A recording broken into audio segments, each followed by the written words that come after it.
All right. We back. We are back, baby. I'm excited. Let me check some stuff here. Hold on. Let me check some stuff. I'm just gonna check and make sure I'm in some of the right places.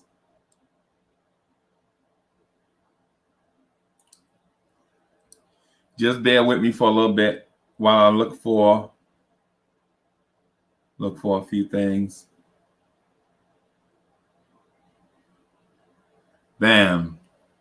There he is. All right, there he is on one. Just bear with me. Bear with me. Bear with me. It's been a wild night. Buds! What's good? What's good? What's good, baby?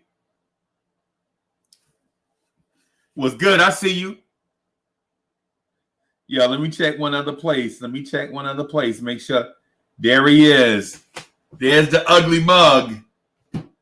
What's good?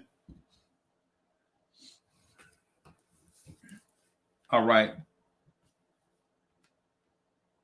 So I got a few things I want to go over with the whole with the Knicks Morning Drive universe. What's good with y'all?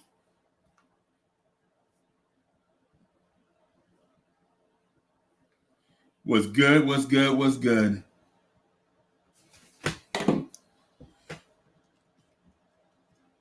Roldy Lewis, what's good?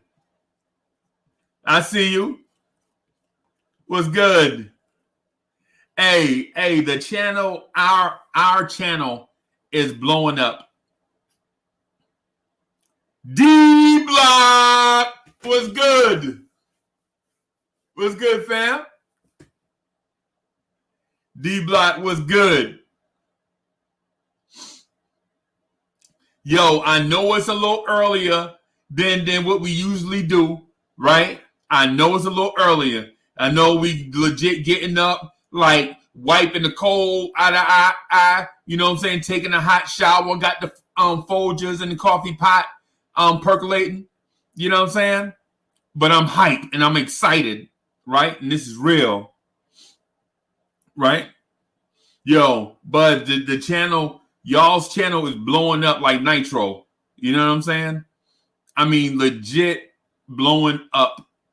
YouTube sent me a message the other day, was like, yo, your channel is growing at a faster rate than it was a month ago. And I was thinking to myself, like, damn, faster than it was back then, because it was blowing up for real back then, right? As we stand, we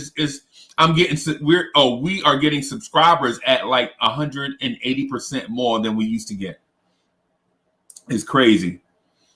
It's crazy. Yo, since I'm starting a little early, man, I'm gonna let some more people get into the chat so that we can get busy. But what I'll do though is start off by talking about some of the stuff that we talked about last night on the Knicks at Night podcast. Hey, D Block, this ain't my channel. This is our channel, and I'm grateful. You know what I'm saying? You know what I mean? Cynic is in the building. What's good? Yo, D Block, me too. Me too. I legit worked last night.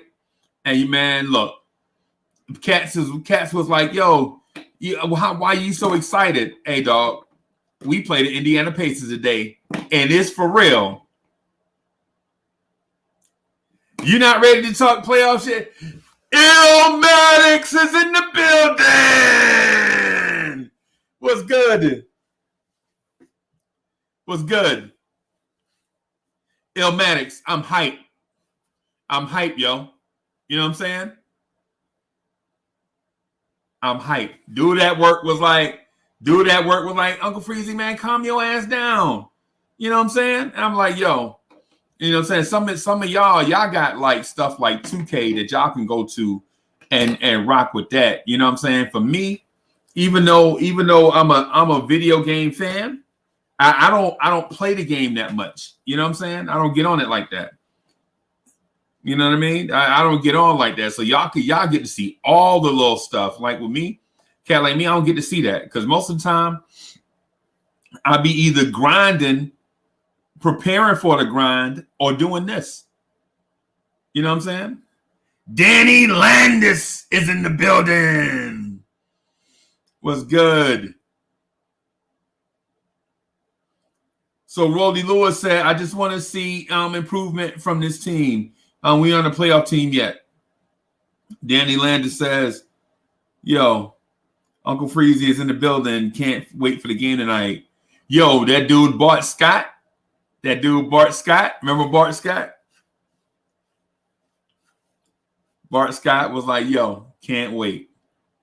D Block says, what time the Knicks playing? My team playing at 7:30. Can't wait to play you, big bro. Yeah. Yo, hey, man, as long as it's competitive on both sides, I'm straight. As long as it's competitive on both sides, I'm straight. You know what I'm saying? Yeah, I think we play at 7. I think we play at 7. So, yeah, man. Yeah, man. So what are y'all looking forward to the most? Is there anything y'all looking forward to the most from game 1?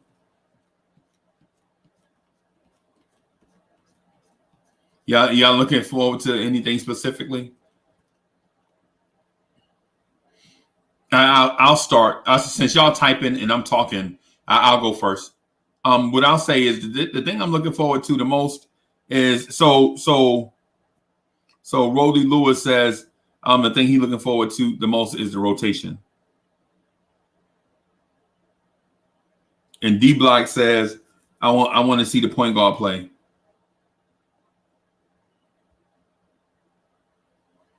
Rolly says I want to see how Tibbs handle the rotations. I think that's so I want to see the same thing, but it's not the highest thing on my list of priorities.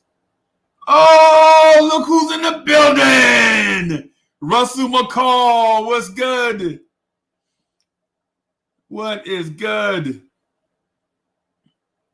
Russell McCall says, I like my team. However, I think we need to strongly consider getting Alonzo. I think he immediately makes us more competitive. What are you talking about giving up for him?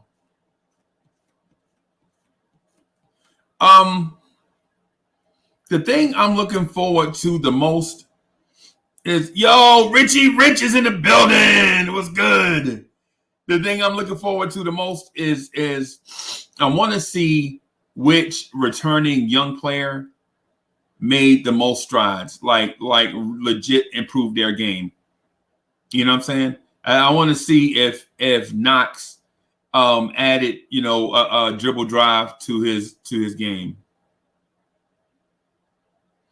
You know what I'm saying? So Russell, you said, hold on, let me see. So Bud said we're not going to learn anything from game 1 rotations after only 4 preseason games. Yeah, it's a work in progress. Right, it'll be a work in progress, that's for sure. It'll be a work in progress. I'd like to see like legit, and I know this is gonna sound like cat, but I legit want to see if Mitch added some offense to his defense. Remember all those weird videos from the 9 months off or whatever, and you saw Mitch dribbling and all kind of. I want to legit see if Mitch added something to his game. Quiet Money is in the building. What's good? What's good?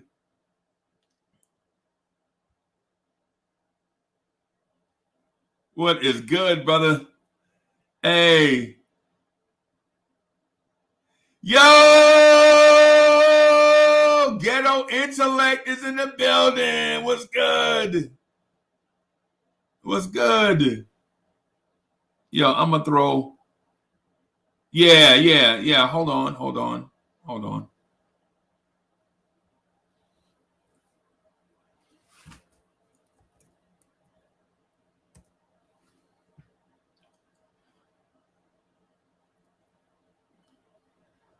So Richie Rich says, I'm thinking Zach LaVine has another gear to go. T Money is in the building. What's good? What's good, T Money? Bud said, I want to see RJ's ascension into a rising young star. Right. Those are the type things I want to see. Right. Those are legit the type of things that I like to see from my young core. Because a dude at work got me hyped about Kevin Knox.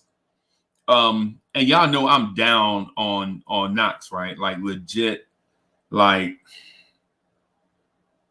down on Knox, right? I'm just down on Knox. Top of the morning to you. Let's go. This is the moment we've been waiting for. If your heart ain't pumping right now, if you ain't, brother, I want to take the field myself, the court this myself. but I'm 50 and I'm over the hill, so how much? But let's go. Let's go. Yo, if your heart ain't pumping, you ain't got one. That's what it is. That's what it is. It's what time is it? Game time. That's what I'm talking about. You know what I'm saying? Yo, salute to everybody in the chat. Salute to everybody in the chat. And if I didn't shout you out, man, it's you know what I'm saying? Not because I ain't want to, I just missed it. You know what I'm saying? So shout out to y'all. Right? So the thing I'm looking for the most is who improved, what young player improved their game the most? What young player? Like what young player patched the holes in their game and brought the floor of their game up, and who's going to reach the ceiling of their game, like of their potential. You know what I mean? What shit is in the building? Which you're a little choppy. You're a little choppy, Freeze. I'm a little choppy already? Yeah, I know, and I wonder. I'm a little choppy already. You was good. Hello. What up? What up? Salute, fam. What's good, man? You know, early morning, the kids asleep, the Knicks is woke, so I'm over here. You know what I'm saying? Wrapping presents early morning. What's popping? Popping slime. What's popping slime? Yo, right. Yeah, man. Yeah, man. Yeah. Oh, we lost Freeze. So, yeah, he'll be right back. He probably needs the freshers. Oh, here he come. Okay. Yeah, you ain't lost me. I'ma just check on this audio real quick. Man, child, what's good? All right. Foxy, what's good? I'm gonna check this audio right quick, y'all. I'll be right back. But what are y'all looking for? What are y'all most looking forward to in game one? You go first. What is your honestly, name, like Obi said, man. You can go ahead. Go ahead. No, I just wanted to know your name. That's all. You start. So the Prince, or Brandon is my real name, but everybody call me the Prince. No. The Prince is cool. Go, the Prince. Get into your bag. 100, bro. Like I said, I was listening to Obi talk. You know what I'm saying? And Obi said it. You know, honestly, he kind of hit it out the park. Really, just not continuing to make the same mistakes. So, you know what I'm saying? Us truly learning from what Tibbs has been putting down and learning from preseason. So, you know what I'm saying? Like, for instance, like I would like to see Knox, instead of come out, you know, I mean, granted, I know you got the green light to shoot the tray, but instead of coming out shooting the tray, you know, get an easy bucket, get one of them floaters to go, or go to the bucket and get you know what I'm saying, get fouled and knock some free throws down. Then you know what I'm saying, then your stroke is good. You know what I'm saying? So when you do let that first three go, it's money. You know what I'm saying? Shoot, same thing for the young kids, man. Mitch, stay out of foul trouble. No stupid fouls. You know what I'm saying? Like you did at the end of, you know what I'm saying, the last preseason game. But yeah, just progression, man. That's all I really want to see is progression. Yo, T. Williams is in the building. I don't know. There you go. What's good? You know what? We love seeing your face, but you know what? When you don't bring in camera to it, you sound more clearer. Oh, that's no disrespect, but that's no disrespect. But without the camera off, you sound clearer. I'm just big dog. I'm just big excited dog. about. Basically, you saying that they use my face to make animal crackers with. That's what he said. That's what he's saying. I did not say that. That's what Fred told Esther. I can't. That's not what I said. We love seeing your face. Pause. So the Prince, I'm not going to repeat everything you said because everything you said is what I want to see. So let me expand on top of it. I'm interested in seeing Tibbs' rotation. When Tibbs got hired, I said, "Oh my God, all the young guys are in trouble," and that's the opposite of what I'm seeing. That's the opposite of what I'm seeing and what I saw in preseason. So preseason is a microcosm of the entire thing. So I am interested to see what Tibbs' rotation is look like. Because we really need to play 11 guys, man, because we need to get development out of this season. And I know he wants to win some games, but the reality is, we still don't have that roster yet. I'm going to jump right to what I heard last night. And I thought the guys are still a little hard on Frank. Can you mute it while you're doing that? Oh, okay. You good. My bad, bro. No, you're good. I think the guys are still a little hard on Frank, especially from last night, because here's why. They have every coach, every president before Leon Rose and Tibbs has insisted on Frank being a point guard. And that's just, it restricts him. It doesn't allow him to just think clearly through the game. He's become robotic. That's what I see most about Frank. He has been robotic his first 3 years in the season. So then they said, well, he wasn't offered a contract, so he's not coming back. First of all, Tibbs and Leon Rose didn't have to offer him a contract. I think Frank really wants to be a point guard. I think he wants to go somewhere. He sees he's going to be a specialist as long as he's with the Knicks, right? So to satisfy his agents, to satisfy him, let's not offer him a contract. Let's not lock him up. He's restricted, though. Let him go out and test the market. If somebody pays out of this world to make him a starter or do something with him, then you know what? We'll bless him. We'll have treated that player right. We'll let him go. This is part of the change in the culture. Treating players right. They say we don't treat players right. We ran Melo out. We ran KP out. Let's treat Frank right. Let him go out there and try to find that job. Don't forget, though, they talk about we're getting rid of Frank. Well, Peyton is on a 1-year deal. We ain't read him up. Bullock is on a 1-year deal. We ain't read him up. And Burks is on a 1-year deal. We haven't read him up. Frank has the greatest opportunity in the world to become that Bruce Bowen that we talked about, Freezy. It starts tonight. Frank, and they say he was hurt. He was hurt. He was not on Tibbs' injury report yesterday. Frank is going to get a lot of time tonight. But that's all I have to talk about Frank. I'm done. I just wanted to respond to the guys last night. I just think we talk way too much about Frank. I just wanted to put that caveat out that because Frank didn't get an extension for being the number 8 draft and number 8 player in the draft, it's just, why would you offer him that type of money? Let him go out to the market, figure out what he could get, and we have the opportunity to match or just let Frank walk. But we too much Frank. Frank now needs to put his talk on the court. Hey, Frat. So I'm gonna say this about Frank. I appreciate the fact that you show love and support for Frank Ntilikina. I appreciate that. Hey, Frederick, what's good? Danny Lee, what's good? Hey, Danny Lee. I know we usually do 8:45, and I try to be consistent. Hey, I couldn't wait. I legit couldn't wait. You took 45 minutes to sleep because now I was thinking about doing 7:30.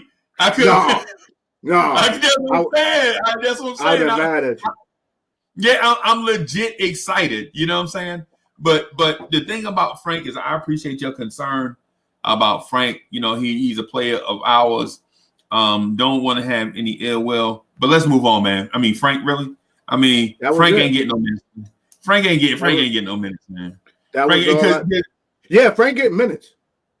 There's no sense in arguing about it. You say he's not. I say he is. We got tomorrow to pick it up. Hey, Frederick, listen. Hey, I legit about 6:45. I thought about bumping the time up to like 7:30, cause some stuff. When we say we legit excited, bro. I mean, it is what it is. Hey, Reese Parker, what's good?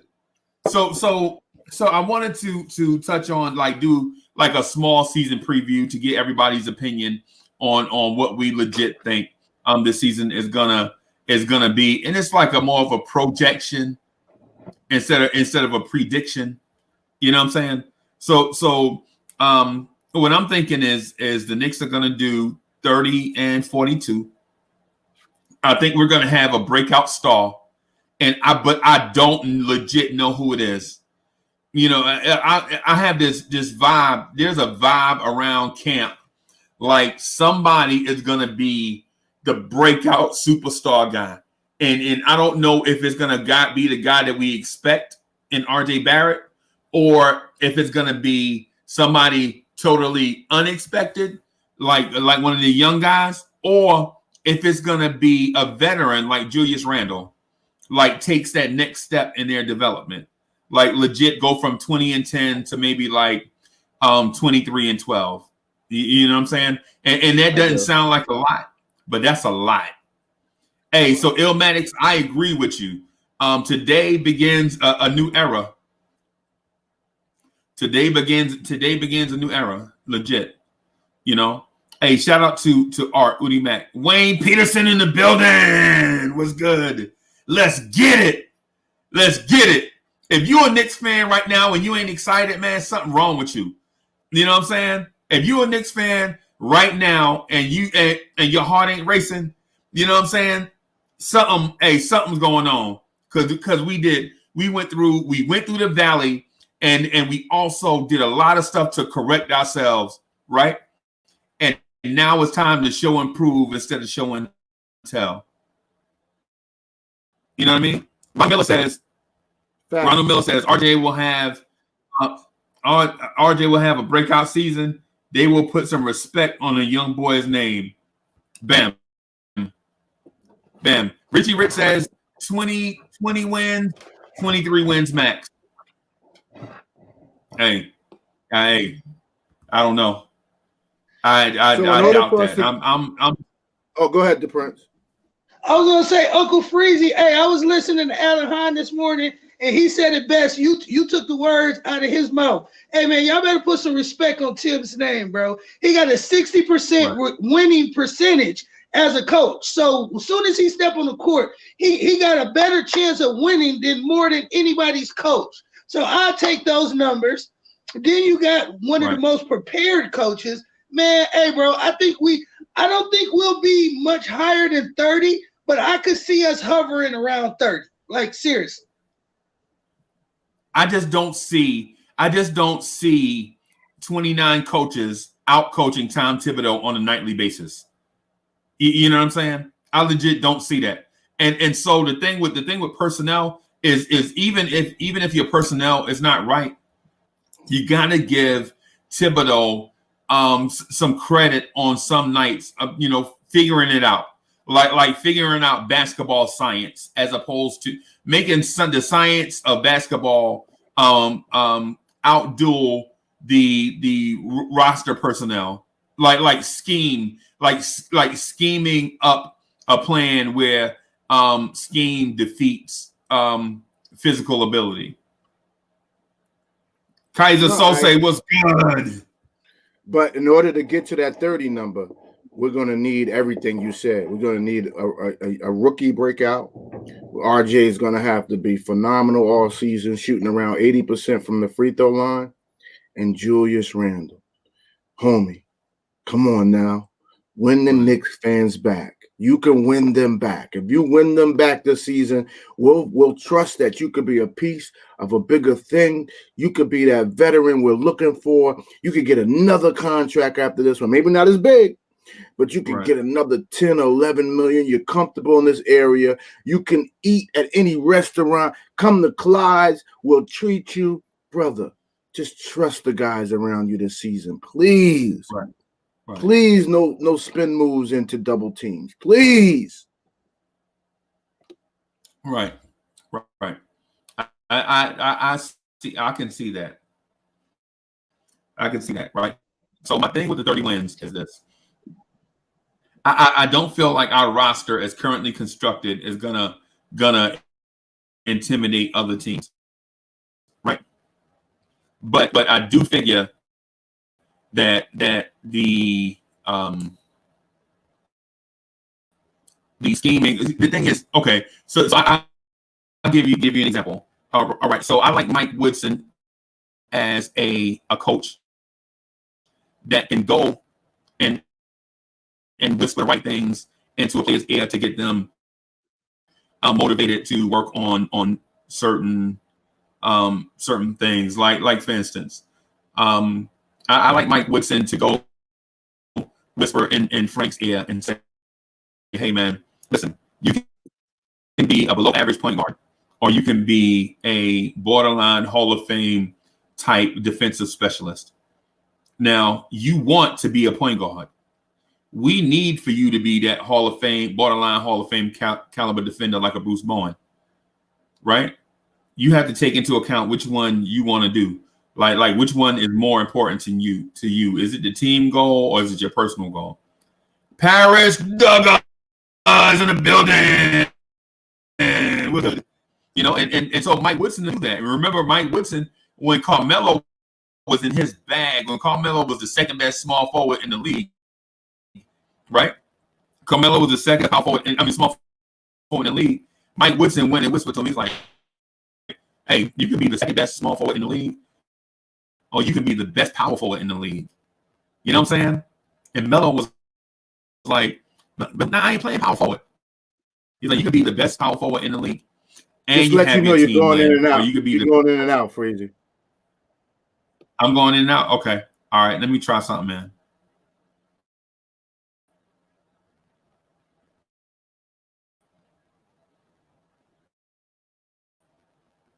All right.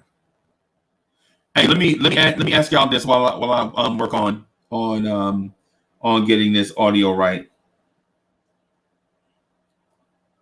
What do y'all feel like what do you feel like the best rotation to be for us to get to squeeze the most W's out of this roster? I'll start.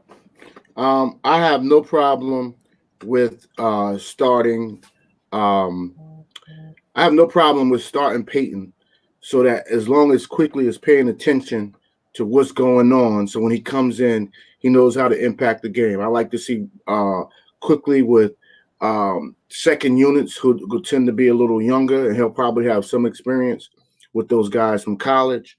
So I don't mind Peyton skip going in as the vet, setting the pace up, especially if Julius Randle is truly repaired and he doesn't want to take things over. He wants to trust RJ. And then he's also going to have, obviously, Austin Rivers is hurt tonight, but Alec Burks is my two. So as long as Burks is hitting his jumper, he's moving his feet, he's going to the open spots, and Peyton then can, whether we're in the zone or not, with RJ and Peyton out there and movement through that zone with Randall coming up to the top to the three.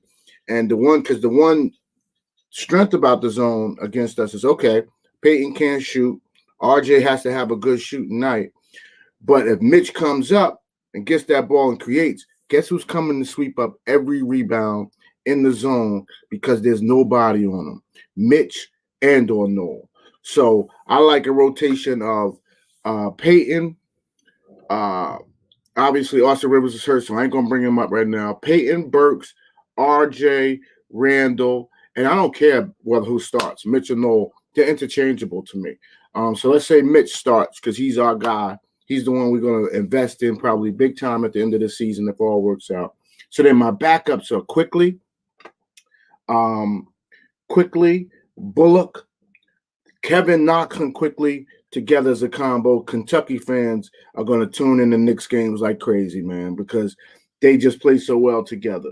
Then we got Obi and Noel. And so I like Noel with the vets. I like a vet with these young guys. Mix it up well. And let me tell you something. If all goes well in the perfect storm, that team is athletic enough to win every night.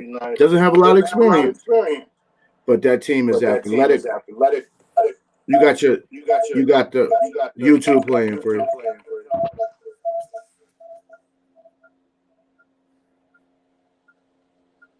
Hold on.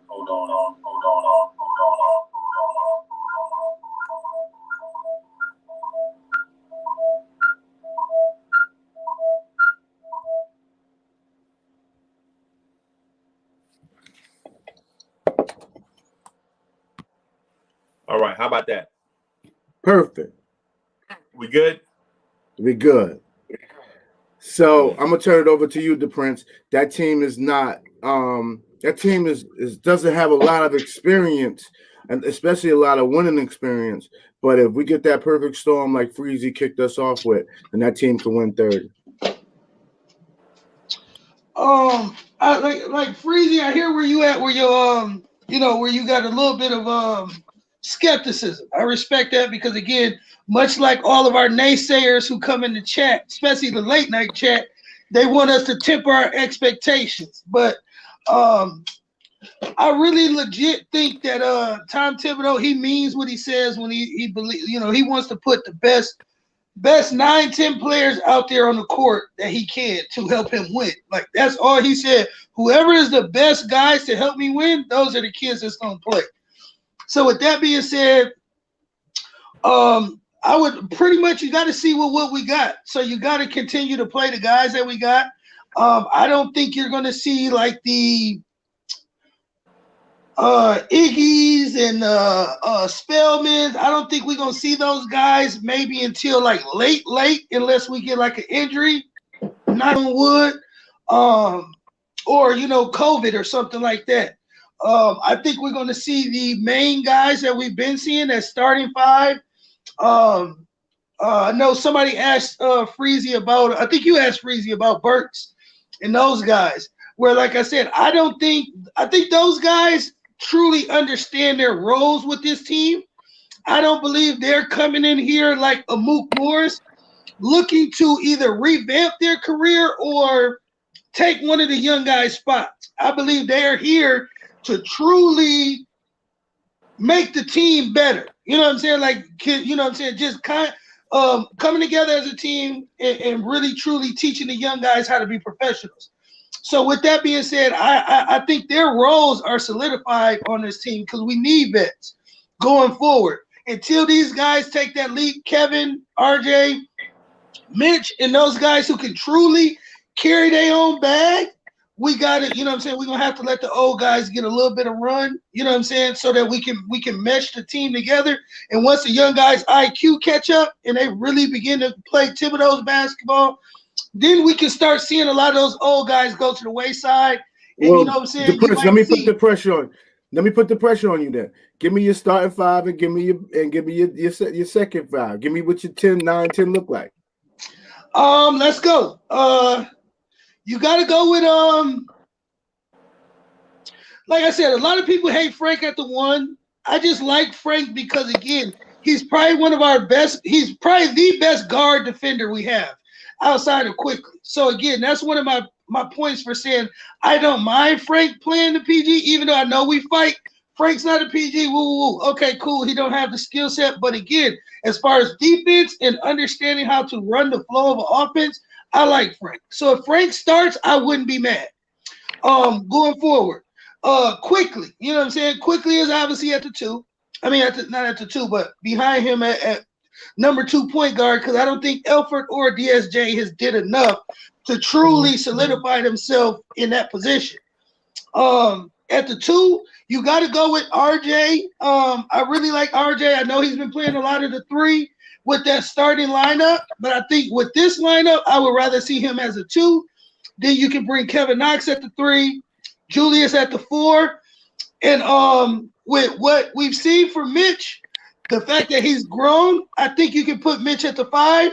You know what I'm saying? We see Noel's. He's been gone for a game or 2. So let Mitch get that run tonight, and let's see what we can get out of him. So I just said Mitch. I said New Orleans, so that's 8. Backing up Knox, obviously you got Bullock, but again, if for whatever reason, if a team calls me for Bullock, I'm looking forward to getting off him. You know what I'm saying? Like, I'm pretty sure we can find somebody to back up Kevin Knox because, again, Bullock has not looked that great for us. And unless he's a great coach out there for those kids, like, I mean, those couple threes, we're going to see if they're worth, his contract this season. So I guess that would be my 9-man, 9-10-man rotation right there. And then Alex Burks. Don't let me forget about Burks. And when Austin River comes back, he's probably going to be interchangeable between the 1 and the 2. So that's basically my 10-man roster right there. So I want to go ahead, Freeze, before I don't know if you want to jump in. Talking about a starting lineup. Yeah, man. Go ahead, because my man got Frank starting and Alfred out of the rotation. So we got to come back to that. I got to mess with the Prince, but go ahead. Yeah, man, look, man. I swear, no offense to the Frankers, because I know the Frankers are deep. The Frankers are deeper than the Beatles fan base. The Frankers are deeper than Beyonce's fan base. You know what I'm saying? The Frankers are legit. The Beehive? Not the Beehive. Talking about the Beehive? The Beehive, the Frankers are deeper than the Beehive. What does Little Kim call her? The Barbies? They deeper than the Barbies. They deeper than the Barbies. I'm telling you, man. The Frankers are so deep. They have a church named after them. You know what I'm saying? I think somebody on Twitter called them the Church of Latter-day Franks is what somebody on Twitter called them. They legit have a church named after them. You know what I'm saying? So I'm gonna tell you this. So I think the starters should be so I'm gonna upset the apple cart from go. So I think Rivers should be the starter, right?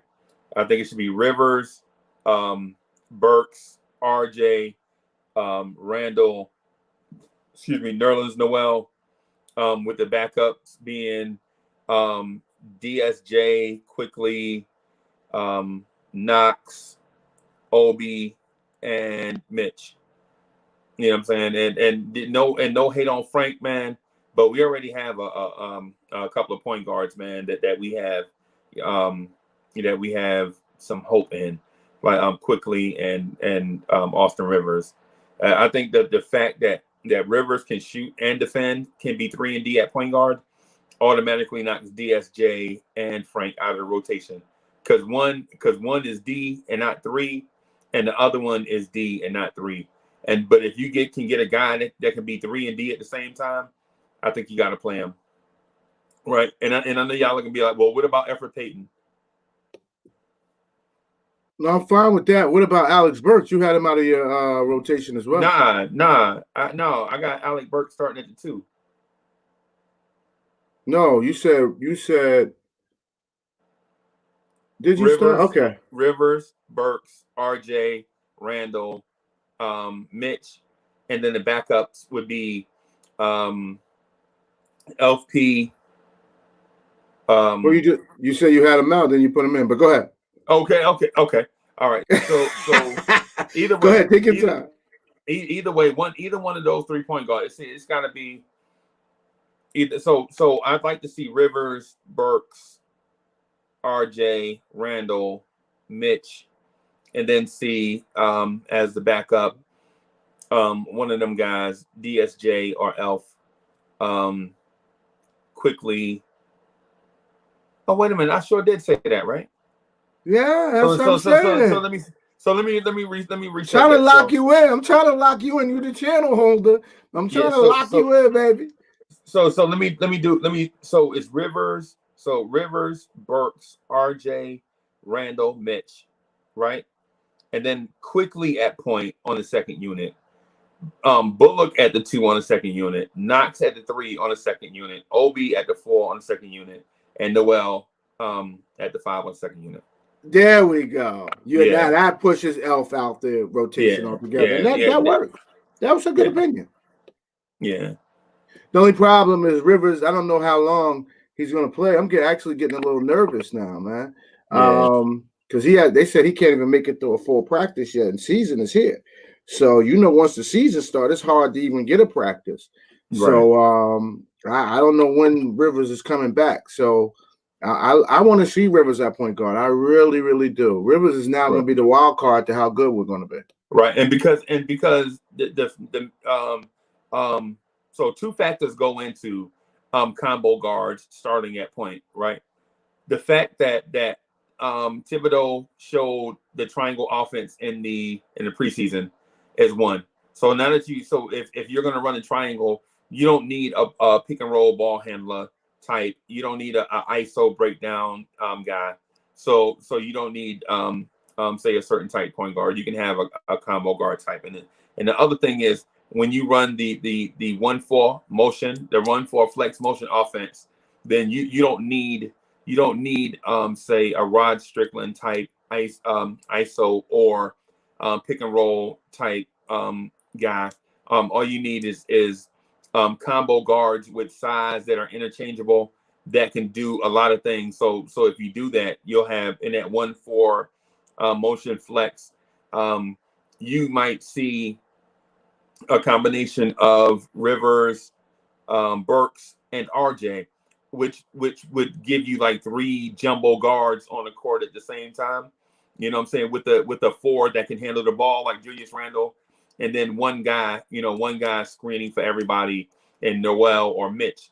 And now you have 4 guys that are setting natural screens for each other, like rub screens. And for the most part, you don't need, one guy that's going to set screens all over the floor for a bunch of ball handlers. So in that situation, that would be a perfect world for Frank Ntilikina. But my only thing is Frank is not a do-it-all guy on offense. Like Frank is not going to try to throw it down your throat at the rim. You know what I'm saying? And Frank's not going to try to yam on people when he see the open paint. And Frank is not itching to pull that 3-pointer if he gets an inch of daylight. You know what I'm saying? Frank is more passive. Of the last 5 guys deep on the bench, and real quick, the Prince, I'm throwing to you. I just was going to ask Freezy. I wanted to be devil's advocate because I know Frank does it. But again, we seen Frank in 2 games this preseason or 1? 2. 2. So again, if we continue to see the Frank that we've been seeing and he continues to progress, and what if he does, Freezy, become that offensive threat to give us that 15, 16 points you need, and he brings everything else. Now, how do you feel about Frank being that PG now if he can put up 16 points a night for us? Hey, Prince, that's a big I and a big F. You know what I'm saying? Hey, and he can't do it at point guard. He could give you 16 points a night, but it's going to be an off wing situation. Right. It ain't going to be at point guard. Once you put him in, you tell him run the offense, bring it up, and show your shot. You're making him robotic. You're making him think too much. When you saw him good this year, I'm gonna be honest, we didn't get to see a lot. And you got so many people that love and hate Frank. It wasn't objective. The Frank I saw in 2 games this year looked good. His shot looked good. Everything looked good about it. But he wasn't aggressive enough at the guard position to make him a serious threat on offense. And so what Frankers will say, well, he provides so much on defense. All Frank have to do is get you about 10 points a game. Well, here's the thing. Frank has never averaged 10 points a game, right? Frank is, as a matter of fact, his career average was 5 points a game going into last year. And he raised the scoring average to the almighty 6 points a game. You know what I'm saying? So I'll tell you who we would might consider taking a bigger step. Kevin Knox. Kevin Knox showed you that if he gets a look, he'll take it. You know what I'm saying? He'll take that shot. Now his defense is bad. He got beat back door all night against Cleveland. You know what I'm saying? But on offense, if he has an open shot, he's taking it. And he shot 6 for 7. You know what I'm saying, from 3. You know, so the thing with Frank and DSJ is their talent is tantalizing. Like, their talent is legit. Like, makes you wonder what would happen if they put it all together. But at the same time, how long can you wait for them to put it all together? You know what I mean? At some point, you either got to pee or get off the pot. So how do we defend Indiana tonight? Indiana, if I remember, has a lot of offensive talent. 3 triple threat players that have the ball in their hands, correct? I don't know. I think somebody's hurt. I think TJ Warren is hurt. I didn't check the injury report. But do we go zone against them and make them shoot over us, or do we try to go out and defend them pick and roll, which could be very dangerous for us? I say use what we use in the preseason. Aggressive nose-to-nose, man-to-man defense, right? And then I was just about to say and then force them to make a play. On defense, it's not up to us to make a play. It's up to them to make a play. Because at the end of the day, if they take shots and miss, we did our job. You know what I'm saying? So we don't have to gamble for steals and try to set a block record. All we have to do is stop them from putting the ball in the basket. Right? So if we put the ball in the basket, if we stop them from putting the ball in the basket, make them take tough shots, make them take long shots, that'll create long rebounds for us to get out and run. And Lord knows that's the one thing we've been trying to get our team to do for a very long time. Get out and run and get easy baskets. Stop having to grind away in the half-court offense to be your half-court offense have to be perfect in order for you to score. So anytime Julius Randle do a spin move, Knicks fans lose their mind because they know our half-court offense is whack, and we have to be perfect. So we can't afford turnovers. We can't afford risking turning the ball over. You know, it's the reason why we're so frustrated with Frank Ntilikina and DSJ and Julius Randle, because we don't score any other way. We were 28th in the league, and I'm sorry, I think we were 30th in the league in free throws converted, and 28th in the league in offensive efficiency. You know what I'm saying? So we make it hard on ourselves. You know what I'm saying? If we get out, if we force long shots and get out and run, we can get easier shots. And that makes it better for everybody. Agreed. Totally agree. I'm just scared that they got some scorchers on Indiana, man. They didn't play well at the end of the season last year, but right. they got some scorchers, man. They definitely have more proven talent offensively on their roster than we do. We're gonna change that this year. Right. But so I just don't want us. We got to go out and play aggressive, but also playing aggressive. If you don't play smart aggressive, you get beat quick, man, and that puts a lot of pressure on Noel and Mitch. And like you said, I think I heard you send a shot to Mitch in here too. Don't be trying to set no block records. Just do what you need to do. Right, because legit, if you try to set block records and get a foul, now your availability is in question, right? So now you got 3 fouls in the first half.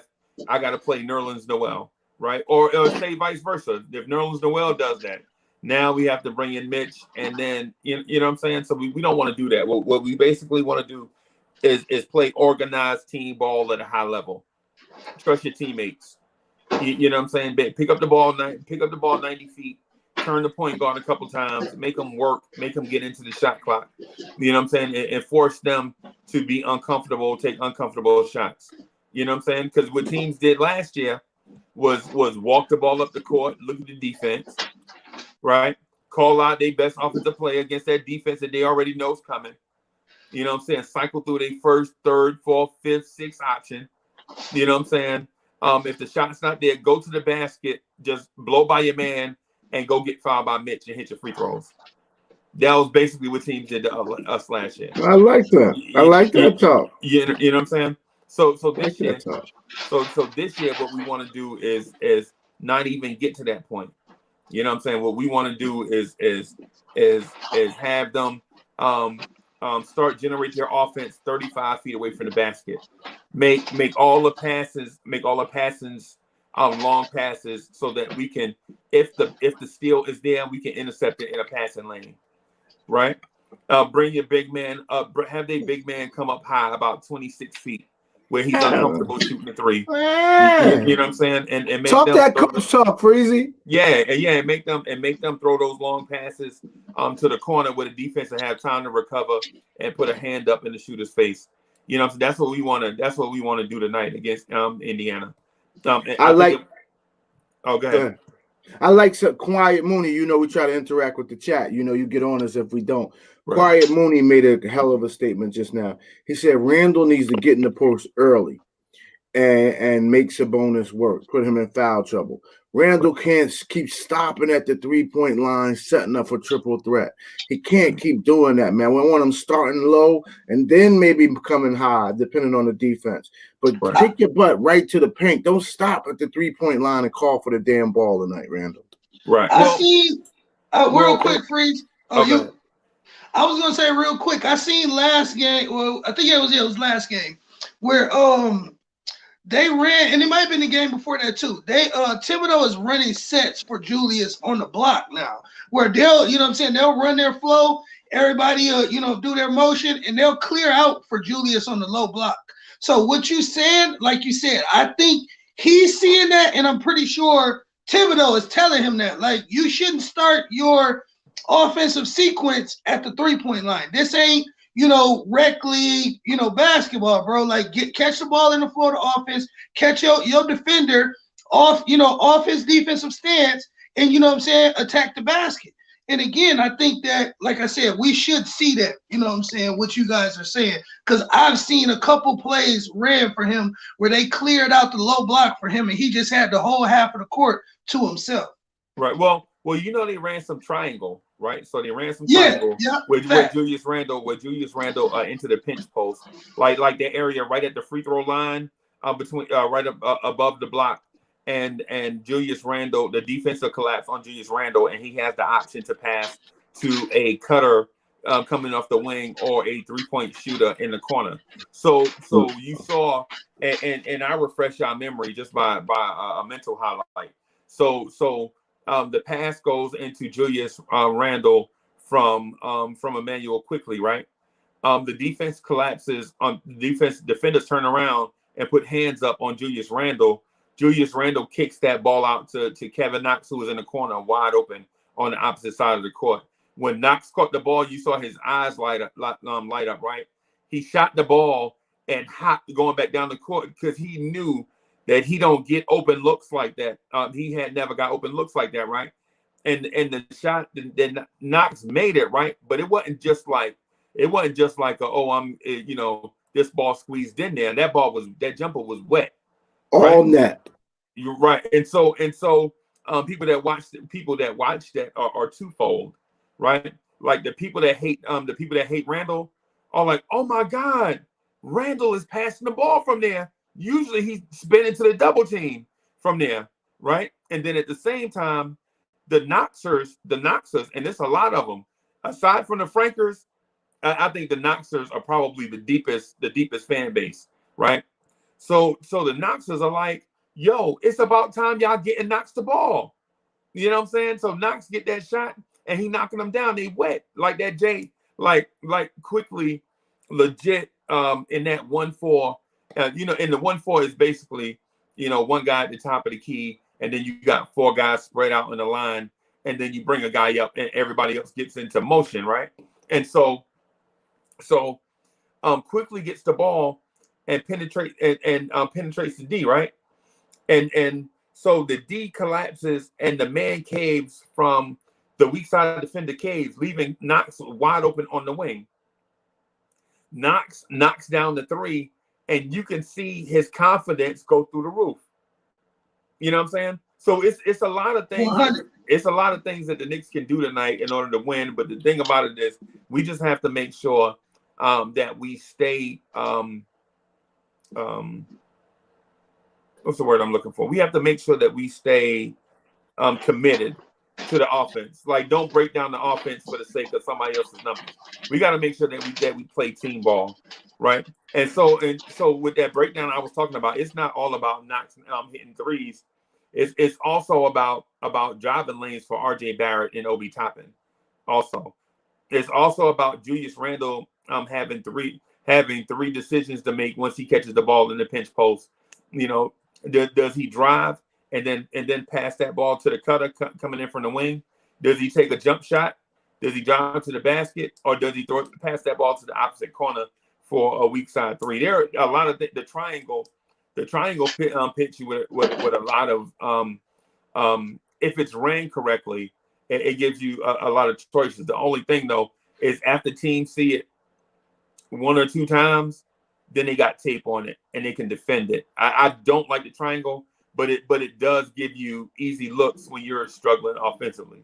What I was gonna say too, Freezy, is just that. Yeah, you right. Teams, I mean, like they said, the triangle has been around for forever. But with that being said, how many true NBA teams really actually pay attention to defense and actually play defense? And then my next thing with that would be is, as long as our players are mentally growing in the triangle and sharing the ball, much what Tom Thibodeau has been saying, the IQ of the play will grow. Where, like, if you remember your boy Rodman catching the ball in that same pinch post, you know what I'm saying, position, and remember him running it, running the triangle. Or can you imagine, or when you seen somebody like Cartwright in that pinch post, everybody ran it a little bit differently. You know what I'm saying? Like, we're depending on how savvy you were with your passing, and if you could look a defender off and MJ cut back door, that's an easy layup. You know what I'm saying? So those nuances of the game, like you said, Freezy, I believe the kids will grow with. So we'll see a little bit more, playing off of each other. You'll see them, like you said, you'll see Julius find guys in the corner cutting back door more. You'll see guys coming up to the open window to catch those threes on the wing. So you're gonna start to see a lot more of that, I believe. Right. My only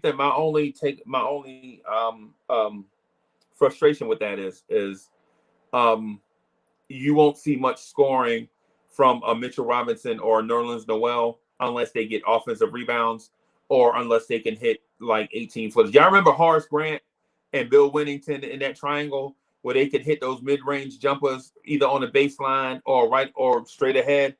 We probably have to get bigs to be able to hit those. I'm confident Randle can, but in today's NBA with athleticism, I don't know if that mid-range shot is the best shot to take, because that long rebounds lead to these super athletes getting out and running the break the other way. So, but my deal is I want to see what Obi does in the triangle, because I know Obi ran a different offense. Obi ran Anthony Grant, the coach of Dayton, ran an offense similar to what the Golden State Warriors run, with high IQ guys screening and passing, playing unselfish basketball. So Obi learning the triangle to me is probably one of the things that we'll probably have to be patient with. Don't throw Obi away if he's averaging like 7 points a game for like the first 20 games. You know what I'm saying? Because he still has to learn how to play in the triangle. So my only beef for Obi is going to come in is if Randle is on the floor effective, doing the things he's supposed to do, and Obi doesn't come in and emulate the things that Randle is doing. What I've noticed with Obi, he doesn't go to the places that Randle goes when Randle's on the floor. So I just want to pay attention to that. That's one of the biggest things I'm watching with Obi. If Randle is getting this thing off, and because y'all know what happened, if Randle gets this thing off, we're at least in the game. We were in those games last year, especially in the second half after we got rid of Frizz, and Randle played more efficient. If Obi doesn't come and do some of the things that Randle does on the floor, then that's what's going to scare me, that he's not getting it yet. Right. And so with Obi, I'm just going to preach patience. You know what I'm saying? Just if I was Mike Woodson and I'm in Obi's ear, I would give him a role. Like I'd say legit, Obi, every game, I need you to get 10 rebounds, right? And I know that sounds like a lot, right? But it gives him a number to aspire to, right? Like legit, I'm like, Obi, listen, man, we can't win unless you get 10 boards. And I know that sounds so petty, right? But it's the same as saying, Obi, we can't win without you being on the boards, right? But instead of just saying being on the boards, it's saying legit, this is what we need. Because in order for us to win, we need to have, say, a +5 rebound advantage, and we need Obi to contribute to that, right? And then what comes along with that is offensive rebounds and putbacks.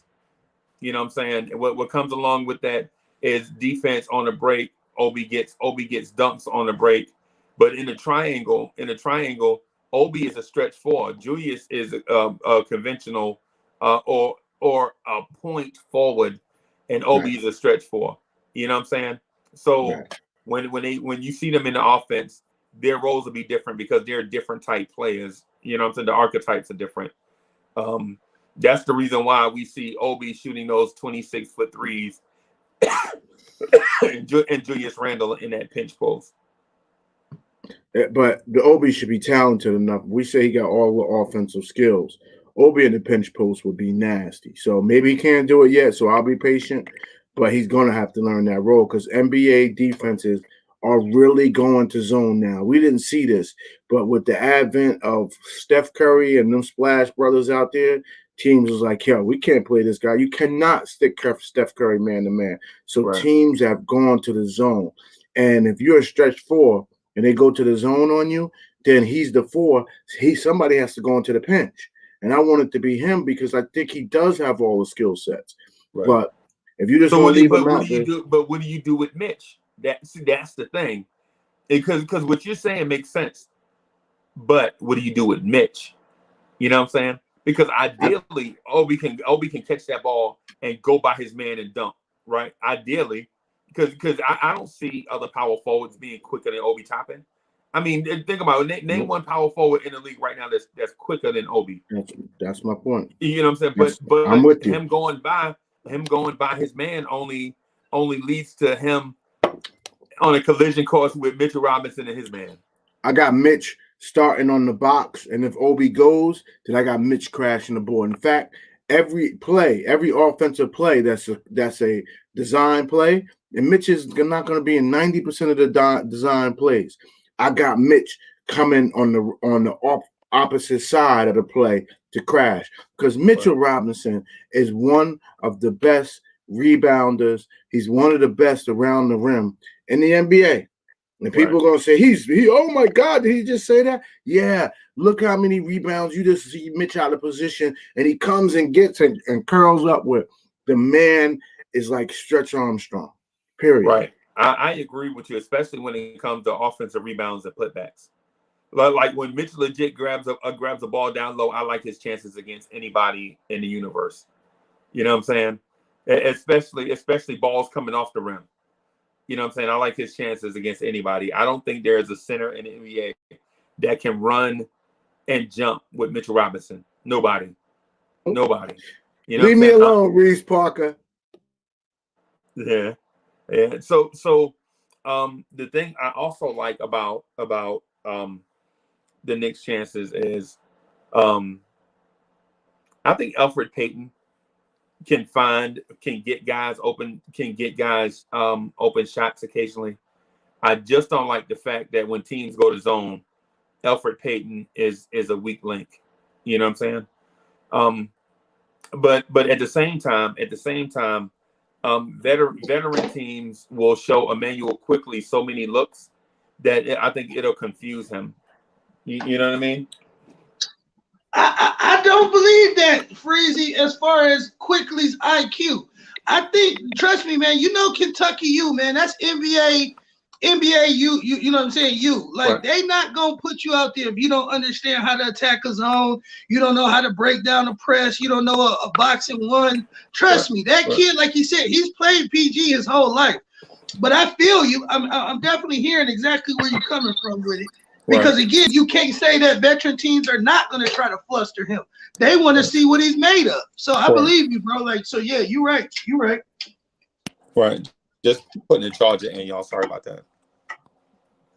Just phone is giving me the message. So listen, you good. Whatever you change to has been perfect. Don't change it. Yeah, I got you.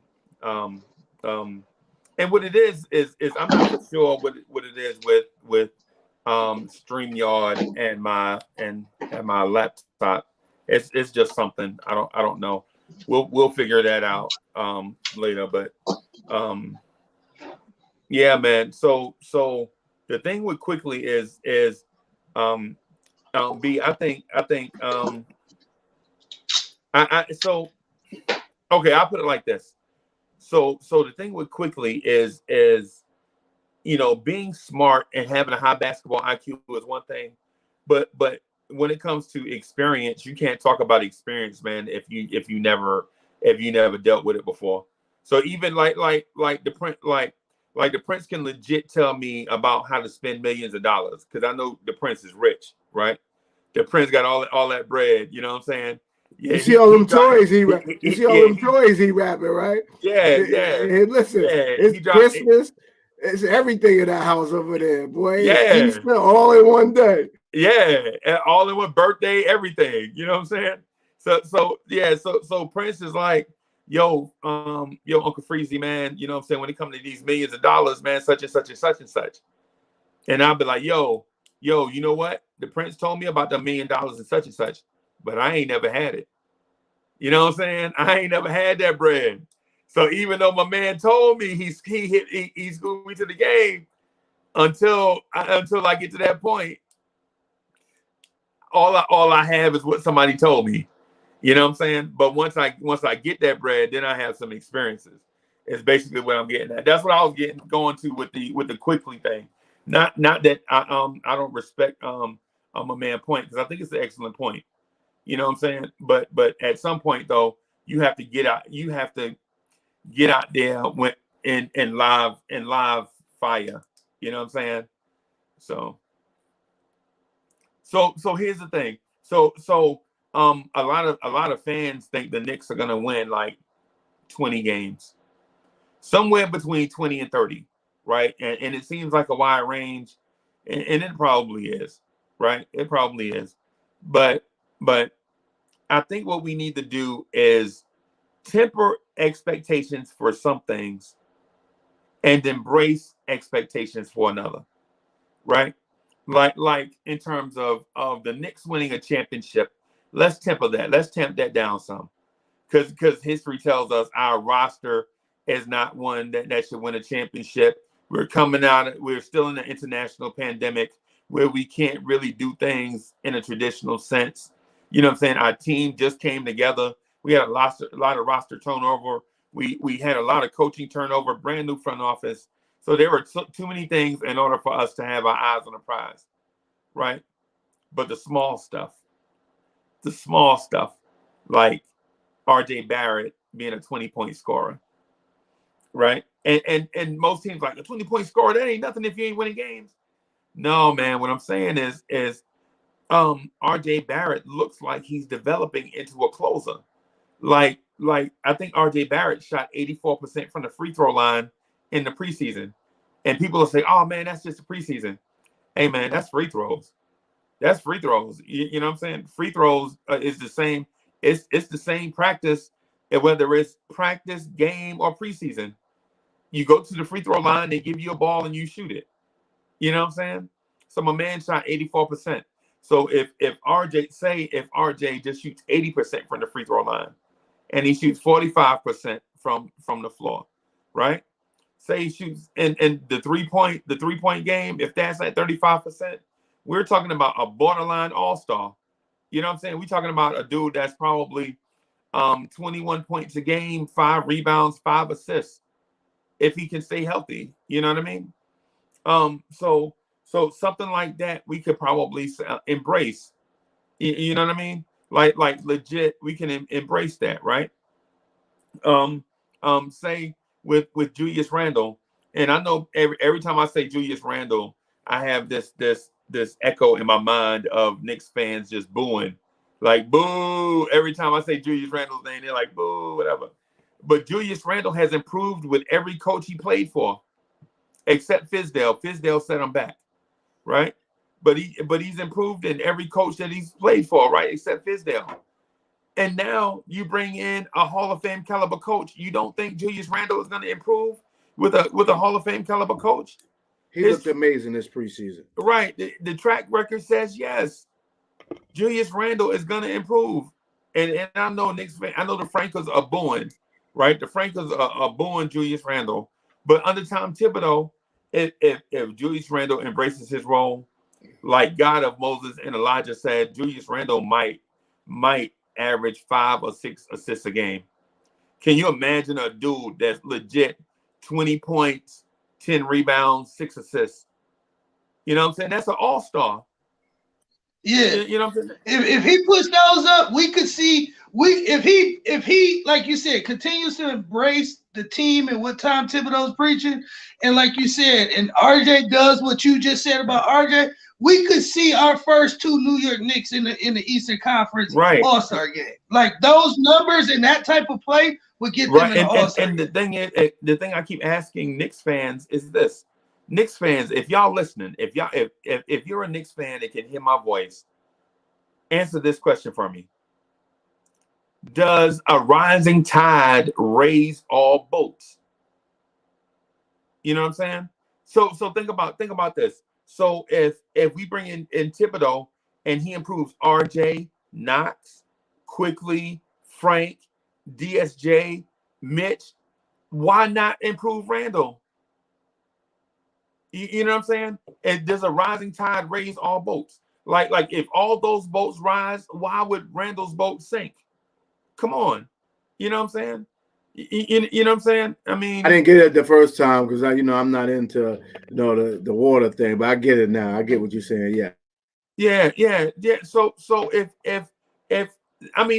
legit, if you've seen improvement with everybody, why can't we see improvement with Randle? I mean, it doesn't make sense logically. It's what? Oh, go ahead, man. I'm sorry. No, stay on this. We didn't see improvement in DSJ. I'm sorry. At some point, we got to go talk about DSJ. No, but his defense improved. So DSJ's defense improved, right? The offense is coming along, and the shot looks better. You know what I'm saying? So if everybody had this thing of improvement across the board somewhere, how can we say Randle is not improved? I mean, like you said, Freezy, that's that favoritism and that perception that we like to do as Knicks fans, because honestly, like you said, I know I've bashed Randle because a couple times I had that palm on the face reaction to his play, but much like you said, you can't sit here and lie and act like you aren't seeing glimpses, even if it's a grain of salt. You're seeing these kids grow. Like you said, you hit it on the head about DSJ. You hit it on the head about Big Julius. I believe, you know what I'm saying, you're a liar if you're not saying that all of these guys are growing in some facet of their game. Right. That's the thing that I'm getting at. And it's not it's not just a player improvement thing. It's a team improvement thing. You know what I'm saying? The fact that Julius Randle has improved his play in the pinch post and can recognize that there's a wide open 3-point shooter in the corner, it's not just a Julius thing. That impacts Kevin Knox also. So now when you see a player impact another player in a positive way, that's a team gain. You know what I'm saying? The team gets better when Kevin Knox can get wide open threes. You know what I'm saying? I mean, so we have to legit look at it like, so if we say Thibodeau and his coaching staff, say improves, so Prince, who's your favorite Knick right now? I'm a Knoxer, man. This Knoxville, USA over here, baby. So I see you over there Knoxercising. The Knoxercisers.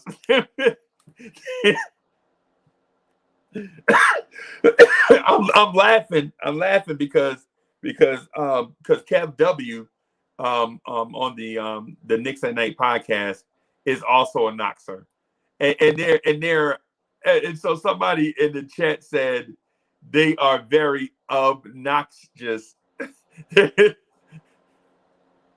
They love Knox. They love Knox to the limit and back. But so say Thibodeau improves RJ Barrett and Kevin Knox, and they get on the floor and do something, and Randle's on the floor. Does Randle not benefit from the fact that two guys improved the team play and got the team in a good offensive defense?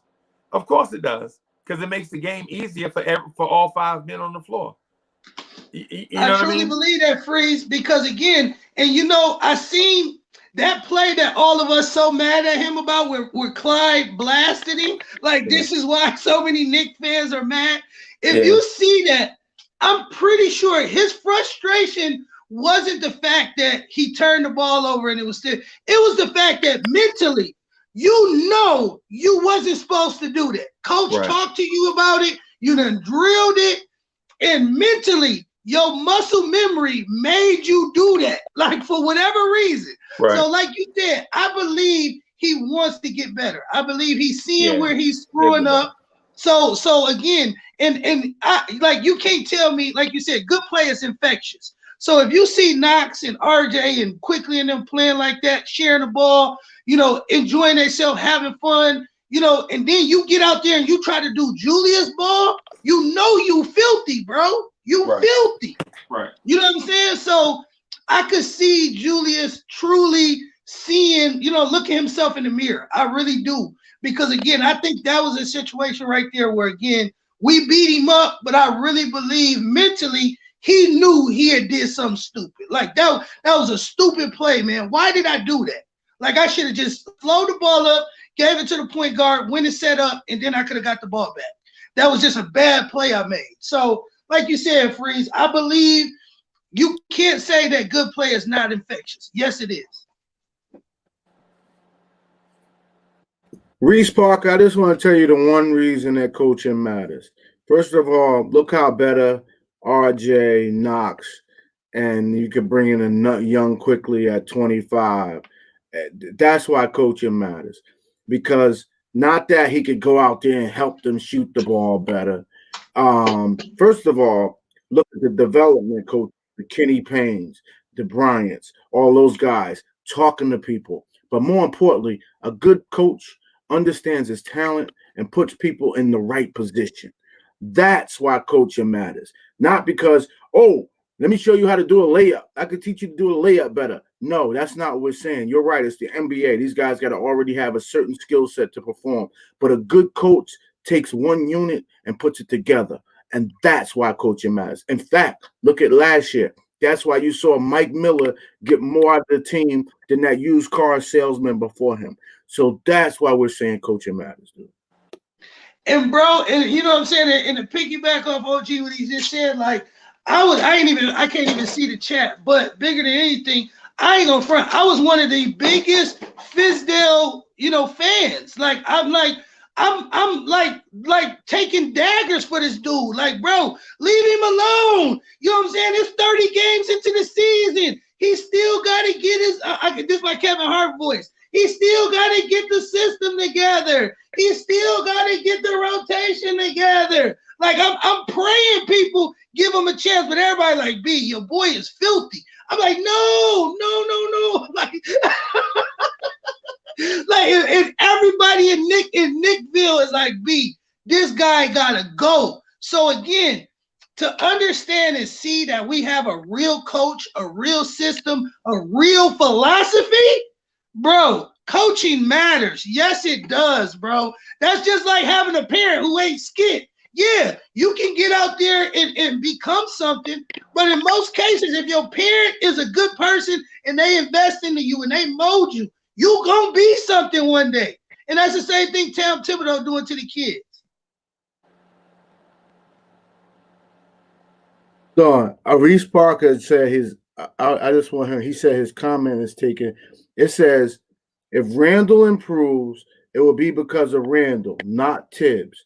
So let's stop that, brothers. So that's what, but now he's saying, let's not make it seem like I didn't say coaching matters. Reese Parker making that statement is to say that Tibbs won't have anything to do with Randle's improvement. And that's what we're arguing you, because we're telling you that Tibbs is going to put Randle in better positions. The other coaches are going to say, Randle, now that you're here, here's what you should do. And then Randle's play will look different, because Randle looked horrible last year. I did not want him back on his team. I felt like he hurt the development of the other players.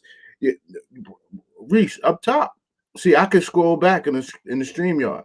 You said right here, you said at 9:15 a.m., you said if Randle improves, it will be because of Randle, not Tibbs. Let's please stop, brothers. So that's all we're saying. We pull up the receipts here, brother. So hey, give Tibbs his flowers, bro. Give Tibbs his flowers, bro. That man is a coach, B. That man is a coach. Right, and it's not just because of Randle. So when people say that, what they do is they look at it as bottom line, and so we can't look at everything as bottom line. Like life is not a bottom line business. It's not this or that. You know what I'm saying? The fact that, so to break it down in a sense is this. So your kid gets all A's in school, right? It's not because your kid is the smartest person that ever lived, right? It's legit because somebody coached them, taught them, trained them, and prepared them for a certain thing, probably a test. And so when your kid took the test and got an A, it's not just because the kid walked in with a blank slate and got an A. It's because somebody trained them, taught them, coached them, probably encouraged them. You know what I'm saying? To do and be better. You know what I'm saying? That's why we have that structure in place. Tibbs is going to Julius Randle and coaching him, training him, teaching him, encouraging him, so that when Randle goes and takes the test, he'll pass. Randle is not doing this thing in a vacuum. No human. But we do. The kids who show up to the test and they ace it out the park, they call them geniuses. Those are little LeBron Jameses and you know what I'm saying, Devin Bookers. We don't have any geniuses right now, but we got some guys who can be scholars if you got the right professor. Preach on, Freezy. Let me help Reese Parker get a little more comfortable here. Reese Parker, hands down, the most proven NBA player on our team with the most talent and who has done it in the most seasons is Julius Randle. That's why he's getting paid $20 million a year. So you're saying we're not giving Randle his props. We're actually proving to you we give him his props. Right. But too heavy is the head who wears the crown. This is Randle's team in all intents and purposes, with RJ and a few other guys nipping at his heels. But when is your team? We hope when LeBron makes big mistakes, people hold LeBron to a high caliber. So, yes, we're giving Randle his props, but we're saying we're going to hold him accountable too. Right. And so what I'm saying, even with Prince was saying, like even with geniuses, you have to have parameters in play. You have to have guidance. Like even geniuses, they step into the place. Some geniuses need focus. You know what I'm saying? They might be the best at they may be the best at math, but they may not be able to do other stuff right, like hygiene. You know what I'm saying? Or other stuff. And so you still have to have people there to mentor them and to guide them and all that. Because Prince, right, every now and then, once in a very long time, you'll have somebody that comes along that's a prodigy. And when I say once in a very long time, I don't mean once a year. That's not a very long time. Right? That's not that's no time. Once you get to be 50 plus, you'll realize 1 year is no time. You know what I'm saying? So goes by quick. Right. It's like 1 year, you 21, next time you 30, then you 40, then you like, golly, I'm 40. Anyway. So what I'm getting at, the thing with Randle is, even though Randle put in maybe the individual work, somebody had to point out to him what he can do to improve, because no man improved if left to his own devices. Either somebody's going to teach or teach or mold them, or they'll have to learn the hard way, the school of hard knocks, by failure, often and painful. You know what I'm saying? That's just what it is. You know what I'm saying? If you learn on your own, it's a school of hard knocks, often and painful. You know what I'm saying? Or somebody can bring you along and mentor you and protect you from those mistakes. And that's what's happening with Randle. And I ain't trying to preach. That's not what I'm trying to do. You know what I'm saying? What I'm saying is let's understand things for what they are. Like, no man is successful by himself. Every man that has experienced success had somebody to help them along the way. That's just what it is. That's life. Let's move on, because Reese Parker catching feelings now. Now he trolling us, saying different things. So let's move on. Reese, we love you, baby. Take it easy. That's what it is. Hey, I ain't preaching at nobody. It's Uncle Freezy, man. I'm just saying. I ain't yo. So anyway, let me get to this. So subscribe to the channel. If you like the live stream, hit that thumbs up button. Turn on the notifications. Right? Share on your social medias. Come join the virtual chat. Come join the video chat. And if you're watching this as a replay, I'm sorry that the software was whack with me this morning, so I had to switch over, and so you see a lot of fingers and thumbs. But anyway, comment in the comment section. You know what I'm saying? If you're watching, share on your social medias. Come join the family. The thing about this family is, I'm not some internationally famous YouTuber with, you know what I'm saying, with 1,000 other channels, all got 10,000. Nah, this is a family right here. This is Knicks talk, right? Blowing Tears is legit about the Knicks, mostly about the Knicks. And hey, what's up, Kev? Kev, you trying to come on? Did Kev say he trying to come on?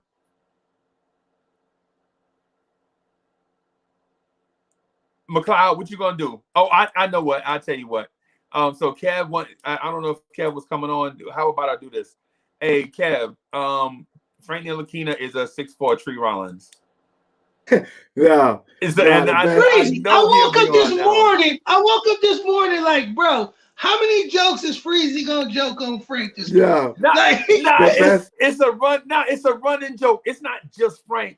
It's a running joke. Like the home field advantage. Everybody that come in legit get a kick out of that. It's not that we hate Frank. 100. You know, it's like we all. Hey, it's like having a sense of humor.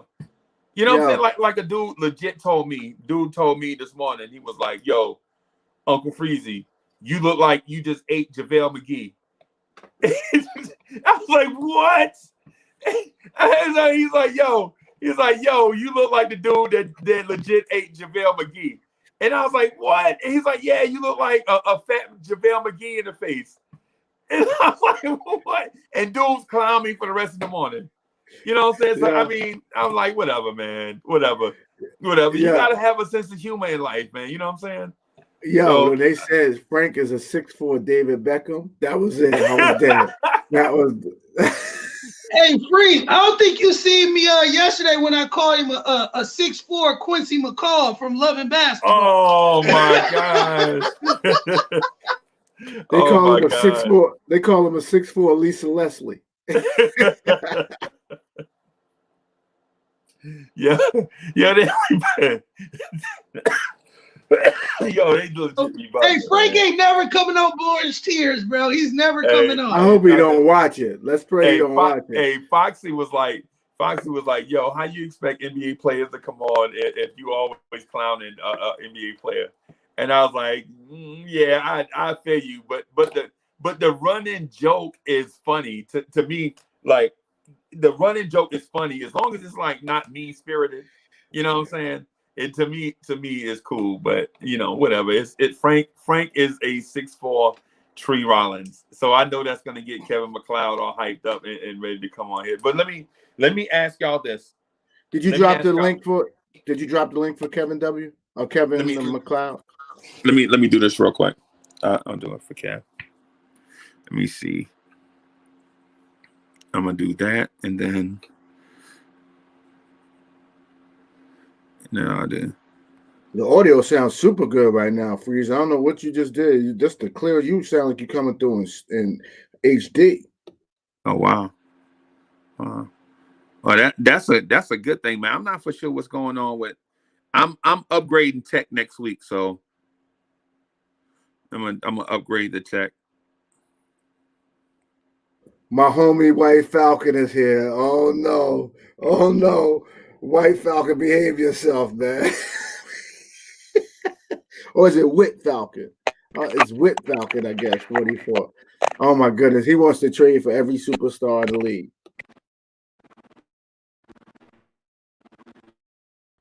Not every superstar, bro. He just said, "Can we get Harden and Kawhi to come? What can we do to get Harden and Kawhi to come to New York?" Well, honestly, we got a chance at Kawhi. I don't want to have nothing to do with James Harden. Like, I could see Kawhi coming to play with the kids, though. I wanted Kawhi last free agency. So, you know.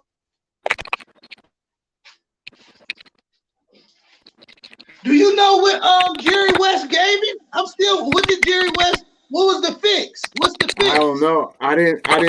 They're investigating it now, so it's probably gonna have to wait till the investigation go off. Freeze, okay. You coming through doing something now. You got some sound coming through. No go, Freeze. Kev, what up? Cornerstone. Oh, that's OG Kev. What's up, brother? What's goody? It's a good day in the Knicks universe. Let's do it. You know it. Yeah. What's up, fellas? What's up, Ghetto Intellect? What's up, Kev? What's up, the Prince? What's going on, man? How psyched are y'all? How psyched? Yo. How psyched, man? Like, you see, I got my coaching. Oh, absolutely, man. Absolutely. Absolutely. You're going to be on the sideline. Hey, Freeze, what you doing, man? Look, I have no clue. We're about to send Freezy cash apps for a lot.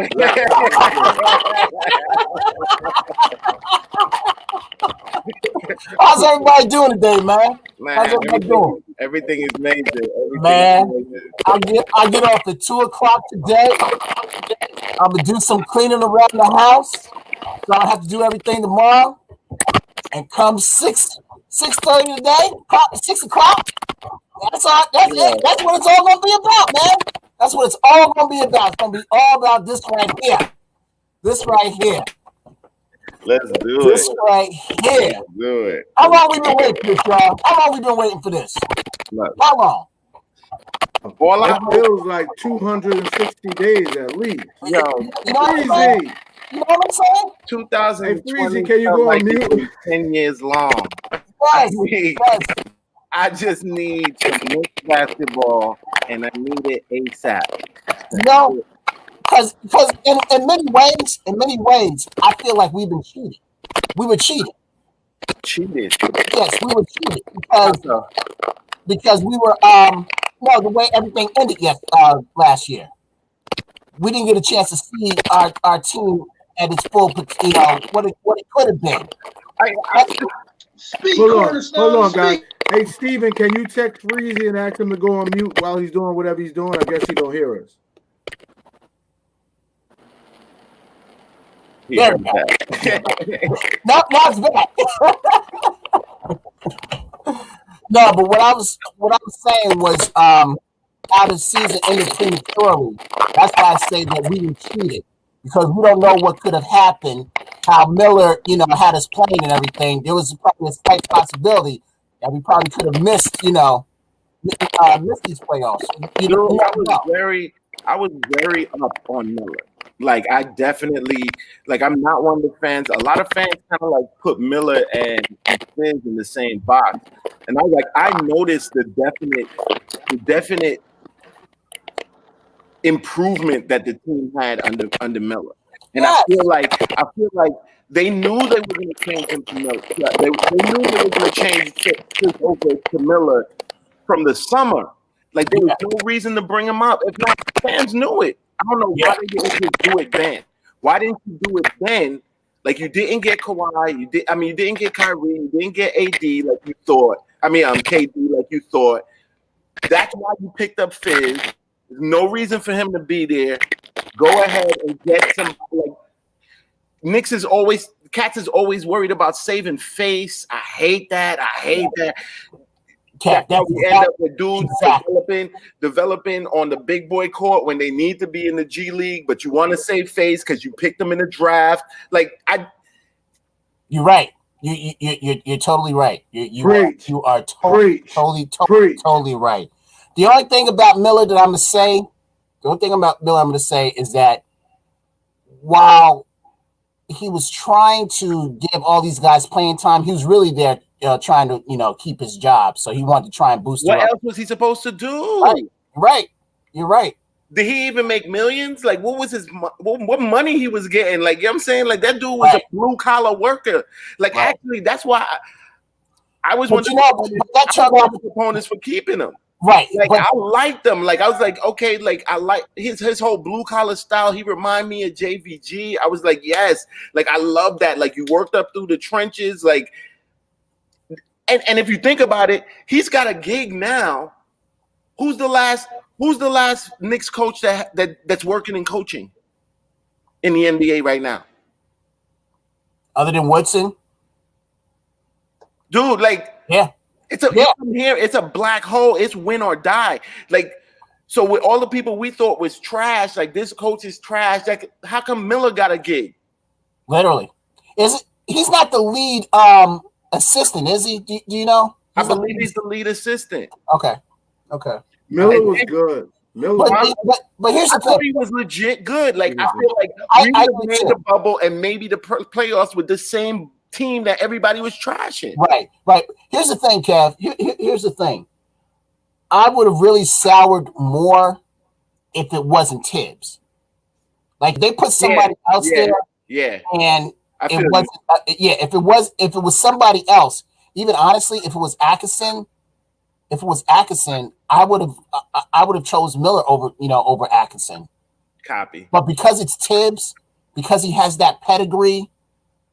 And you already see that throughout the training camp and throughout these 4 preseasons. I'm gonna throw that second preseason. I'm gonna throw him a mulligan on that one because now that he's found that the players are really responding to him.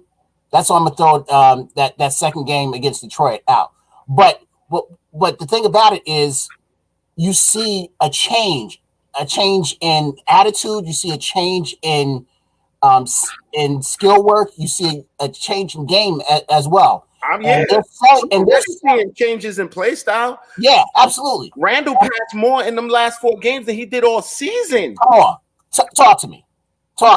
Like, nobody want to give that up though. Like, nobody want to like. No. Oh no, you know why? Because it's the Cavs and Detroit. But the last time I checked, they were both NBA teams, weren't they? They're not expansion teams. They're not not expansion. Exhibition teams. This is in Tel Aviv. And I don't put too much weight on preseason for real. Like, to me, I look at preseason more as like an evaluation of like, yeah, I heard you talking. Let me see if what you was talking about you look like you've been working on. That's all I use preseason for. And it's like Knox came through. He was a little shaky at the beginning. But he has a point guard now. He has a point guard. There's a point guard now. And like, that's fine and well, but you still got to hit the shot. Like, that's but the way shooter, you still got to hit the shot. Right. But the way he gets the ball from quickly. I'm gonna call him quick. Yeah. Hey, if Mama call him quick, I'm gonna call him quick. If Mama call him quick, I'm gonna call him quick. Exactly. Speaking of that, real quick, did y'all see the Coming to America 2 trailer drop yesterday? Oh, man, I don't know how I feel about it though, man. Coming to America is legit one of my favorite movies ever. They better not mess this up. I really kind of wish they better not mess it along. I really kind of wish they just messed it up because, like, it got to be super. I do like all the characters coming back, like that. Yeah. But like, from what I saw from the trailer, it looked like they kind of like pushing the comedy a little bit, like they forcing it a little. I'd rather they not do this shit for real. Like, I'd rather not do it, man. And if you were going to do it, I think you had to do it maybe 5 years after. I want to see how they're going to recreate the old guys in the barbershop, like 20 years later. Like, come on, man. They're going to be talking about pop culture shit. It's just not going to be. I feel like they're going to try to make it like the old joint, and it really can't. Like it's a standalone movie, man. It didn't need this. It didn't need this. Right. But what I was. Yeah. Hey, so just to borrow a line, from Coming to America, right, on Twitter, and Free Keith know this. Every time we used to have a conversation, somebody used to pull Frank Ntilikina out the ass, right? So I used to throw the meme up, like every time we talk about Jordan repeating 3 times, you know what I'm saying? Repeat, somebody got to pull Frank Ntilikina out the ass. I mean, every conversation. You just did it now, though. That's Frank bait. That's Frank bait. Nah. I'm saying that's that. I remember a time when Catch was comping Frank to like Jordan and Kawhi, and I remember that. I'm not letting Cats forget that. I'm not letting them forget that at all. Go ahead, please. I'm sorry. So let me throw some receipts at Free Keith, because the other day we had a conversation about Emmanuel Quickly, and he was legit like, "Yo, my man only getting 10 minutes a game." Who and said I'm that? like, "Yo, come on, Free Keith, what are you talking about?" Wow, my man you lying. What? Really? You a liar. How you feel about them 10 minutes now, huh? Yo, he only getting 10 minutes, huh? You think he's only getting 10 minutes, huh? Hey, that statement only aged a day. A day. 1 day. You know what I'm saying? We legit talked about that. Going nowhere with that.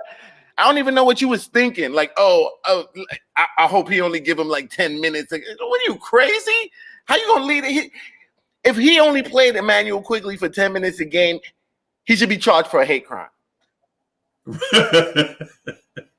Yeah, Quick has got to get 25 minutes tonight. If anything less. I'm not even expecting him to go hog wild. Like that was literally it was Cleveland. I'm not too impressed with who he did it on. I'm not expecting him to wild out like that on a playoff team, but like, nah, he got to get at least 2 dimes worth of minutes. Like, nah, definitely. Oh man! All that talent sitting on the bench for that long? Nah. Yeah, cats don't get nickel bags no more. That's how that played out in the 80s. Nah. I'm cool with him starting. Like whoever Tibbs say need to start whatever, but like quickly got to get 25 off top. Wow. Off top. A rookie? What? I like Quickly so much. I like Quickly so much. He can have Tobin. He can have Obi's minutes. Not only a rookie. See, this is my man right here. How about Kev? Kev, they tried to yell me off the screen. And not only a rookie, he's the 25th pick in the draft. You ain't seen 25. Cat was mad that he got picked 25th. Yes, he should have been picked 20th. Cat was like, "Oh, Rose just wasted a two. He just wasted a pick. Oh, we could have got such and such. We could have got such and such." I was telling Cats like, wait and see. This is a year that Cats got to know something in the background. They got to know something. So I'm like, they picked him at this round. He was slated to go in the second. They knew who they wanted and they knew why. Freezy, I heard that shade. You say, yeah, you're right. He should have got picked 20th. You're bad, man. Nah. I said he should got picked 40th. Yo, as soon as he got picked, I was like, who? Quickly? He was slated to go in the second. What? We could have got him with the. What are we trading for? What? What's going on? Yo, and I was the leader. I was straight up the leader of that group. I was like, yo, we need but yo. So Keith, you gotta say it. You gotta say it in context, though. You gotta say it in context. Like we legit knew we needed a point guard for like 6 years, right? And then in the point guard trade market that week, we were like, "Yo, we ain't got Westbrook yet. Y'all been out here 9 months, and day one come and go, and y'all ain't got Westbrook. We ain't got Chris Paul. We ain't got Fred VanVleet. We ain't got John Wall. We ain't got Ricky Rubio. We ain't got Mike Conley. And then you're going to go to the draft and then not take a point guard? Yo, something is criminally wrong. And I'm saying what we were thinking in real time, not after the fact, right? But that wasn't all of us. That's what I'm saying. There was some of us who were saying, like myself, who was like, yo, we trusted Rose for everything else. Why don't we trust that these guys know something? Like, yo, like this has been a truncated season. We haven't seen them. We didn't see March Madness. We didn't see what you call it. So we have to trust that guys know people in the background. We have to trust that. Like Cat was going crazy. Bananas. Like, oh, quickly? What do you mean he's not even a point guard? I'm like, he played point guard. Now you hearing what you call it. You hear Coach Cal like, yeah, he played point guard. The only reason I didn't have him playing on ball because I had somebody ahead of him on ball, and he went ahead and did the damn thing anyway. He said that. Right. No, quickly. SEC player of the year. But he came off the bench. He did that. But that was after we picked him. What I'm saying is, we don't have a lot of information, so we have to use the information we do have and put common sense to it. Like, why do we have a bunch of CAA and Kentucky guys? Because these guys know these guys. That's why. This has been a very bad year. Had we got to see a full NCAA basketball year, Toby might not even have dropped to us. Obi, I mean, he might not even have dropped to us. Right. Now, like, I'm not so the thing I'm saying and we had to trust that, but we didn't because we fans and we stupid. But I'm not saying like so after the fact, after we got quickly, I wasn't a hater, right? Like I'm talking about legit after the pick was made and everybody had a moment to decompress and all of that. You know what I'm saying? I wasn't a hater of Quickly because I understood who he was. I know Quickly was a point guard in high school. You know what I'm saying? That was a pick and roll point guard, drive to the basket and use athleticism to finish. I know that was him. And then going into college, he was like, yo, I won't be able to do this in college. I need to learn how to make sure I learn how to shoot. Right. So I mean, I understand the story, and I understand Ashton Hagens struggled at point guard for Kentucky, and they were talking about making the switch from Hagens to Quickly. I understood that. I'm not knocking none of that stuff. What I'm saying is, in a wide open point guard market before the draft, we didn't make a move, which frustrated a lot of us Knicks fans because we knew the number one need of the team was point guard, but and we didn't trade for Westbrook. Let me finish because I just want to address what keeps saying. So with 7 or 8 veteran point guards on the free agent market and Cats turning us down, I was frustrated going into the draft that we didn't do anything at point guard. So when point guards start coming off the board, right? Especially Cole Anthony. Legion was good. Then I was like, you know what? Something ain't right. What these dudes is doing is criminally negligent. And then when they drafted the center, right? I'm like, why are you drafting a center here with other point guard names that we heard all offseason in the mock drafts? You draft Daniel Arturo when Malachi Flynn and the kid that went to Golden State are still on the board, and RJ Hampton. And so when my man legit calls Emmanuel Quickly's name, I just throw my hands in the air like, I know we didn't just take a undersized two. Is that what he projected to be in the NBA? That's what I was getting at. That's what I was getting at, man. I'm saying that Quickly's not a good player. I like Quickly. You know what I'm saying? What I'm saying is that the expectation of something else drove our thought processes is what I'm getting at, I guess. It's doing it again. I just wanted to hear you say, because you said we didn't get these guys. It wasn't as much as we weren't willing to go after them. Those guys was like, I want to go to contenders. So you cleaned that up, because I've been hearing you say it for a couple of days, and I just been leaving it alone. Long as you admit it wasn't that we wouldn't go get these guys. These guys want to know parts of the New York Knicks. And why would and we talk like there's a reason for them to come here. Of that bunch, I'm gonna tell you honestly, the only guy I really wanted was P3. It was it. Like I know Westbrook didn't want to come here. He know he ain't getting a chip in the next whatever. You know what I'm saying? Like why would he come here? Like what kind of performance am I getting from Westbrook if he come here? A belligerent kind of like he knows he ain't really competing for a chip right now, and that's the type of time he on. Why would any of those guys come here? And you know, and like me personally, like I hear what Freezy said because I was one of them too who was kind of upset. I personally wanted Daniel Thorpe because again, at the time, I think we needed depth at power forward and at center. So I was kind of mad we traded him. But much like Beans just said, I mean, we gotta be honest with ourselves and sit back and kind of, you know what I'm saying, like.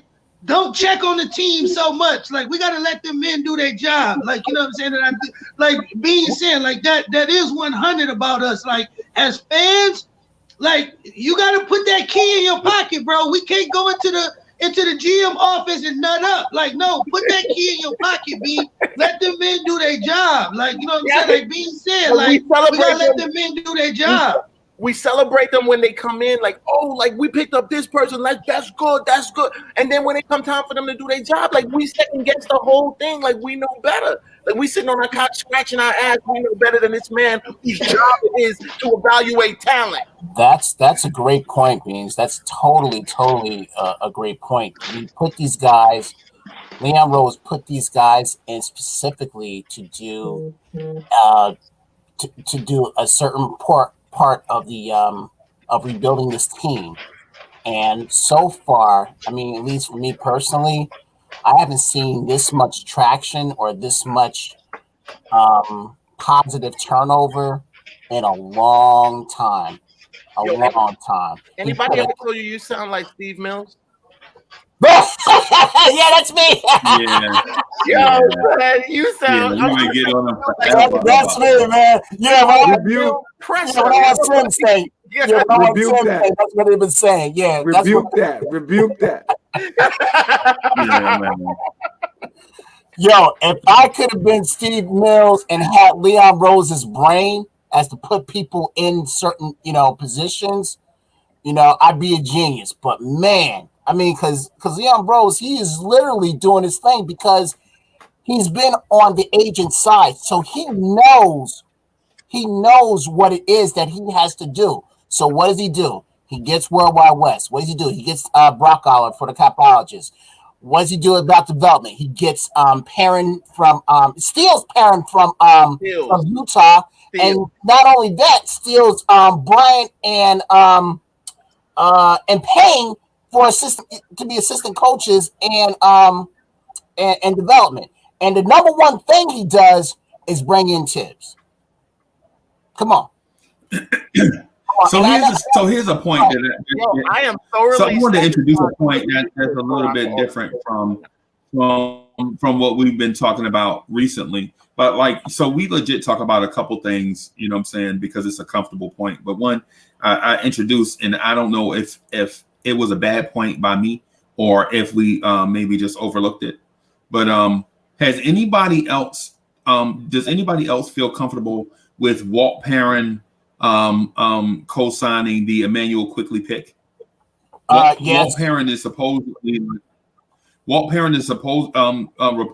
like the guy that finds hidden gems late in the draft, and we drafted Emmanuel Quickly.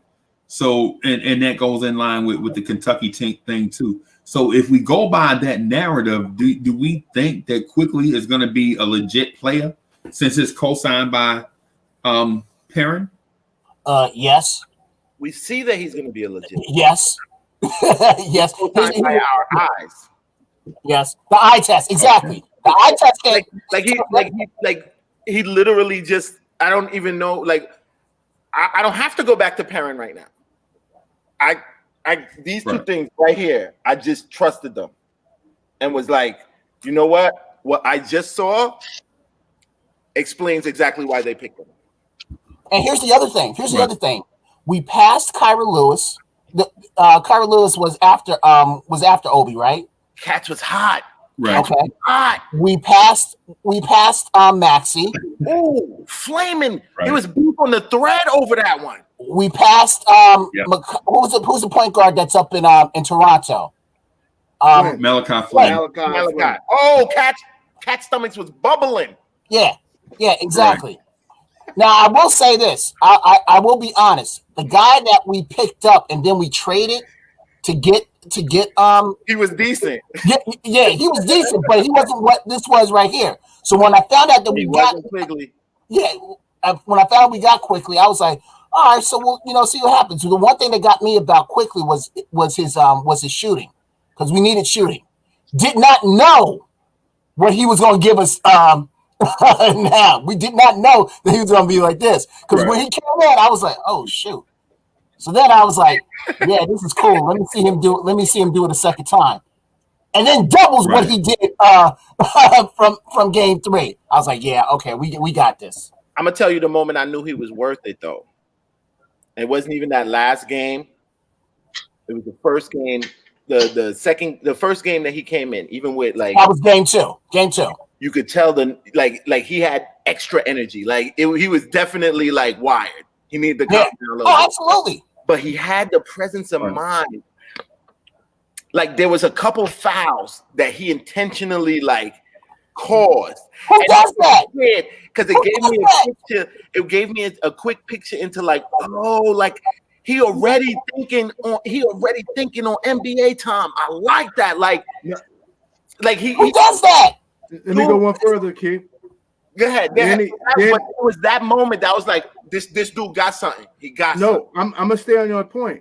And then he went to the ref and says, yo, I'm getting fouled. I'm throwing it up. Why am I not getting and ones? And the ref said, you got to get the ball up. We done said this 3 times. And then he did that the 3rd time. And then the 4th time he did it. Yes. And you will still even freeze on your scoring game, whatever. But I was like, yo, like what freshman got that? Like what?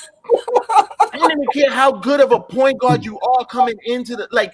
There's certain little things, like little nuances. Like okay, you got even inside of your excitement, you got the presence of mind to know your position and know what to do and know how, like I don't know. I like that. He reminds me of a player. Real quick. This one of them freezy stories, but Quickly is one of them type of guards where he like that girl in high school that was, that might have liked you. She probably wasn't the prettiest, wasn't the, thickest, but mentally she probably, would have took you to the next level. But everybody was going and eyeing over the it girl, like, oh man, dog, she and that one chick, that you look over, that's Quickly. That's Quickly. Go ahead, Prince. You preaching my life right now, bro. You preaching my life right now. I feel like I'm in church. The Lord is telling me something. Yeah. He seems like a player, Freeze. He seems like a player in Quickly that has studied this point guard position for us and said that I can be that man for them as long as I get the opportunity.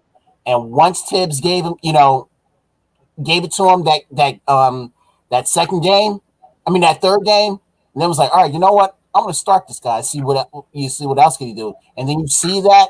And I know people are going to say, oh, but it was just the Cavs. I was like, well, they do have Sexton, and they do have who's the other guard for Garland. And don't forget they got the man Isaac, the Okoro kid who was drafted like 3rd or 4th. Yes, and I remember these guys, Sexton and Garland, coming in last year to the Garden and just putting up points galore on us. Right. So that's why I'm trying. That's the point. That's the point I'm trying to get at.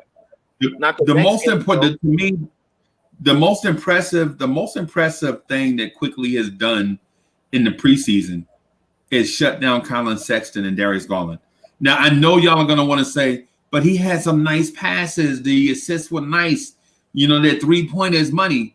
But he held Garland, and I'm not saying he completely, but he was a part of the group that held Garland and Sexton to 5 for 20 shooting from the floor, 1 of 6 from 3. Go ahead, Freeze. And Go ahead, Freeze.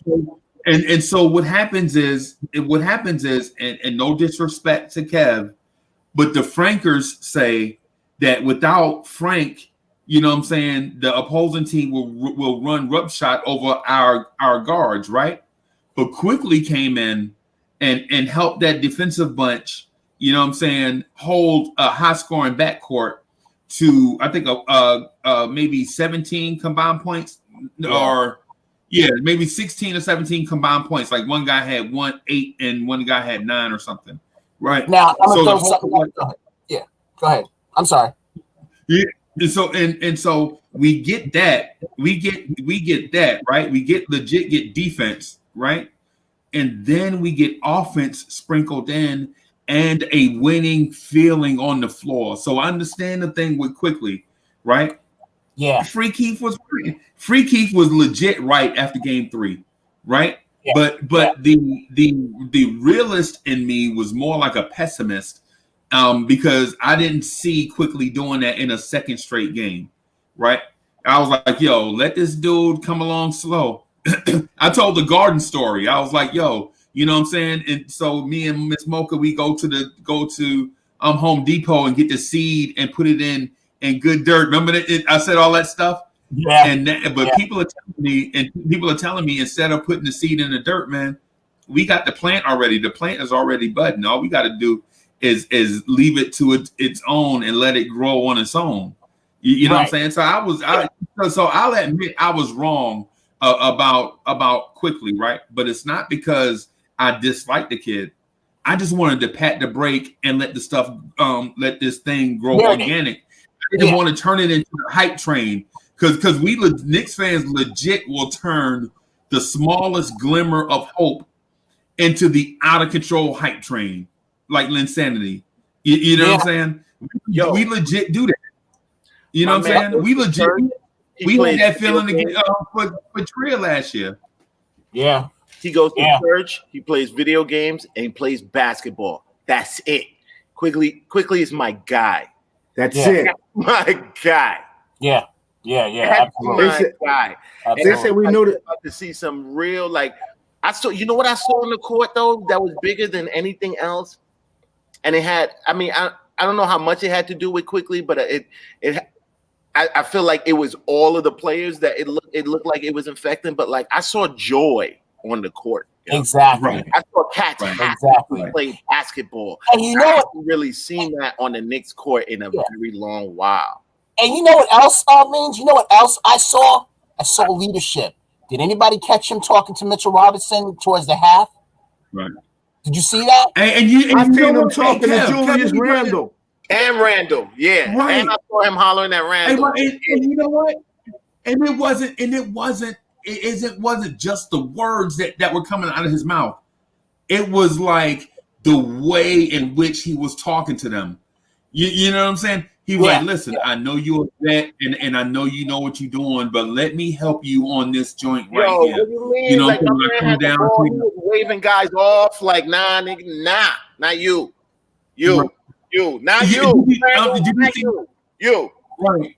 No, and what I'm talking about is like the dead ball. Like when the dead ball, if they mess something up, or if he messed something up, he legit went to him like man to man, like, yo, listen, well, I know. Hey, Randle, I know you've been in the league a long time, but I don't know if it was all that, though. You know, I don't know if it was all that though. Yeah, I'm telling you what I saw. Oh, okay. I'm telling you what I saw. Yeah, he did. I missed that one. So can we agree? Yeah. So can we agree DSJ is going down to the bottom of the bench because of this? And you know that's what I say. I feel like he's honestly improving. That's the funny thing. Like I feel like this DSJ is actually like the DSJ we was looking for last year. Like like the defense is crazy. It's crazy. And as he started to hit that 3 ball, though, it looked pretty. Yeah. But I still find it like it's looking like it's going to just be hard to beat quickly out, though. Right, that's what I was getting at. That's what I was getting at. I think they came up a little too. You got better, but like it might not be enough. Oh boy, it might not be enough. oh boy. Do y'all understand what y'all saying? Because we wanted that. Yes, we do understand. Like, and I know the chat don't want to hear this one. Chat don't want to hear this one. We're talking about quickly on defense. Tibbs might throw in and be like, you know what? I want Frank and quickly to be, be in the backcourt towards the end. Yo, I'm not catering to Frank. Yo, like, fucking. But you never know. I'm saying you never know. You never know. I pray for Frank, but like, but you never know. That defense ain't gonna ride him, but for so long, bro. Like now, Cats is playing defense, so like they're playing They're playing defense. But let's say you want that one stop. From who? That depends. That depends. Like to me, like if it's from a guard position, you put Quickly and Frank out there. Depends on how that guard is getting their points. Because if that guard is getting people keep using this narrative that that Frank doesn't score. Let me just throw something at you. You know I'm gonna do it. And he injured. Like, no, he's not injured. He's not injured because he's playing tonight. Oh, he's ready to play tonight. He's ready to go tonight. He's playing tonight. Yes, he's playing tonight. I really think they just rested him. Y'all being a little hard on him. They rested him to get. That's what I was trying to tell you. They heard his groin. His groin was started complaining, so they rested him real quick. Yeah, it was Achilles tendon. Let me tell you, if he has one more groin issue this season, it's a wrap for him. Yeah, over the Knicks last 10 games last year, New York had outscored their opponents by 19.3 points per 100 possessions with Frank Ntilikina on the court. Best net rating on the team. Okay. Career high, he had 20 points, 10 assists against the loss to the Wizards. Oh, so you mean last year's 21? Hey, what's up, Odie? How you doing, man? Yo, what's up, man? What's up, guys? I'm just saying, don't be surprised. Don't be surprised. Look, I think Frank has value. I'm not a hater. No, and I never said you were, Beans. No, not at all. Hey, it's the guys like Chuck. Where's Chuck at? But like, I'm waiting for him to come on. I do feel like his value is diminishing. Hey, let Chuck stay wherever Chuck is, man. Based on other people being able to do what he does well enough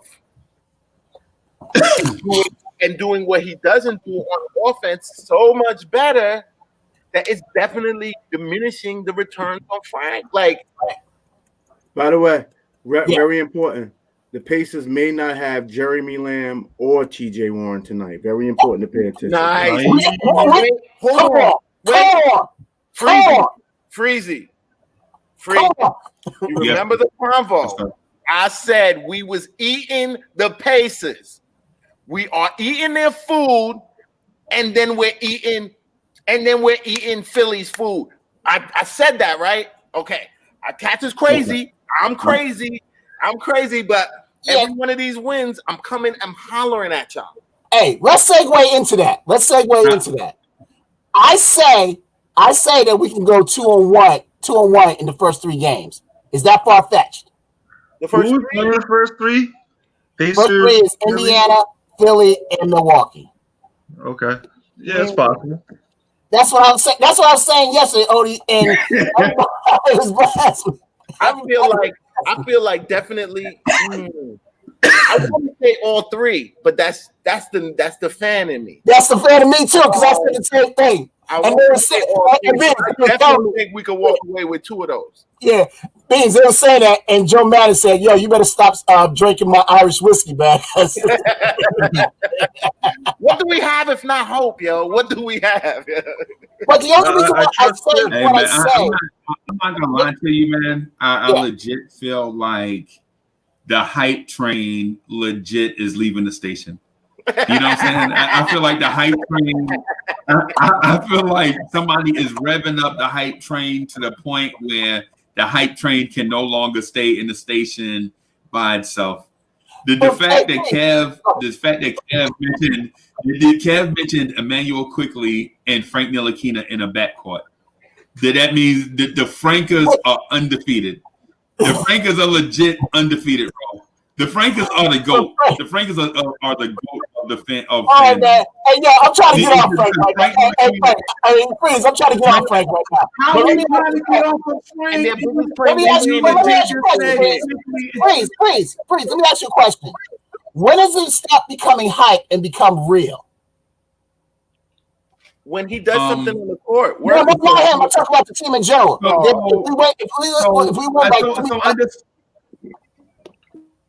If we go 2-1, go ahead. So if we go in 2-1, has nothing to do with an Emmanuel Quickly and Frank Ntilikina. No, I'm not saying that. What I'm saying leave that alone. I'm saying for us as a team. People, even our Knicks fans are saying that we're gonna go 2-8 in the first 10 games. They said we're gonna go 2-8. And I'm like, you're ridiculous. Come on. Hey, Freezy, keep showing the chat some love. They're hilarious today.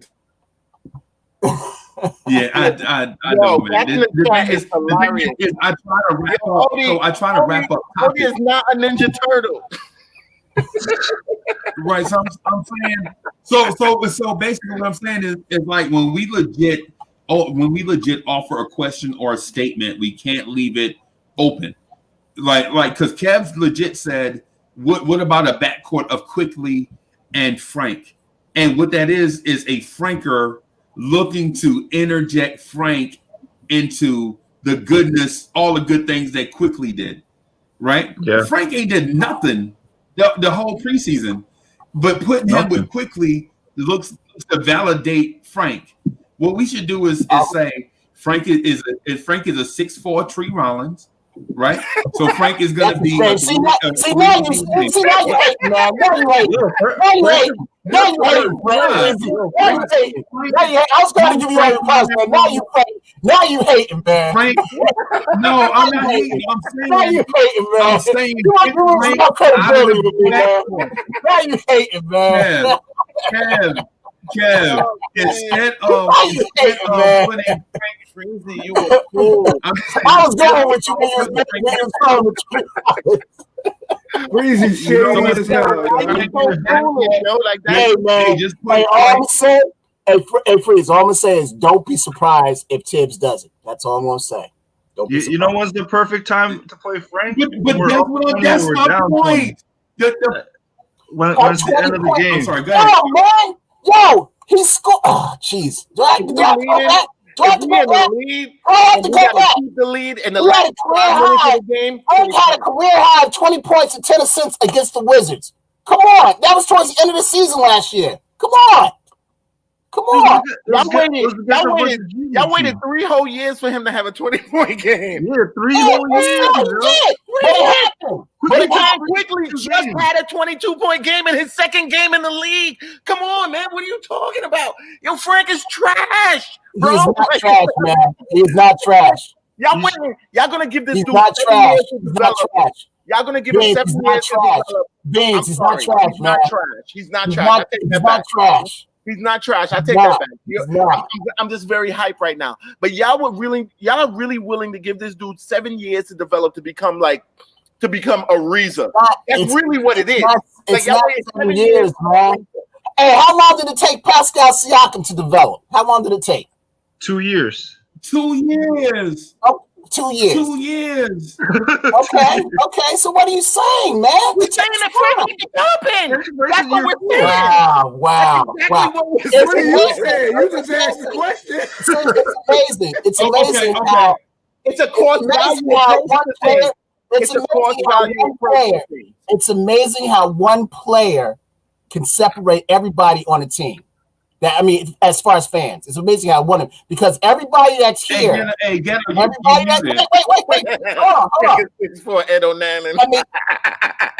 Everybody that's here on the stream and in the chat, you have a very few people that support Frank, and then everybody else wants to bash him. That's not true. You know, Just did. Freezy just did. No. Frank would be a role player in the WNBA. There you go. There's another one. But Wow. people So I'm not. Hey, you see this guy? Ghetto, you see this guy? Ghetto, you see this? You see this guy? That's not what we doing, Kev. You see Kev, this, what man? we trying to do is You would think, hey, you would think that we were talking about Jerome James, man. Back in the day. So the thing with Frank is nobody's trying to trash him. We trying to be realistic. Frank is a 3-and-D wing. That's right. And I have no problem with that. But I have no problem with that. You don't have any problem with that. The church, if you had told that to the Church of Frank just a season ago, they act like it was some big. At least you're finding a place for him. At least you're finding. But please, at least you're finding a place for him. Only right here say he's going to be in the WNBA. I wrote a post that Tibbs is not going to play Frank at point guard. He's not, and probably like November. No. Let me finish. Guys killed me. It's like, you don't know basketball. You suck. Frank is this. I said, Frank's not a point guard, guys. Man, the post went on for 1,000 comments. And honestly, I think that was before they saw what Quickly could do, because before Quickly, it was all up in the air. Even as DSJ was doing, I was like, oh, well, there goes Frank. Like, what do you mean? And I knew they added. There was no Quickly. There was no way that Frank is even beating out Elf. Peyton, say it, Odie. That's why they brought Peyton back. Say it, Odie. They brought back Peyton because they don't believe in DSJ and Frank. Okay, well, I'm just saying. It wasn't just Peyton either. They went after Jeff Teague. They went after Fred VanVleet. They went after DJ Augustine. Okay. And that's when they did all of that. I said, guys, I know y'all love Frank, but if you want him to have a long NBA career, it's not going to be at the point guard position. Yo, bro, they would be like, that's the guy who said Frank came to point guard. And then Tibbs comes out and says, oh, by the way, Frank's not going to play a lot of point guard. And then now they shut up. They don't even talk. Frank is basically Marty Collins. I'm just defending the kid. Because he gets bashed by everybody. That's the only reason why. That's what you Frank are saying, but y'all are the actual chorus on them. So how, I'm the chorus for him because I believe in the kid. There's nothing wrong with that. You believe in his modeling career, or do you believe in his modeling career? He's crazy. Yo, he's gonna be a sick model, man. He be fresh. No, he bring that French. Hey, you disrespectful, B. You disrespectful. You hear it, man. You hear it. Oh my God. Modeling career. I mean, he do be wearing fresh. I appreciate that. No, man. I appreciate it. Please, you're a mean dude, bro. You're a mean dude. He got that. I play basketball player on TV. I'm playing basketball player in the movies. He got that look. I like that about him. All right, man. Let's talk about who's your starting five tonight, man. I didn't hear yours, man. Who's your starting five? Cody, we didn't hear from you. Fred, we didn't hear from you. So I think Tibbs is gonna go with Peyton, Burks, RJ, Randle, and hopefully Mitch. But I could see him going either way. No way. Okay. Yeah. What about you, Freed? Okay. So Quickly and Frank in the backcourt is a no-go. Oh, come on, man. So I didn't get a chance. I didn't get a chance if you kept cutting me off. I didn't get a chance. Kev kept cutting me off every time I wanted to. What I wanted to say is Frank. You're gaslighting. No. I didn't get a chance to respond. I didn't get a chance to respond. I was legit got trying to jump in like double dutch. I didn't get a chance. You know what I'm saying? The thing with Frank is Frank needs to go down that road of being Bruce Bowen. Yo, man, you gonna put me in the hospital, man. Nah, I'm saying Frank. I'm not saying that Frank is a bad player. I'm saying Frank legit needs to go down that road of being that road of Bruce Bowen. Frank at point guard or shooting guard. I agree. I legit don't want Frank. I just don't want Frank trying to initiate offense. We've seen it. It's not what we need as a team. We need Frank to try to go down that road of being Bruce Bowen, right? I mean, and Bruce, it's what do you want? Like legit, do you want a below average point guard, or do you want a borderline defensive Hall of Famer that can knock down the corner three for a contender? And if you ask yourself that's too easy of a question to answer. You know what I'm saying? The Frank thing, that we don't want Frank as a below average point guard. You know what I'm saying? We don't need that. We can find that from anywhere USA. But if you're talking about the potential to be a defensive somebody that has the reputation of locking down offensive wing scorers, you know what I'm saying? We need that, because you don't have that. That's not. You have guys that play defense with a lot of energy, like Pat Bev, but they may not be lockdown defenders, like a Tony Allen. You know what I'm saying? Like Pat Bev and Montrezl Harrell played with a lot of energy, but they got exposed. Frank has all the requisite skills to be a lockdown defender. Why not be that? He's not that yet, but why not go down that road? Why force Frank to play point guard? Frank is never going to be Chris Paul. That's out. But if you say, can Frank go down that road of being a Bruce Bowen type? Yes. Yeah. Yes. I agree with you. I never swayed away from you, man. I totally agree with you. I think he's more Jared Jeffries than anything. Now that's disrespect, man. Come on, Jared Jeffries. Yo, he's more Jared Jeffries. Jared Jeffries. Thomas. He's one of those guys. He has a better handle than Jared Jeffries. Oh, God. Wait a second, though. I think that there is something to be said. Like, I feel like that Lance Thomas comp for Frank, though, that's not far off. It's not. Lance Thomas, what things was he known for? Defense and hitting threes. Like the occasional threes that's it. And that's really I would say occasional threes. But that's where Frank does. That's where it's looking like Frank is leaning, though. Frank has a humongous better handle than Lance Thomas. Humongous better handle? Frank don't have a humongous better handle than Frank. No. Oh, God. Frank is a friend. Let's go back to Freezy. Who is your starting five for tonight? That's the question. Who is your starting five? Yeah, let's get off this. Okay, so out of respect to everybody here. I see a lot of people in the chat. Tyrone the Champion. I see you. Bodega Wi-Fi. I see you. I see y'all in the chat. The conversation gets so robust at times. It seems as if we don't see the chat, but I do see y'all in the virtual chat, and appreciate y'all for all the comments. And somebody said Jared Jeffries was the poor man's JaVale McGee. Wow. But they weren't wrong. They weren't wrong. Somebody, they're a fan favorite. A fan favorite is not going to get minutes tonight, and I think it's going to be upsetting for a certain fan base. I don't know. I don't know if it's going to be DSJ. Is DSJ going to get minutes? No. You know what I'm saying? I mean, I don't know. Very little. Yeah. Because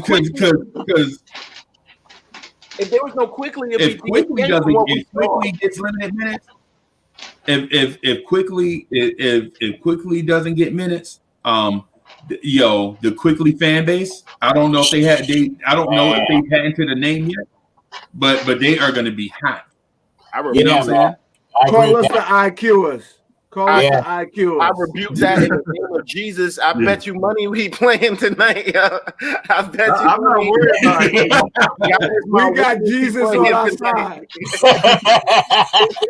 Go ahead, get up. Go ahead. If I got to fly out to Indiana my damn self, I bet you money he playing tonight. Yeah. We're gonna lay Bibles. We're gonna lay Bibles at Tim's doorstep. Yeah, man. Yeah, No, but hey, the thing is, Maverick, you Maverick don't have said, to worry about this whole like Maverick conspiracy. said theory they that might not play he's tonight. not going to play. Like Quickly's going to play. Quickly, Like people always Quickly make is up gonna play. LP is gonna play. You ain't gonna give me a peek at the savior and then pull it back. They Vince, give me a peek at the savior and then pull it out. What the hell kind of teasing you doing? Like, what's going on, Tibbs?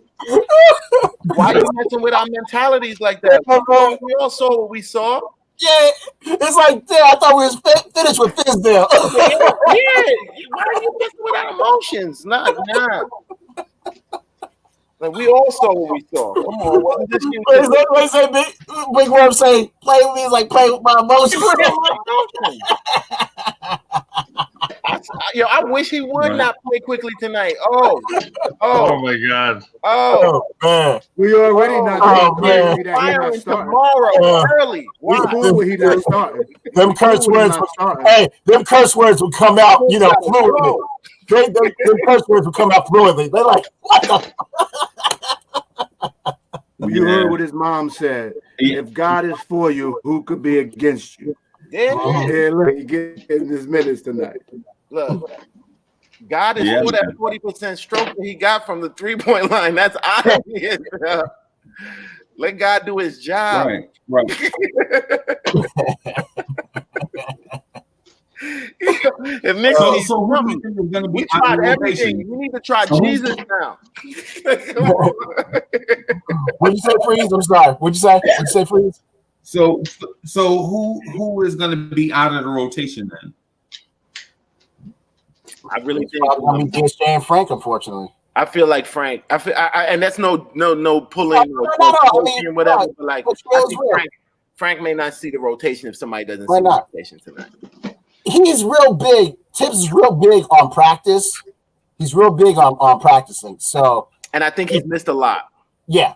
And that's more my point. Like, I wouldn't think that I'd see Rivers even if he's ready. I don't think I'd. Yeah, I wonder what's up with Rivers. I didn't know Rivers had that much of an injury, man. It was a pull or something. I think that they were just being like. I thought it was fake. It's his hamstring, and Tim said he just don't want to react. No, his groin. Oh, groin. Yeah, groin. Yeah, sorry about that. He was. Yeah, he got Frank-itis. He ate I'm with you. And caught his groin problems. I thought it was fake because since they know what he could do, give other guys minutes. That's what I thought. But now that I see he hasn't even been practicing, it's a little more serious than I thought. Yeah. So I wouldn't be surprised if we don't see Rivers in the rotation once he comes back. Once he comes back, maybe once he comes back. But again, like he's got to work himself through practice, though. I think he will. But like, I don't know. I'm not counting on a very prominent role for Rivers in the early games. Right. But I could be wrong. Really? Okay. Once Rivers comes back, Bullock's minutes gonna get cut. Not if he's shooting. Not if he's shooting like he was shooting on that last game. And again, the passes. Rivers don't shoot like that. Yeah, again, the passes don't shoot like that. The passes he was getting from Quickly are totally different from the passes that come from Peyton. Totally different. Here we go. What?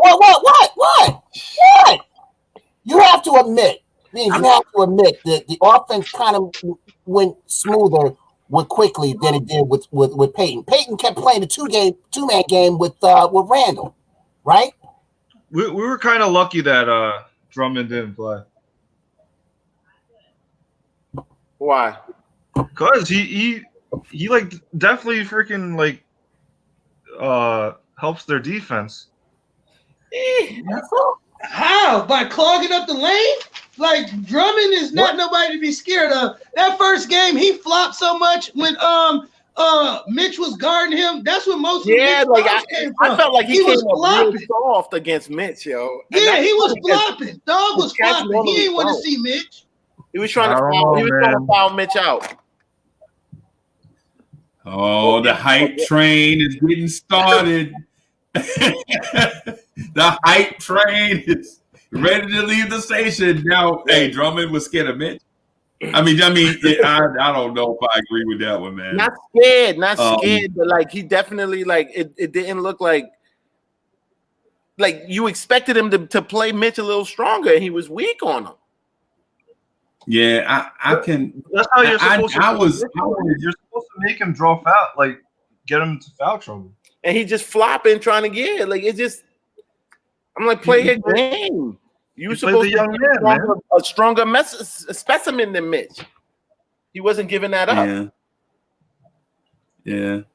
Well, we'll see against Turner tonight. And Sabonis. Those two were pretty good.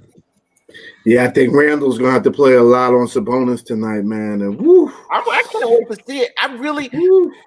I just want us to get loose so bad, yo. Like there's guys that Cat's been hating on that I just know are like they're better players under better circumstances. Like, and Randle is one of them. He is definitely gonna be a workhorse for Tibbs. Yeah, but don't forget, Obi might have to see Sabonis tonight too in his first NBA game. That's not gonna be good. I mean, he could at the rim. He's quicker than Sabonis though on the offensive side.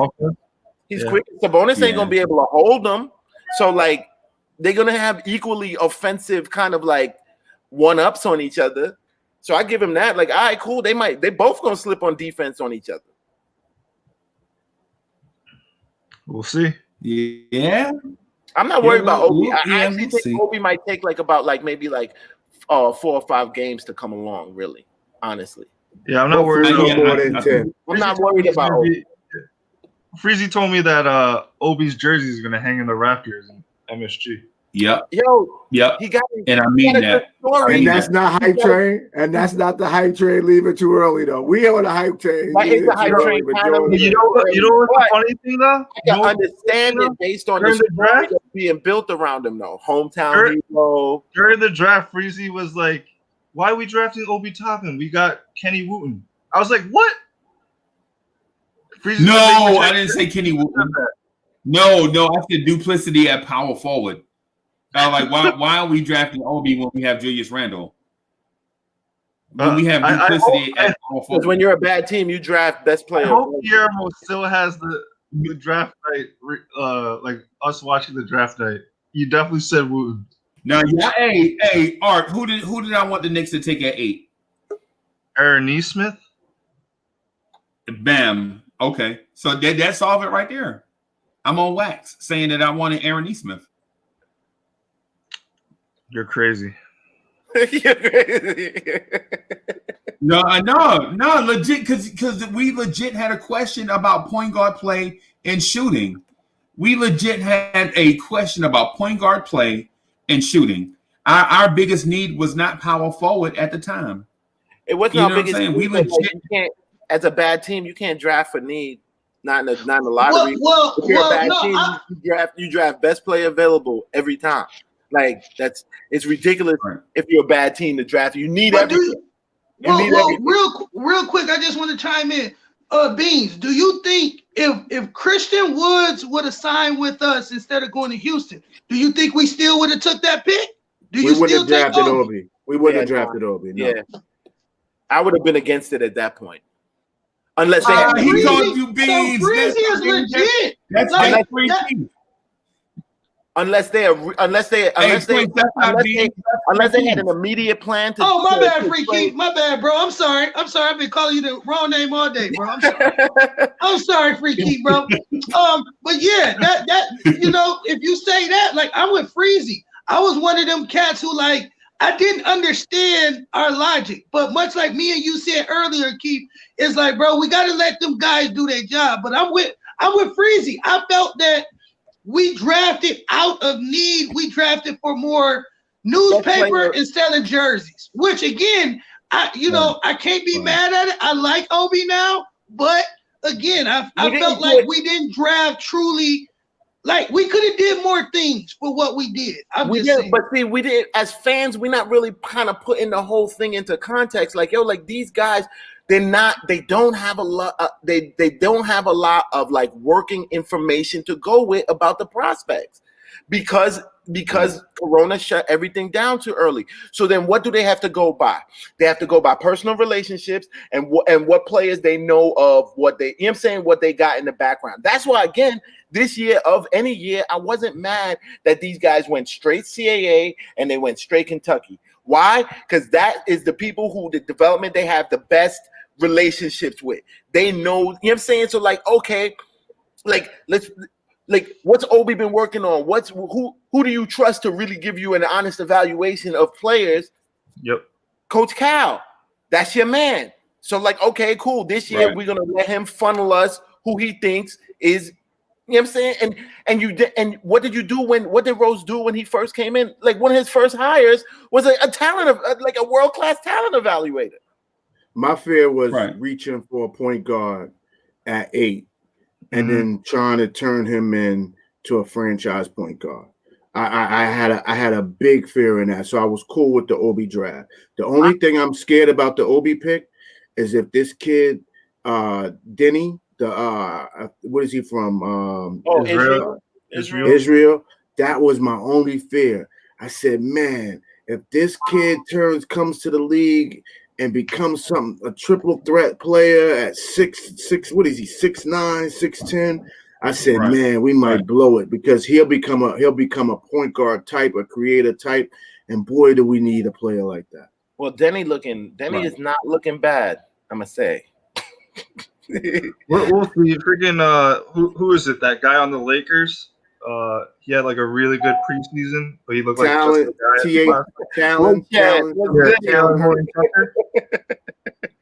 So we'll see. Yeah, and so just to clear things up, Obi was like a top 5 player, and he dropped to us. That never happens. We're not. Nobody is saying that Obi was going to be a bad player. No, I mean none of us said that. Even when we did the mock drafts ourselves and looked at others, nobody said Obi was a bad player. You know what I'm saying? But when you looked at your team need, are you like legit? If you, what just happened? I'm just frustrated, man. No, I'm all right. Can y'all hear me? Nah, Freezy in his bag. He emotional right now. Let Freezy get his Yeah. He just runs away. His pressure going out. Well, yeah, Otto put him on the spot, man. He said he got it. He was Freeze been beating us all night for the hype train, and then he's on record for saying that Obi's jersey is going to the Raptors.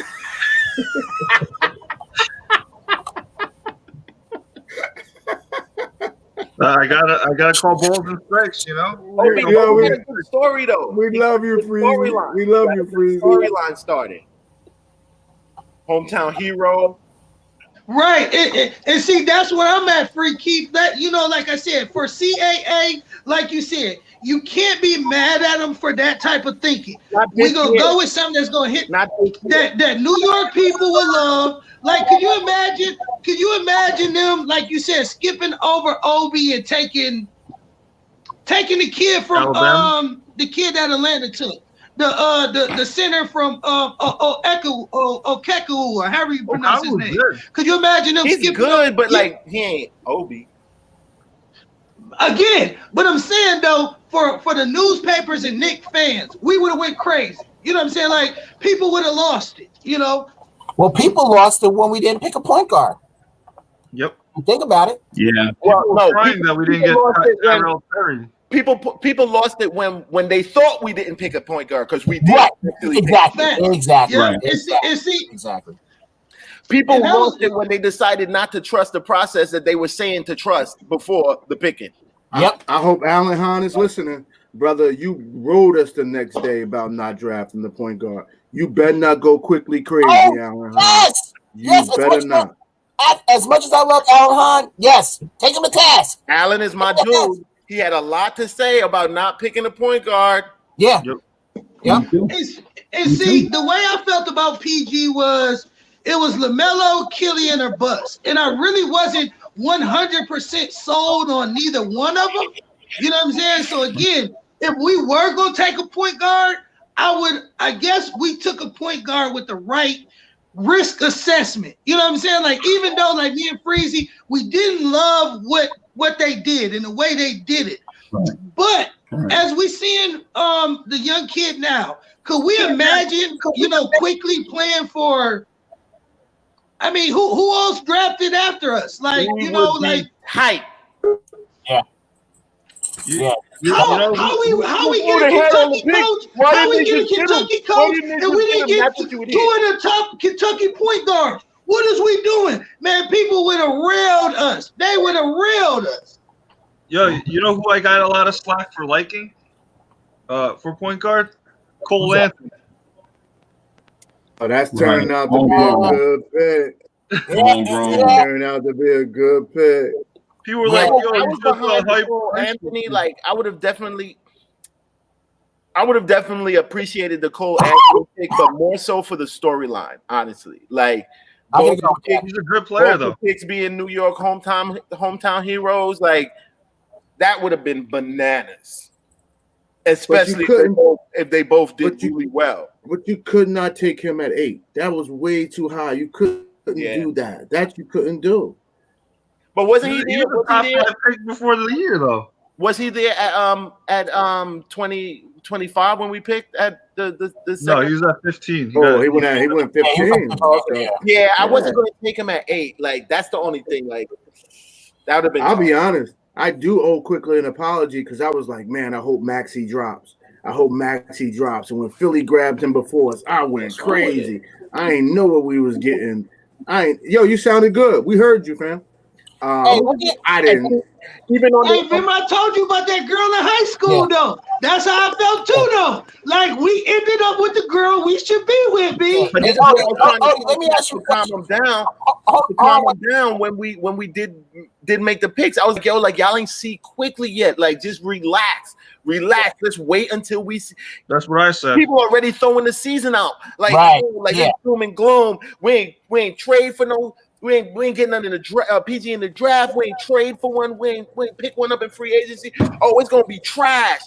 Let's wait, see how quickly do. Maybe they know something. Nah, this is bananas. This is crazy. But here we are. Already throwing the management under the bus, and we haven't even gone through a whole year yet.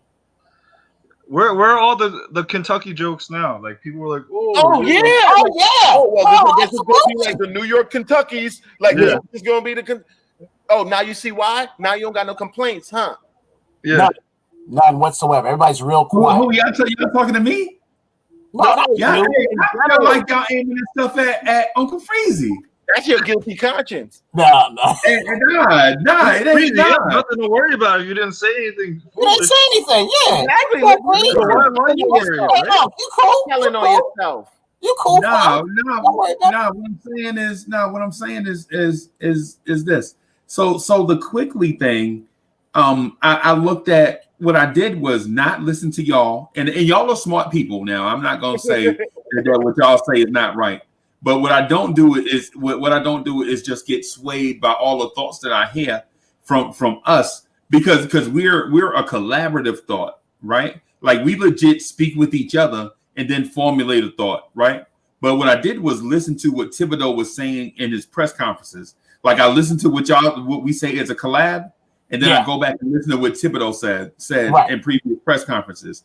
And so when I listen to Thibodeau says all these things that when you listen to it in retrospect, you're like, hey, he has been telling us this stuff the whole time. But since we're so used to our coaches giving us coach speak, we didn't break down what he was legit saying to us. Like, he legit said, when asked about Quickly in practice, they were like, yo, Quickly didn't get minutes, blah, blah, blah. Thibodeau said, Emmanuel's been doing everything in practice. He deserves minutes. He's one of the best shooters that I've seen, right? That's before Quickly even played, right? And then Quickly played and showed a spark. And so they talked about Kevin Knox looking like, hey, Kevin Knox looks like he's coming to life. It was like, yeah, when Kevin Knox gets shots, he knocks them down. And Emmanuel Quickly is one of the best shooters that I've seen, and he's looking to earn minutes. And so I when I think about it, I'm like, yo, they didn't even ask you about Quickly. And you volunteered that information, right? And then so Quickly has this big game, all the Knicks fans go crazy. They're like, yo, what do you think about Quickly being the starter? He's like, Quickly has been doing this stuff in practice the whole time, and so I don't know if he's a point guard or two. All I know is that he's a guard, and he's been doing really good in practice, and he's a great shooter. And so, and I like his positive energy and all these things he's been saying. And now I look back on it, I'm like, yo, this dude legit has been telling us that this kid Quickly is going to be something special the whole time. But since we're so used to David Fizdale selling calls at the press conference or Mike Miller coming up trying not to what did Mike Miller do? Don't blame Mike Miller. He was definitely give Mike Miller some props. He was definitely cutting dry. He was cutting dry, bro. Oh boy. That was a working man. He was so listen to what I'm saying about Mike Miller. Mike Miller was trying not to say the wrong things so that he can get another look. You can't deny me that Mike Miller was trying not to say the wrong things. But at the same time, you can't trust, like you have this level of distrust with the coach because you're like, they just gonna sell us whatever. But Thibodeau was legit telling you that when Knox gets open shots, he knocks them down. And he said this whole thing about Quickly, and he talked to us about RJ Barrett's leadership during this training camp. And so he's been telling us all this stuff, but we're so used to the national media force feeding us narratives and coaches coming in doing coach speak that we didn't even listen to Tibbs. So if we listened to what Tom Thibodeau was saying about Quickly, we could have saw this thing building momentum the whole time. I'm not saying that he told us Quickly was a starter. What I'm saying is we could have legit saw the thing with Quickly coming along and building momentum slow if we had legit just listened to what my man had to say. Yep. By the way, Scott Perry still has an office in MSG. Does he get invited to the meetings, or is he just riding out his contract? What do y'all think is going on with Scott Perry? Is he involved?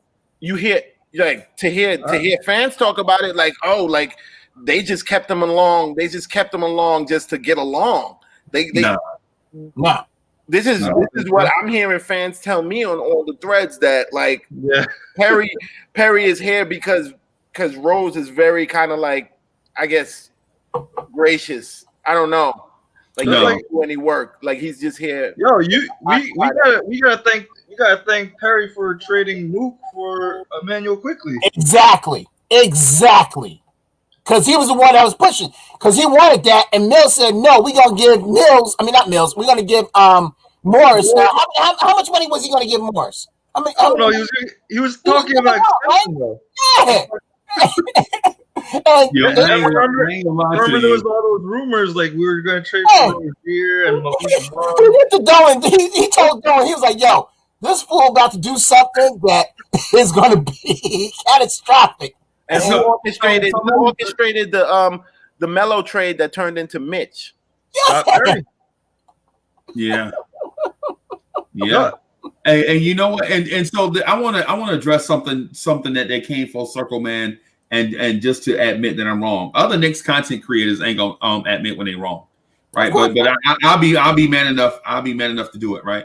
So I was hot that they signed Mook Morris to take minutes away from Kevin Knox because I felt like it hurt Knox's development. And I was with you. Just let me finish this real quick. So I was on Twitter saying, what kind of player are you going to get that was worth destroying Kevin Knox's development, right? Quickly. So let me finish. So the thing is with Knox's development, I said, Knox was coming off a rookie of the month, a season in which he had a 30-point game. He was rookie of the month, and I wouldn't have risked Knox's development to sign Marcus Morris and stunt his growth, right? So then we trade Marcus Morris for the 27 pick, right? So I'm like, oh my God. So ruining Kevin Knox's development was worth trading for a guy with the 27 pick, right? So with the 27 pick, we trade back, move up. We wind up getting like 2 extra picks for the second round pick and Emmanuel Quickly. So now when I look at it as this: was the risk of Kevin Knox's development worth Emmanuel Quickly and 2 second-round picks? Yes. So I was wrong because I didn't let the thing play out in the long game.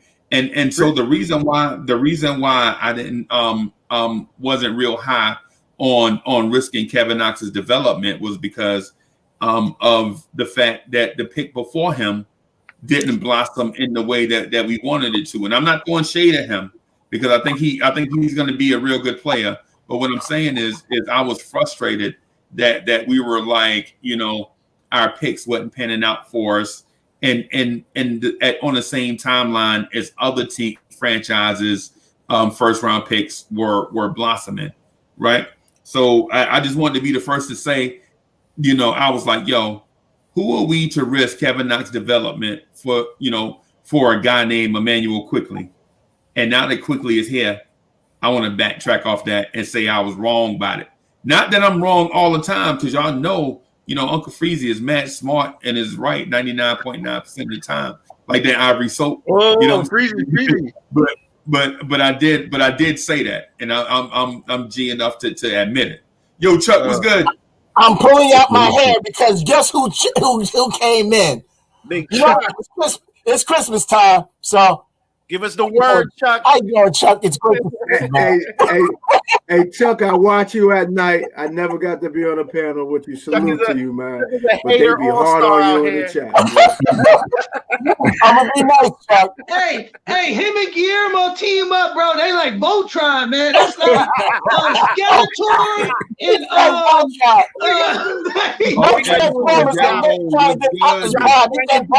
Robert Petalino, what's good? Russell McCall, what's good? I see y'all. SG the third, what's good? What's good? Breezy. But you know what you were wrong about? You know what you were wrong about just now? What's that? You said it hurt Knox's development, but how did Knox get better? Knox is better now, isn't he? So it didn't hurt his development. That's the reason why I went on that whole diatribe just now. Because I was wrong. It didn't hurt Knox's development, and we got a player. Yeah. That's the reason why I said that. It's the gift that keeps on giving, actually, because of Rose's draft day movements, the story ain't even done now until 2022 when that second round pick plays out. Yeah. Right. That's what I'm saying. That's the reason why I wanted to admit that I was wrong, because I'm actually on tape saying that it actually hurt Knox's development. You know what I'm saying? So I'll be a G enough to admit it. A lot of people that do this do not admit when they're wrong. Of course. You know what I'm saying? You know what I'm saying? So that's the reason why I'm being upfront about it. When you're wrong about something, you need to admit it. You know what I'm saying? And so I could have waited. I could have waited this thing out. And then, you know what I'm saying, waited for the first opportunity to be right. And then exclaim that I was right. But I ain't do that. You know what I'm saying? So Chuck. So Cornerstone Kev said backcourt of Quickly and Frank. He said what? He said, what if there's a backcourt of Quickly and Frank?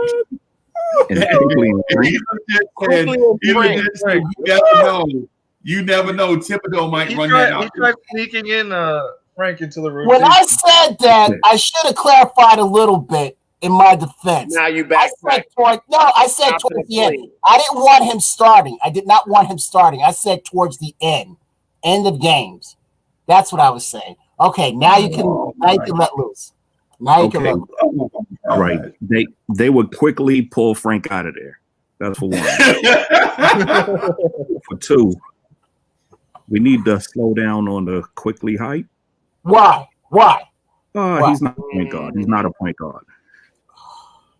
You're gonna assume you don't need a point guard in the triangle, Chuck. Don't start this argument. Don't come on here being wrong.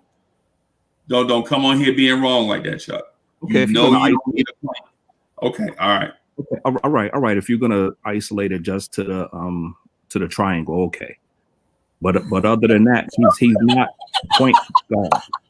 Like y'all have him slated as the point guard of the future. That's not him. For 2, you wasn't wrong about Knox. Knox still ain't good. Like it has nothing to do with his development. He stinks. Knox still stinks. What did I miss? Poor Knox. Yeah. Bro, how does Knox still stink? The guy's shooting 57%, 53% in preseason. He still stinks. And that was because of Quickly, sir. That was because no. That wasn't because of Quickly. You still gotta make them shots, yo. Like cats say that kind of stuff too easily. Like okay, Beans, I'm gonna go back to Chuck, but Beans, let me ask you something real quick. How come he was hitting shots with Quickly and wasn't hitting shots with Elfrid Payton, DSJ. Knox had 9 months of development, bro. Like you saying that, like, I would say his game is too limited if it's PG dependent. Then, like that to me right there, it's a no. Get him the fuck off the team. Thanks. Hey, and I said this a couple streams ago. And I was gonna say that Freezy brought this up earlier, talking about RJ being able to close in the fourth quarter. We haven't even seen Thibodeau put his thumbprint on their offensive games yet. We haven't seen him run sets for Knox. We haven't seen him run sets for RJ. They're just playing in the flow of the game, in the flow of their offensive sets. They're not even really running plays yet. So, like you just said, Keith, once they start running actual plays for Kevin Knox, running actual plays for RJ, you're going to see him unlock so many different facets of his game. Knox had 2 good games versus Cleveland. All right, that's a lie. That's a lie, Chuck. That's a lie, One Chuck. was against Detroit. One was against Detroit. I was going to say that's a lie, Chuck, because, again, technically, if you really want to be honest, I think he had 3 pretty good games and 1 subpar game if you want to count that 12-point game. Again, this is objective. You guys are objectively looking at guys you guys don't like. Here we go. This is that Frank thing again. You can't sit up here and act like this kid is just trash. Stop playing. If that was the case, they would have waived this kid. Like, y'all, just because you don't like him, Chuck, is one thing, bro. But again, to sit here and act like a 20-year-old kid who shoots the lights out the ball when he's confident is trash, y'all killing me, man. Y'all killing me with it. All right. Hey, Prince, come on, man. Like Knox aside, I have more faith in Knox. Like I can see the value in giving Knox more time to develop than giving Frank. Well, I can agree with that. I see where Knox is going. Like you see it, you know it, and your man Cal, whether you like the coach Cal, whether you think that he a snake oil salesman or not, he pretty much said that about Knox. You know what I'm saying? Like question. And I'm not a Knox fan, like super fan or this, that, and the other, but I can see like there's something there with him. There's definitely something there with him, and it could flourish. I'll give him I want to see him over this season.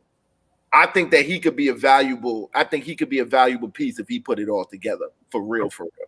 Okay, all right. I got stop now. Which game versus Detroit was the good one? The 2 for 6 or the 1 for 6? I'm just saying. You know what, Beans, man? You know what it is? You know what it is? There's just some people that you can't convince. We can win the championship. All right, which one are you convincing me of? He will still come at it. Which one are you convincing me about? You put Knox in a role like Davis Bertans or like some like what the Knicks used to do with Novak and stuff. Like you can't just make him your main part of the offense. Yeah, exactly. That's the thing. Like I'm not running no offense through him, but he's definitely I can see him as a piece. Yeah, like a 3-point shooter off the bench, you know.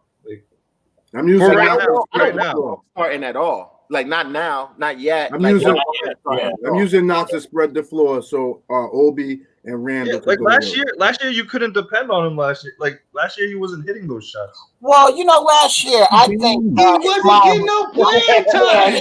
Like he was sitting on the bench behind him. You know why he wasn't hitting his shots? You know who was his point guard he played with? Off the bench? Oh, come on now. Here you go. Here you go. So, Oh, man. Here you go. Here you go. Was it Tree Rollins? Hey, was it Tree Rollins? Tree Was it Tree Rollins. Rollins? Reason you wrong for that. Orlando Thomas. You wrong for the 6'4" Tree Rollins. Tron People won't Baker. let that go now. Here you go. Here you go. Tree Rollins. I got no words, man. I got no words. No words whatsoever. No words. I just say let it play out, man. Just let it play out. I think we're gonna see some interesting things. And like honestly, and if he keeps sucking it up, our star pickup, our star free agent pickup was Tibbs, I think. Yes. Yes. No, don't skip that. Don't say that. Where's my man here about to go crazy? What's his name in the chat? He's about to go crazy. What's his name in the chat? Hey Chuck, at least do you agree with the coaching hire that we have? Do you agree with that? I agree. Y'all never answered my question. What question? Which game versus Detroit was the good game? The 2-for-6 or the 1-for-6? Oh, you talking about from 3? The 2-for-6 game, he still had 12 points, Chuck. What are you talking about? He still had 12 points. You judging the kid because he shot the ball 37%. What are you talking about, Chuck? Hey, hold on, one at a time, man. Y'all got to go one at a time. Hey, Prince, go ahead. I was just saying, again, Chuck, you try to put us on blast because the kid shot, what's that, 30-some%, 33%? Okay. And Chuck, like you act like he went 0 for 40. Like, I mean, like what? All right. No, Knox had 5 points. Wait. Thank you. I was about to say that. I was about to crush him. Where you get 12 from? He had 5. Okay, so which game did he have 12 in then? Because one of those games against Detroit, he had 12, but he didn't shoot well. So again, you can say what you want. You're what wrong. Game was it? The second game he had 2. So he had 5 and 2, and then he exploded for 16 and 20.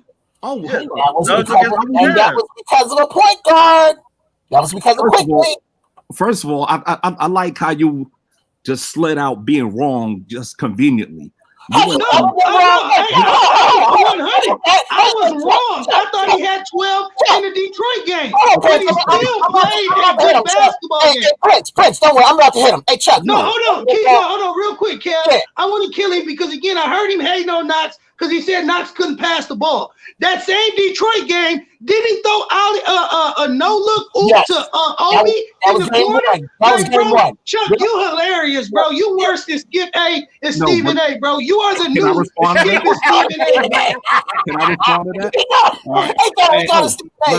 Let me respond. All right. So you talking about the game he had 1 assist, right?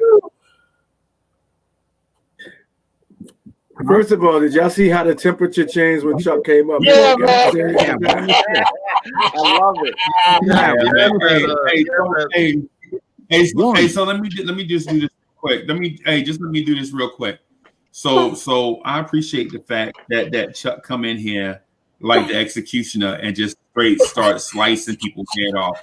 You know what I'm saying? If you don't want your head, don't come on here with Chuck. Yo, Chuck, my man. That's why as soon as I said Chuck in the thing, I was like, let me hurry get my man Chuck up here because Chuck is putting heads to bed. He's straight out the box, MCs and jumping out shoes and socks when Chuck come up here. You know what I'm saying? But the only thing though is I got to keep Chuck on a leash. You know what I'm saying? Like he legit will destroy Legion and anybody else. And Legion is my man. You know what I'm saying? Legion Knicks podcast. And shout out to the Hey, Die Hard, I see you in here. Hey, come on, bro. Even come on. I mean, don't come on and battle Chuck, but just come on here. You know what I'm saying? We need to see your mug. But Chuck, listen, man. I know you love Frank, right? I know you love Frank, right? I know you love Frank. But our guy may legit be out of the rotation, right? And I'm saddened by that because I think we need some Frank, but I just don't know to what extent. So are you thinking the Knicks will be hurt? When you need to intentionally foul people, you can use Frank. Intentionally foul people. Come on, man. With a capital D. Get a quick hand check. Yeah, He's definitely he's a good fella. I'm not gonna lie. Yo, Wow. he legit said he had 12 in one of the Piston games. I shut that down. He had a combined 7 in both games, and went 3 for 12 in both the games. So he all the way to the Cleveland games. Like I initially said, he had 2 good games versus Cleveland, and y'all try to throw Detroit in there, and I squashed it. Now, no, it's not y'all. It's not y'all. You picking up a man, Frank. No, I said, and I'm gonna contend on it. The game that they played against the Pistons when they won, Knox didn't contribute to help them win that game. Contribute what? His defense was really good. He played defense. He rebounded. Like, stop, Chuck, bro. Stop, man. Stop. I'm not gonna be honest if you can't be honest, bro. Like, there's no reason, bro. Like, you are not a Knicks fan, not whatsoever. Hey, Legion of Knicks podcast is killing you in the chat, Chuck. Legion of Knicks is all right. Yo, All right. I'm gonna right now, cuz I'm gonna admit his 1 assist made the difference. You are. oh my God, B. Hey, that's why I left the thread on Twitter. I couldn't take Chuck no more, B. His 1 assist in the first half. His 1 assist in the Jerry first half Seinfeld humor made the difference. Good job. So Chuck, listen, I gotta ask you a question, and I think the chat has been waiting on somebody to ask you for a long time. So, what about Dennis Smith Jr.? Like you legit cap for Dennis Smith Jr. Are you still on that DSJ train, or are you gonna back up off DSJ? No, I what I do, and I explained this already, is I defend everybody that's made the scapegoat. I've been doing it since Stoudemire, Calderon, Moutier. Oh, terrible. Oh, that's crazy. Because you ain't the thing. Hold on. Wait a minute. Now, how you gonna say you defend the scapegoat and you always bashing Frank and you always been a scapegoat? How you gonna do that? See how no.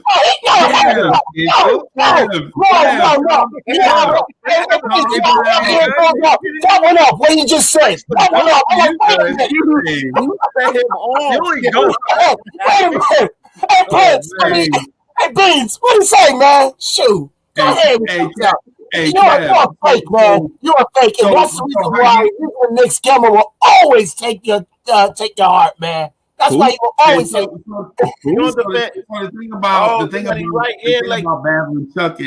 The thing about battling Chuck is when you dive in head first, you always lose. You know what I'm saying? You have to use.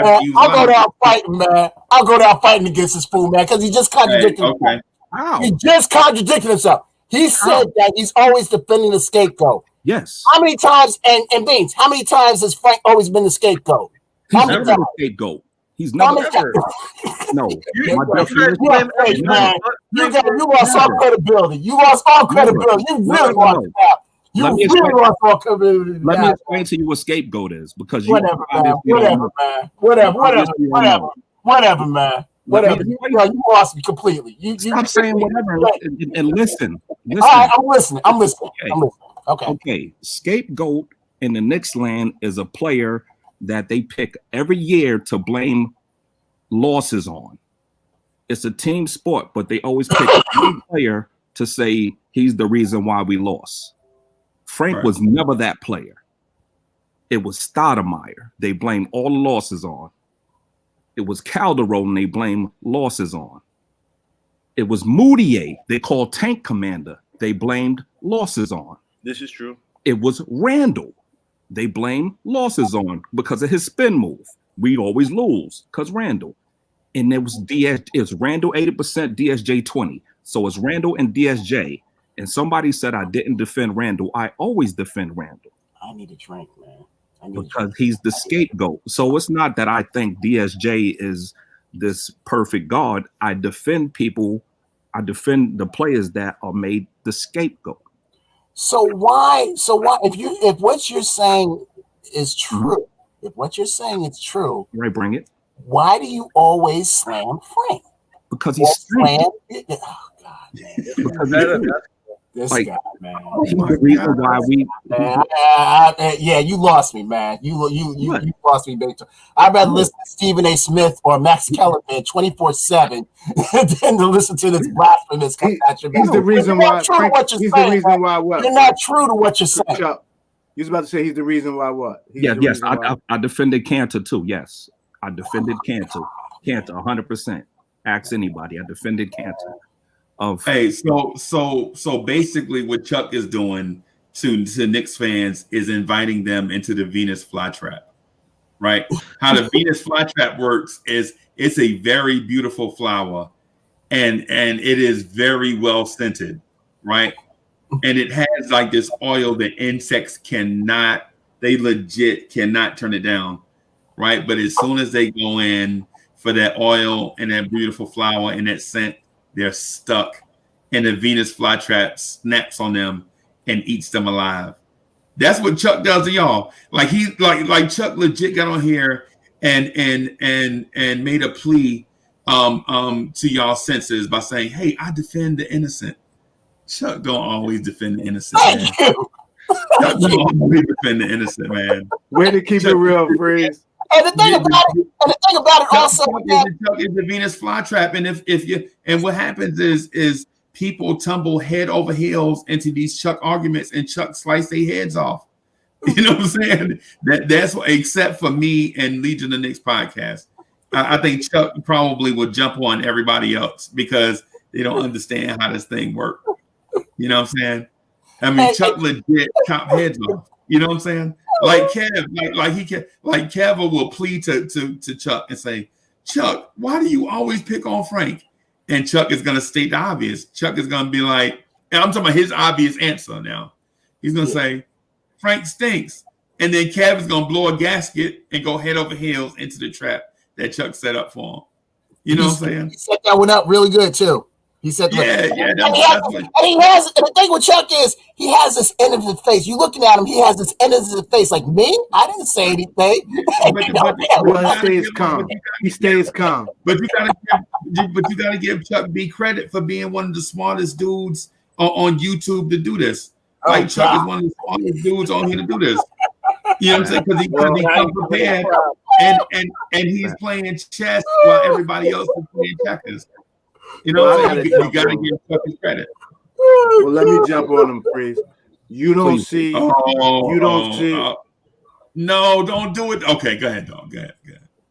You don't see Frank as a high-level 3-and-D player in the future in the NBA.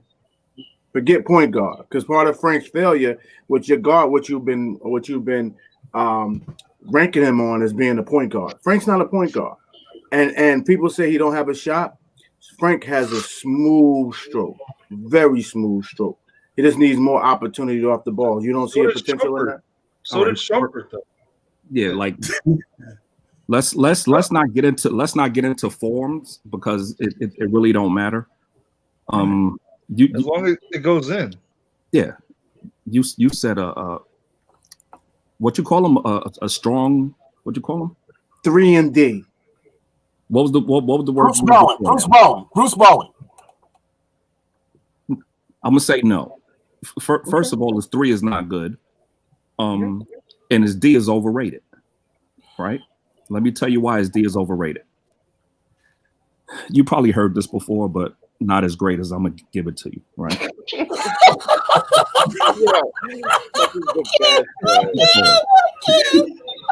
Y'all fall for this every time, man. Listen. Yeah. Hold up. I'm gonna give you a look. All right. When was the last time you? All right. Things that good defenders do, right? Have you seen Frank beat his man to position to draw charges? Have you seen? Absolutely. Oh, you can't use that. Use something else. You can't say that. Oh, you can't say that. You cannot say that. I got him, Freeze. Get him, girl. Get him, off. Frank just took a charge 2 nights ago. The last game. He played 2 nights ago. I'm talking about in the whatever the last. Yeah, you know what it is, man. You know what it is. No. All right. He talking about practice. No, I'm talking about preseason game. But okay. Okay. Do good defenders games don't count, that all man. the time. Do good defenders stay in He foul? asked me if I saw it. Do good defenders stay in foul trouble? I mean, he might get one every now and then, but his slow feet don't allow him to get in position to beat his man to the spot. I don't buy it because with his slow feet make up for it. His wingspan, his lateral movement is next level, and his anticipation of what the man is going to do in front of him is next level. Now I'm gonna stop him again. You just said that if you're a good defensive player, you don't get into foul trouble, right? So I guess Mitchell Robinson is not a good defensive player either, right? No, he's not. He's a good shot blocker. He's not a good defensive player. It's different. It's different. It is different. It's plenty different. It's a little different, but doesn't rebounding make you a good defensive player? Negative. David Lee was a good rebounder. He wasn't a good defender. And he's not a good rebounder for his height. Enes Kanter is a good rebounder. You guys didn't. Please come on. League of the Knicks, please come on. Gilmore, please come on. Defensive rebounding makes you a really good player. I'm sorry. Okay, so Kanter was a good defender then, right? Kanter got most of his rebounds on the offensive end. He could really see that ball coming off offensively. Kanter just didn't work on the defensive end, but he got hella offensive putbacks, like almost 4 or 5 a game. So that was part of his 8 or 9 rebounds. I'm lying? Go ahead, brother. Yes, you are lying. You're not lying on purpose, but you're lying of lack of knowledge. So for you to sit here and say a good rebounder translate into a good defender, that's one of the worst things I ever heard in my life. Well, if I would have said that, then I would agree with you. That's not what I said. All right. So repeat what you said. We talked about tenets of being good defenders, and I said rebounding is one of the attributes. That you just totally changed the narrative. I didn't say that narrative. Okay. But go ahead, sir. All right. Rebound is one of the attributes for being a good rebounder. It has nothing to do with defense at all. You could be nowhere near your man and get rebounds. What do that have to do with defense? Nothing. Your man could be shooting the 3 and you be under the basket not guarding him. But first of all, this isn't about Frank. This is about Mitch. No. I'm saying one of the things. This is about basketball. Period. You saying saying defensive rebounding. Go ahead. One of the reasons although Rodman kept his man in front of him, but one of the things that elevated Rodman to defensive player of the year was the way he got on that glass. Period. And historically, you won't find one of the big men. And first of all, mostly big men win defensive player of the year. Go and check it. Go and look it up and down. Not too many. That's why somebody was saying Kobe ain't win no defensive player. Well, guards very, very rarely get that. Big men get it. And you look at the big men that got it, all of them averaged. You're muted, and that was good. My son. If you look at, I gotta say this. If you look at defensive player of the year, go ahead, Fred. So I was gonna say, man. So we quickly moved away from Chuck and Frank, and I'm kind of glad in a sense. Me too, because I think Chuck was slaying that Frank argument, because we legit saw Frank Ntilikina in that game take a charge and hurt his Achilles and hadn't played since. I mean, I don't know if that's a coincidence or if you are dirty, Fred. No wonder you support. No wonder you support Chuck. I'm starting to think now that Freeze is the emperor from.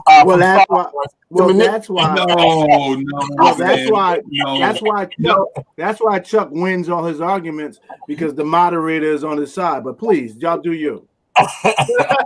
Nah, no, okay. No, man. How in the world Hey, how Frank can is y'all a how in the world can y'all 6'4" Tree say that's Rollins. not so it's coincidence. So it's coincidence. Do good So defenders it's foul out coincidence as that my man took in charge and has a hurt Achilles. It's not. You're right. You're right. All right. Frank always has very convenient injuries, yo. If Frank was that hurt, That's he what wouldn't I'm be getting playing at. tonight.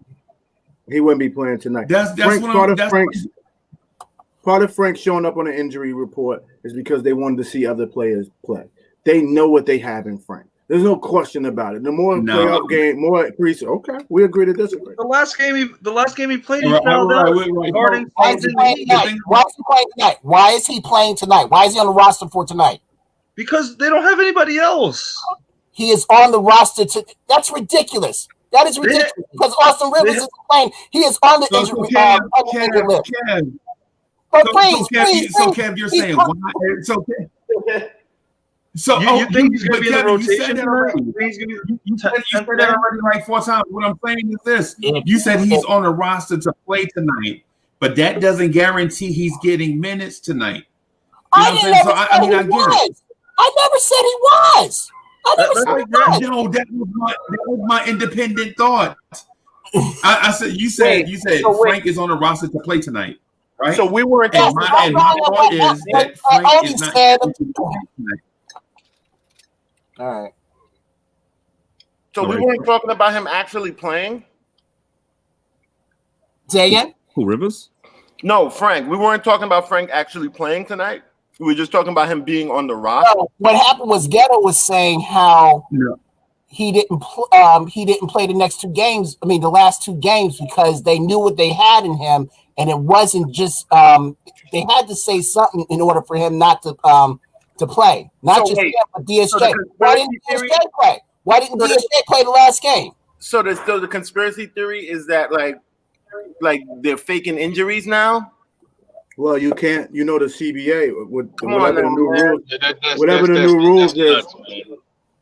new rules is, guys. Come on, Frank. I'll shut up. I promise. Frank was injured. Frank was injured. Set the table for you. Frank was injured. Rivers was injured. Cats were injured. The NBA now they're loosening that for this year, but the NBA doesn't just allow you to sit out because you want to sit out and rest. Frank ain't no star. The NBA doesn't care about him. He is a star. The NBA. No. I'm talking about his point. I'm talking about his point. It's NBA players in general. That's what they're making the rule for. Nigga, they don't care about no damn Frank. Sitting out no damn game. You think Steve? Yeah, you think Sterling give up? Yo, yeah.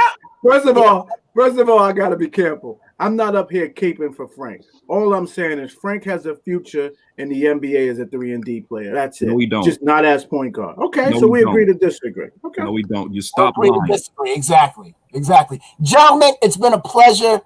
Let's get our first win tonight. I'm hoping to be on tonight on your thing tonight, Freezy and everything, but we just want our guys to do great. That's all. Do good. Wait, all right? Are we doing this? Right. Are we getting together like to watch or after? After 11:45. Damn, because I definitely. I know. I said the same thing. I would love to talk. The only silence tonight. Hey, this only silence tonight. So let me say this real quick. Just give me like a few seconds. So shout out to Legion of Knicks podcast. He's in the chat right now. That's my guy, man. That's my bro. He legit is gonna be doing Legion of Knicks podcast right around the time at the end of the game. So make sure y'all go check out Legion of Knicks podcast on YouTube, man, and subscribe to his channel. It is very dope. It's like that Venus flytrap that I was saying. Like once you get into it, it's like it's unescapable or whatever. But the Knicks at Night podcast will be on at 11:45 p.m. and we do the same routine. We try to be consistent. So and the reason why I came on today at 8 o'clock as opposed to 8:45 is because 1, I couldn't wait. I was excited. I just wanted to hurry up and jump on. And 2, jumping on at 8 means we could have been on for a longer amount of time. You know what I'm saying? So make sure you check out Legion of Knicks podcast joint. It is dope. He usually gets Chuck on there as his sacrificial lamb. Sometimes I jump on to save Chuck, but sometimes Chuck fights his way out. So you know, 9-0-2. 9-0-2. Keep the records. I got receipts. Hey Chuck, if you continue to control the narrative, you'll always win. That doesn't work with every. Hey, Chuck, that doesn't work with real alpha males. Hey, Chuck, real alpha males hey, don't Chuck, succumb hey, to that Chuck, bullshit. Chuck, have you ever I'm not going to destroy you yet, Ghetto. I'm not going to destroy you yet. Chuck, I'm going to let you live for a little while. Chuck, have you ever admitted when you're wrong? Have you ever admitted when you're wrong? I never been wrong with you. Oh, God. You're terrible. Oh, wow. You're terrible. You go off emotions. I go off. Guys, Merry Christmas, guys. Hopefully we'll get a win tonight, and we will, do that. All right. Love y'all. All right. Love y'all. All right. All right, Kevin. All right. Okay. I got a question. I got a question. All right. If Frank is as good as you guys say he is, right? Or he's gonna be as good as you guys say he is, why didn't the Knicks even freaking discuss an extension with him? Because they could have definitely got him for cheap, a reasonable price. I have a response. And my response is, number one is, why Frank in his mind and his team's mind, he's something else. He wants to be this, that, and the third. So you know what? You're restricted. You're not going nowhere if we don't want you to.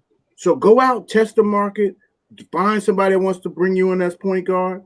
But if you don't find what you want, guess what you have? It's a home here. Because y'all talk about Frank, but you haven't recognized that Burks has 1 year. Bullock has 1 year.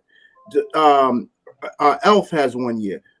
Frank is way more highly rated in the Knicks organization than those three players long term. That's not true. Right.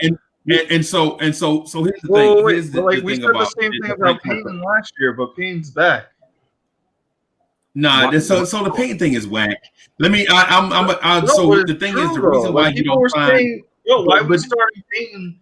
People were saying why we starting Payton because he's not going to be back next year, but he's back. But that's not even. But you asked the question. I'm gonna answer your question. So here's the thing: you save your cap space so that you can either trade for or absorb a big contract, and get draft picks with it, and still sign Frank back, and that means you can go over the cap. You just maintain cap flexibility.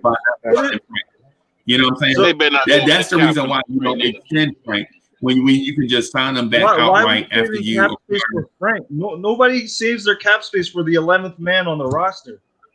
Right. But what I'm saying is, you could find somebody else. There's better players in free agency. Like the Knicks aren't the only team with free agents. Why are we saving money for Frank? I know this, and that's the reason why the Knicks save their cap space, because other teams have free agents. So in a linear sense, you're thinking that teams are trying to sign their own guys back.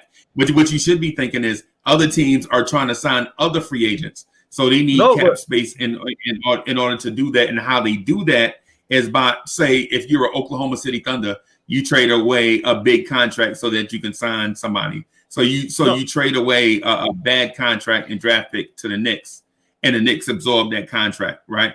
And they get draft picks, right? And then if they want Frank Ntilikina back, then they can sign Frank Ntilikina back because they have his bird rights. He has like an $18 million cap hold, right? Yes, Frank. That's why they didn't give him a contract, because it would have been for $18 million. They're going to bring him back for less. Right. No, you could. Right. So you could negotiate a different price tag. It wouldn't be that. I just said his team wants to go out and hit the field. They believe they're worth that value. Dude is never going to make $18 million a year. Exactly. So we're going to get him for less. No, he ain't proving our point. No, I don't. We don't need him. We don't need him for less. Like, if you want him back, you still got to there should have still been a discussion. They didn't even discuss an extension. When you talking business, I mean, right now, I don't think it's not going to move the needle to sign Frank right now. In the Knicks standpoint, it makes more sense for us to go out there and see if Frank is who Frank says he's going to be. There's no reason to pay Frank right now if we don't know who Frank is going to be. So the Knicks are saying, Okay. We understand you coming up for a new contract. Prove yourself. Much what Chuck. They didn't even discuss that though. They didn't even discuss that. You don't know that. We don't know that. We don't know that. Wait, it's been reported though that there's been. It's been reported. He just said Frank confirmed it. What it's also been reported that Frank is unhappy coming back not being a lead point guard. So we don't know that they said, Frank, if you want to be a point guard, then go out on the market and find out whether you're a point guard or not. I don't need to discuss anything with Frank because guess what I have? I have a restriction on anywhere he goes. The driver's seat belongs to me. Frank, go do whatever you want. If you bring back some killer contract, you know what? We ain't gonna make you unhappy. We'll let you go because we'll have to match that contract. Go out and see what the market brings to you. If it brings to you something that we can't afford, God bless. Right. God bless. Right. If we want to.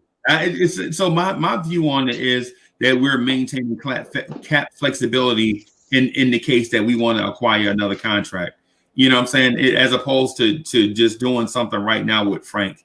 You know what I'm saying? Because the organization is in the catbird seat.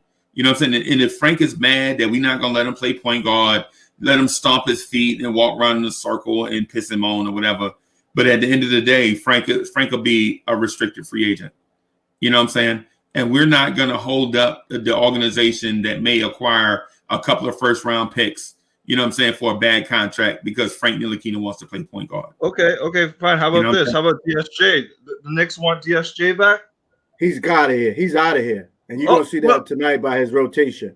I think Frank's out too. No, Drake has more value than DSJ. I think what you have to look at is the maintaining cap flexibility is the stance for all players in that situation. We already have, you know what I'm saying? We have space right now. You know that, right? We have like you want to use up for this? But we don't have a restriction on DSJ though. That's the only difference. He's not. Oh, he's restricted too? Yeah. Oh, yeah, because we had him in his third season. So this is the third season of the Knicks. Same concept then. Yeah, so it's an organization to me, in my opinion, and I may be wrong, but I think it's an organizational stance to maintain cap flexibility in order to acquire more assets if the right package comes along. You know what I'm saying? Absolutely right. And you're absolutely right. Yeah, instead of the organizational instead of doing, they're not totally confident in him. Mm-hmm. It's a little bit of everything. Right. Look how late Anthony Davis signed. So they could get all the players on the roster, and Anthony Davis signed last, so they could fill the roster up and then go over the cap to get Anthony Davis. Yeah, if they want, you're right. So I mean, hey, Chavy Trav said nothing but Frank podcast. Yo, Frank is not good enough to be spoken about as much as he is, yo, and that's not even great. Like, there's zero reason for Frank to get as much conversation as he does. Like, he is not a factor, yo. He is not a factor. Right. The 11th man on the team. Facts. And you know what? And Free and Art and Free Key for myself and Chuck B have been saying the same thing for like 2 years. You know what I'm saying? And the catch know that he's only going to be a role player. Why are we talking about this role player so much? Like, yo, I'm going to give him 18 years to develop so he could become the Ariza. Like, man. And Ghetto, this is our first time on the cast together. So it is. I'll let you get your feet wet before I slump you over. Legion is in direct sight of my Legion. I'm coming for you, B. So Chuck, let me tell you where you're gonna have a hard time with me, Chuck. You're gonna have a hard time with me because I'm not gonna get emotional on this stuff. I've been a Knicks fan since 1983. I've seen 20 times more losing than winning. So we are right now is one of the greatest feelings I've ever had going into a Knicks season. So it's gonna be hard for you to break me, but I'll be here for the challenge. Thank you. So when I slump you, you have a smile on your face. My only thing is a lot of cats come on, like a lot of people legit come on, like the video chat and with Chuck B, and they legit see the red dots on their head and they think they have chicken pox. I'm like, no, man, that ain't chickenpox. Chuck B got the laser sights on y'all. Legit Chuck come. So I've been trying to intervene, get in the way. But Cat's like, no, Freezy, get out the way. I want some Chuck. And I'm like, oh God, here we go. You know what I'm saying? You saved a couple. My body count should definitely be higher, but I'm on Legion. I'm on Legion. Nope. Everybody else is safe. Legion, coming for you, son. I ride with Guillermo. You get some good luck with that. Yeah, you good. You good luck with riding with him. I hit passengers too. Passing, you gonna get hit with a spray. You riding shotgun, you get hit with a spray. So now that we have the space, I think the thing you said about DSJ is not true. I think you legit like DSJ. Who, me? Yep. Well, first of all, you can't say I like somebody and then like when you like somebody, you predict great things for them, right? I said Peyton would start. I said you don't predict great things for them. If you like somebody, you just like them. You like somebody, you overhype them, don't you? No. We're not talking about in a typical sense. We're talking about in a sense where like is a unreasonable sense. Like if you like somebody, you may overhype them, right? But you also may have an irrational means of having a like for them. Okay. Like you legit don't have to have a rhyme or reason for liking something. You might just like it. Okay. Well, I predicted him to be a bench player, and I predicted he would do 9-4. Well, for somebody I like and have a lot of faith in, I will never give those low numbers. You know what I'm saying? So I'm a realist with everybody. So don't get it twisted. 9-4 is not good. And that's what I predicted for DSJ. 9-4. 9-4 is not good. And if memory serves, 9-4 is not the number that you put on DSJ. Or you remember the numbers? Initially was 15-6. Initially. Yeah, you said something like 15. Yeah, definitely. Yeah. Initially it was 15-6 because he did 15 before. So I was right. I thought he was going to get more. I don't think he's going to get the minutes that he's going to get. He's definitely not getting the minutes. He's not getting the minutes. When I said 15-6, I was predicating that on 30 minutes a game. He's not getting that. So I had to drop it. Chuck is not. So Chuck is wiggling off the hook. Chuck, you can't wiggle off the hook, man, because you didn't say. You didn't. Wait. Let me throw this out there. Let me throw this out there for Chuck, because initially you didn't say minutes would dictate his production. You said that you're backing off because RJ Barrett was a ball hog. That's not what you said. All right, that's usage. That's usage. So it's almost no. You said RJ Barrett was. Yeah, I said RJ Barrett was going to have the ball much more than I thought he would. You know what I'm saying? And I would judge it from him taking the most shots on it, and which I wasn't expecting. I was still expecting Randle to have the most shots in every game. So it seemed like there's going to be a new shot leader in RJ Barrett, and he controls the ball more. Can we get a W? Can we get some L? But a few seconds ago, you legit said it was predicated on 30 minutes a game, and now you just said RJ Barrett was a ball hog, and then you slid off and said it's predicated on usage rate. So I just want to stop it right there. Put an L. I just want to stop it right. I ain't gonna say no more. I'm just gonna let the DSJ thing rock. All I'm gonna say is, sir. Now, all I'm going to say is I had your head on the block, and I could have taken it if I wanted to. That's all I'm going to say. Ain't no moderator. You don't get to do that. No, I see L's. No, both are true. I see L's in his future. Hold up, Ghetto. Both are true. He's not going to get the minutes I thought he would get. He's not going to get the minutes I thought he would get, because now I didn't see Quickly getting minutes. See what I'm saying? I had him slated for nothing. So now I see Quickly getting minutes. Right. So that's less minutes for DSJ. So obviously I got to drop his production.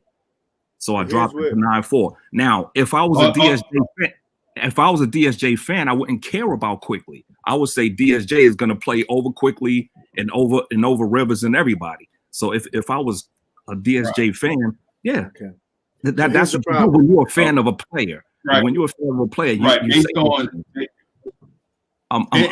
so I could see that. I see where you're coming from, and you're using the logic based on unreasonable Knicks fans like Knoxers and Frankers that regardless of what the raw data says or what the obvious things are in the future, they stand for a guy regardless. So I get it. I get what you're saying. But I do want to tell you that I had you if I wanted to. That's all I'm going to say. Here's the problem. I don't know what he used as a basis to project that DSJ can get in the game, stay in the game for 30 minutes, and score 15 points. There's nothing. You're going way back to Dallas and then first year here. Chuck thought the DSJ was going to win the starting job. Yeah. I went back to Dallas. Yeah, but here's the problem. So he put up. He has. Go ahead, Otto. But he was wrong. He admitted that he was wrong about that, and now he turned down the stats to 9-4. That's the L. Yeah, and I took it. No, but it's not game. First of all, the season ain't started yet. The season ain't started. So you're keeping it on the table. Are you taking it off or keeping it on the table? Because you said the season ain't start, and then you said you're backing off of it. What's your 9-4 is on the table. You can. It's not like we're in the mid season and he's not close to the 15, and then I backed off of the 15. No, it ain't start yet. I'm saying 9-4 now, if that, because he's not going to get the usage that it would take to get 15 points, and I can see he's not going to get enough shots to even come close to that with RJ up in his shot totals. So we got RJ and Mitch that's going to take the bulk of the. I mean, not Mitch. RJ and Randle going to take the bulk of the shots.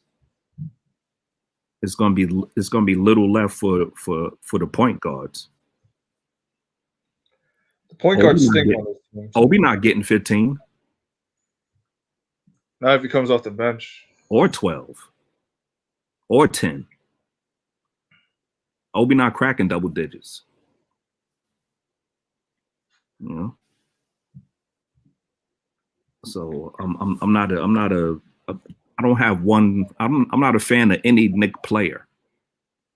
I'm a fan of the team. You know what I'm saying? I just support the guys that everybody blame the losses on.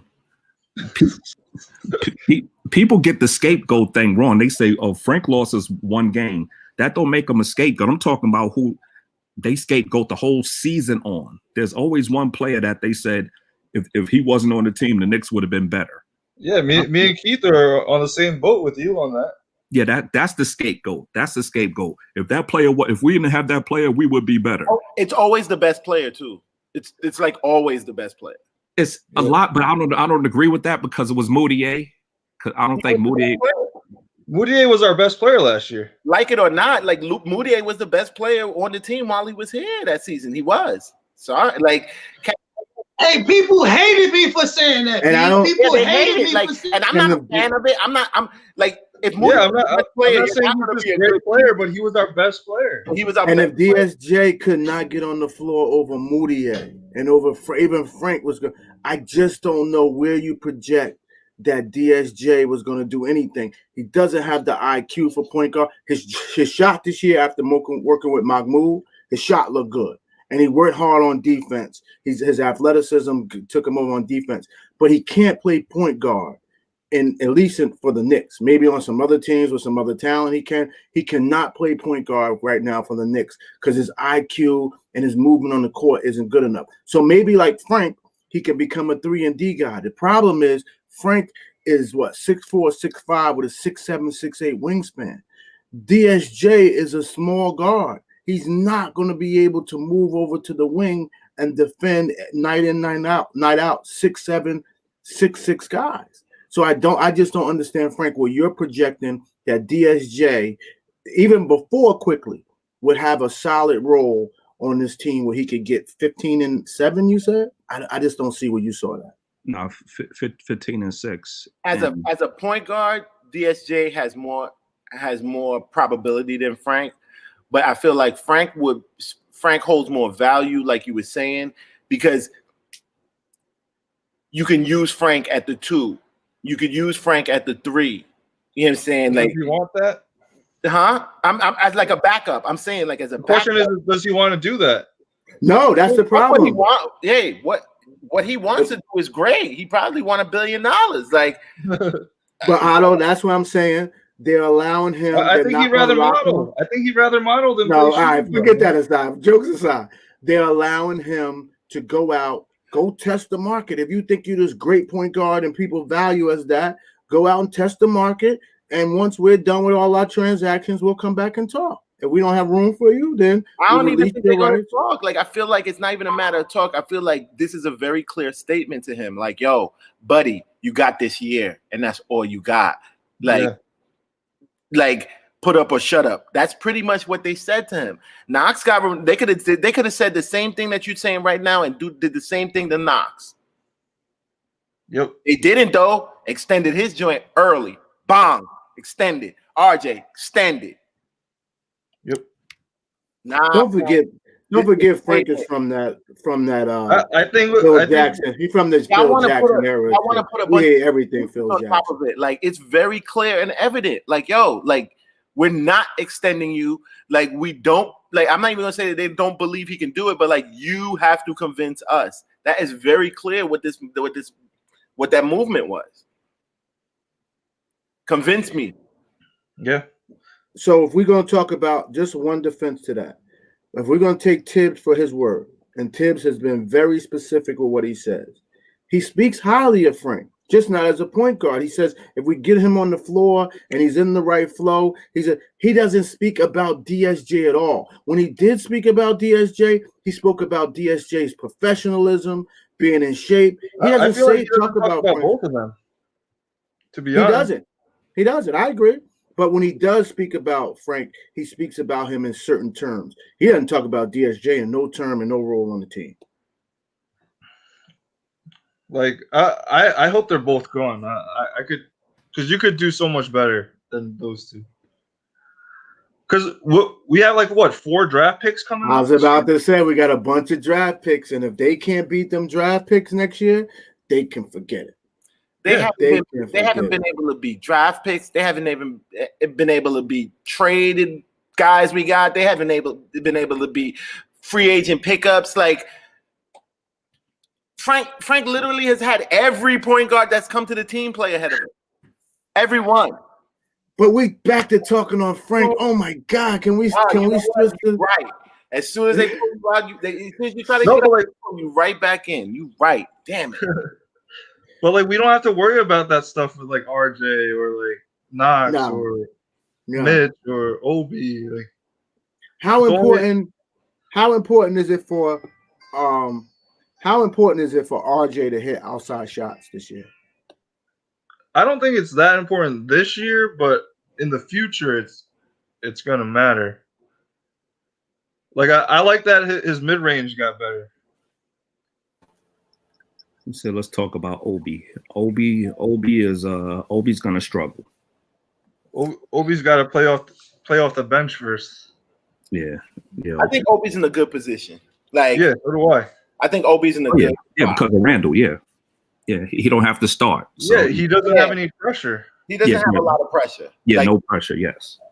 He's in a good like high ceiling rookie position. Like, he's not forced to produce right now, and he can come along. Like, not saying that he's going to take his time, but he don't got that monkey on his back. Yep. Mm-hmm. Right. It's going to be more pressure on Quickly than Obi. Yeah, because our point guard. I think so too. Yep. Yeah. And that's crazy. If the second round pick, the more pressure than the first round, top 8 pick. Yep. Yeah. But that's Knicks for you, though. Yeah. We be in that kind of situation all the time. Like, why am I looking at Mitch as a better pickup than Knox? Yeah. All right, Tyrone the champion. When I say players that get blamed for the losses, every year fans pick a player that they blame the losses on. I don't see how you missing this. Like everyone knows that this is a team sport. It's not. Yeah, like it takes. You can't blame it on one player. Game, Yeah. like, you know what I'm saying? Exactly. It's a team sport, but fans pick one player and say if it wasn't for that Unless one it was player, that game. Remember we that wouldn't game be against bad. the Bucks? Andrea Bargnani took that 3 when there was 13 seconds left. When they just had to hold on to the ball. Yeah. Like, but once you call one player the tank commander, you're blaming him for the team's losing. lack of success. It's one player, man, one player. And every year we pick one guy. You don't have to go back far. Randle was the scapegoat last year. We picked Randle to be the guy that was the reason we wasn't good. You know what I'm saying? And this year we setting the tone for Peyton too. Peyton's about to be man. Peyton is No, about Chuck, to you're wrong about Peyton? Nah, man. Yes, you're wrong about Peyton. But I'm gonna let you slide on Peyton though. But you're right about Randle. I think you're absolutely spot on 100% about Randle. Like, people legit forget about his offensive production and the big moments that he came through this season. Like some of the games that when Mook Morris was shooting us out of the was it the Atlanta game? Morris came through in that fourth quarter late and saved us and got us a W. You know what I'm saying? But what you say about the other guy, man, is absolute. Peyton is absolutely not true. But anyway, anyways, I wanted to You're the one who blames it. You're the one who blames him for why Orlando and Philly were bad. I mean, not Philly. Phoenix and Pelicans were bad. Me? Yeah, you. No, I didn't know. I know. I constantly say that Randle improves every year. No, with the decent Peyton. You said that. Yeah, my tank commander. Man, listen. That's why I say Chuck was wrong about tank commander. Yeah. No, but it's not his fault though. You can't blame one player. That's what I'm saying. Peyton's going to be the new scapegoat. First of all, because everybody already upgraded quickly, right? So when Peyton do something wrong, they're gonna be screaming for quickly, and everybody already want quickly to start over Peyton. Like we said in the thread this morning, we can't wait till he misses his first shot.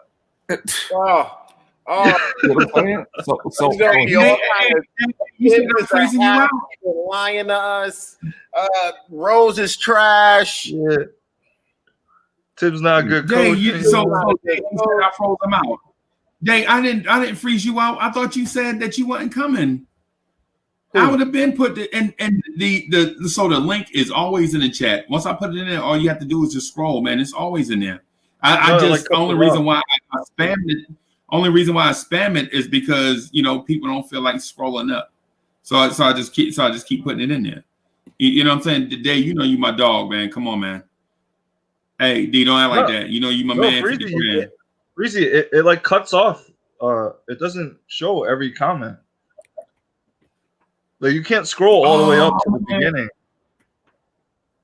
That's why when I asked, the hate from Randle. Wait, Randle been looking good though. Like Cat just didn't want to admit it. Like this wasn't a bad preseason for Randle. It wasn't quickly just making Randle look good. Like he was looking good every game, bro. You just wasn't looking at him, or you was looking at him through hater eyes. Every one of those games, he passed more than every game last season. Every one of them. Yep. Right. Whoever Ed is, Ed from the river. That's for you, bro. Yeah, man. Yeah. It wasn't just Quickly's game that Randle looked good. Like he was doing his thing for the whole preseason. You probably just didn't want to give him any credit. His defense looks a lot better. Lots better. From first game. Yep. I can already see Tibbs' influence, and that's beautiful. They didn't even have any time together. You know what I like about Fizz? He doesn't overhype our players. Like remember when Fizz used to Fizz said that you say remember when Fizz said Lance Thomas reminds him of Draymond Green? Yeah. I got my fault. Let me just apologize to Ed from the River real quick. I see you. I got you. It was my bad.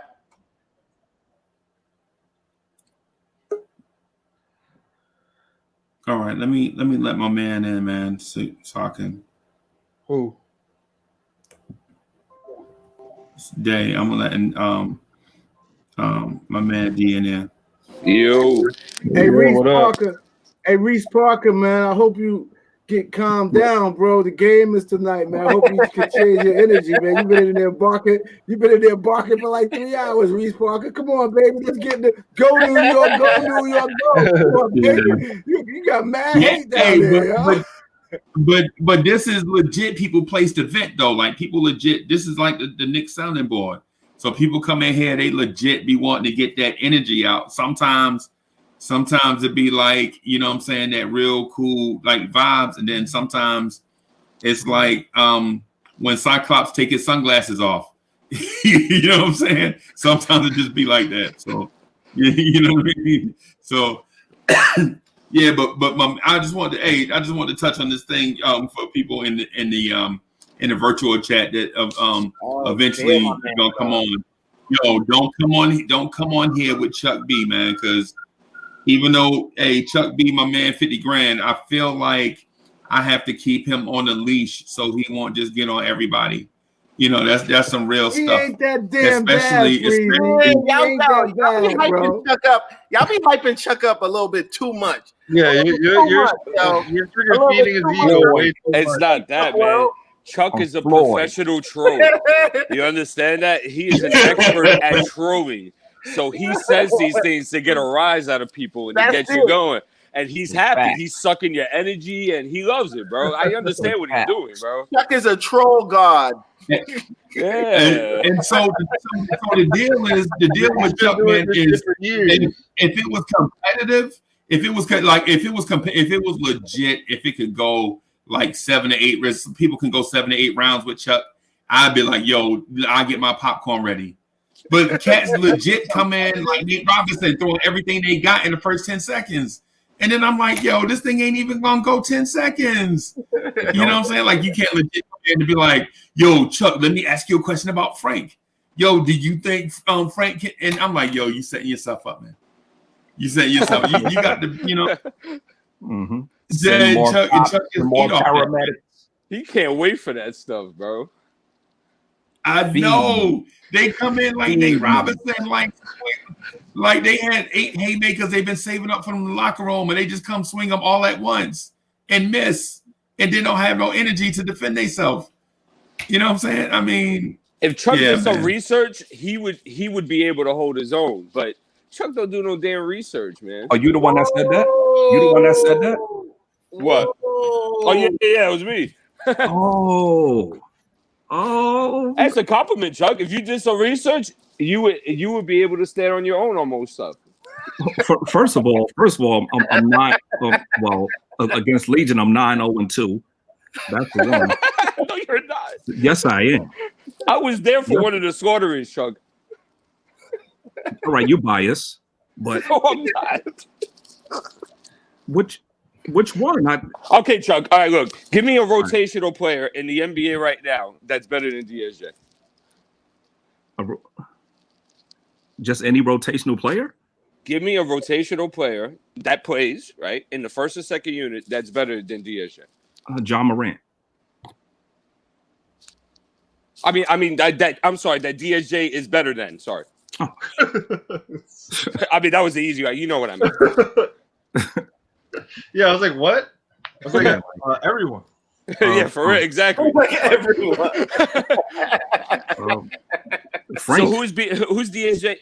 Frank. Frank is not a rotational player, bro. Okay, damn. Good try though. Oh boy. That's tough. No, it's not. I got to look at a roster. Hold on. Okay, go ahead. Put on NBA.com and look at the rosters.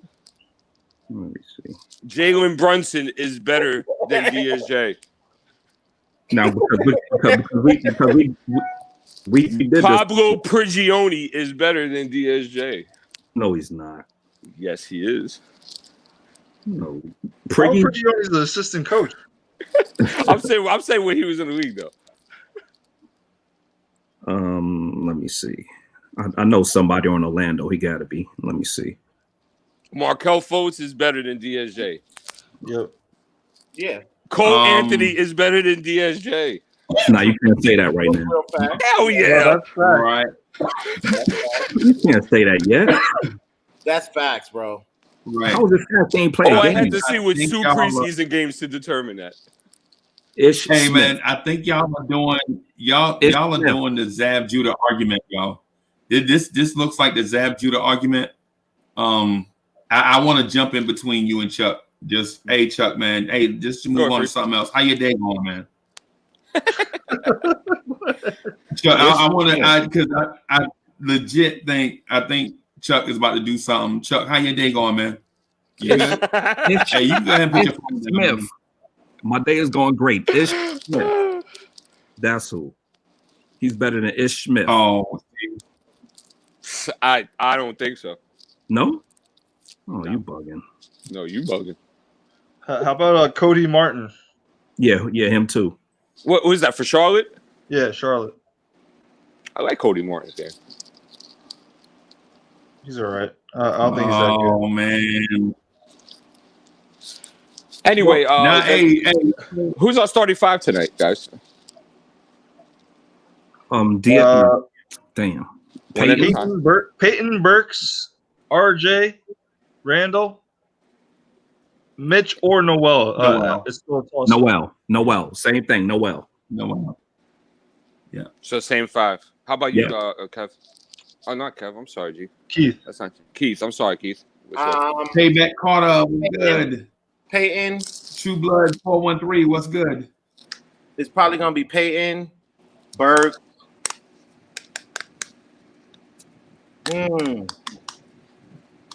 Bullock.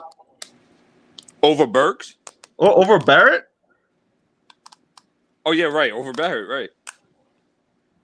Nah. But I'm up in the air between Burks and Bullock. and Bullock. I think it's gonna be one of them at the 2. Yeah, I agree. RJ at the 3. Randle at the 4, and Noel at the 5. Yeah, I agree with that Noel stuff. Absolutely. How about you, Intellect?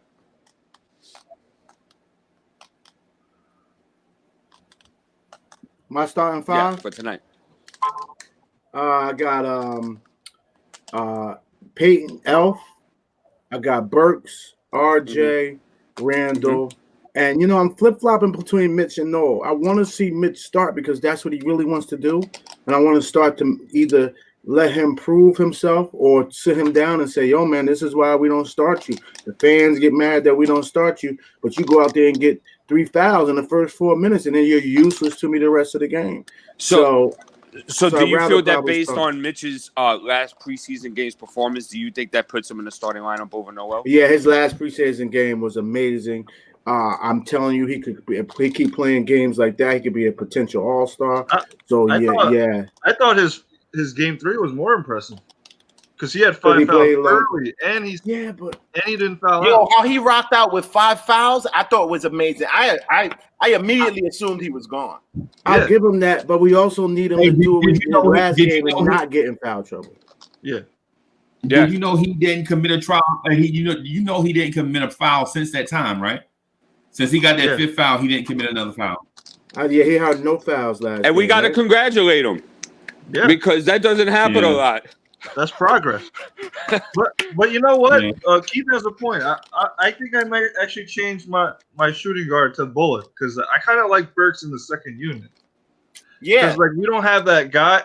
Because off the bench, we don't have that guy that could get his own shot. I'm good flip-flopping them. Here's my thing with starting Bullock over Burks, Art, is that if you have Payton in there, We need somebody else that's able to put the ball on the floor and make things happen again. And Bullock can't do that. Burks can provide that service for you. So that's why I went with Burks. I think. But can I say this? So here's my thing. Oh, go ahead, boss. All right, I'll be real quick. I was gonna say that I do not like Bullock and Elfrid Payton together at all. Nope. Under no circle. I don't want them to get on the elevator together. And the reason why is because I had PTSD from last year. I'm with it.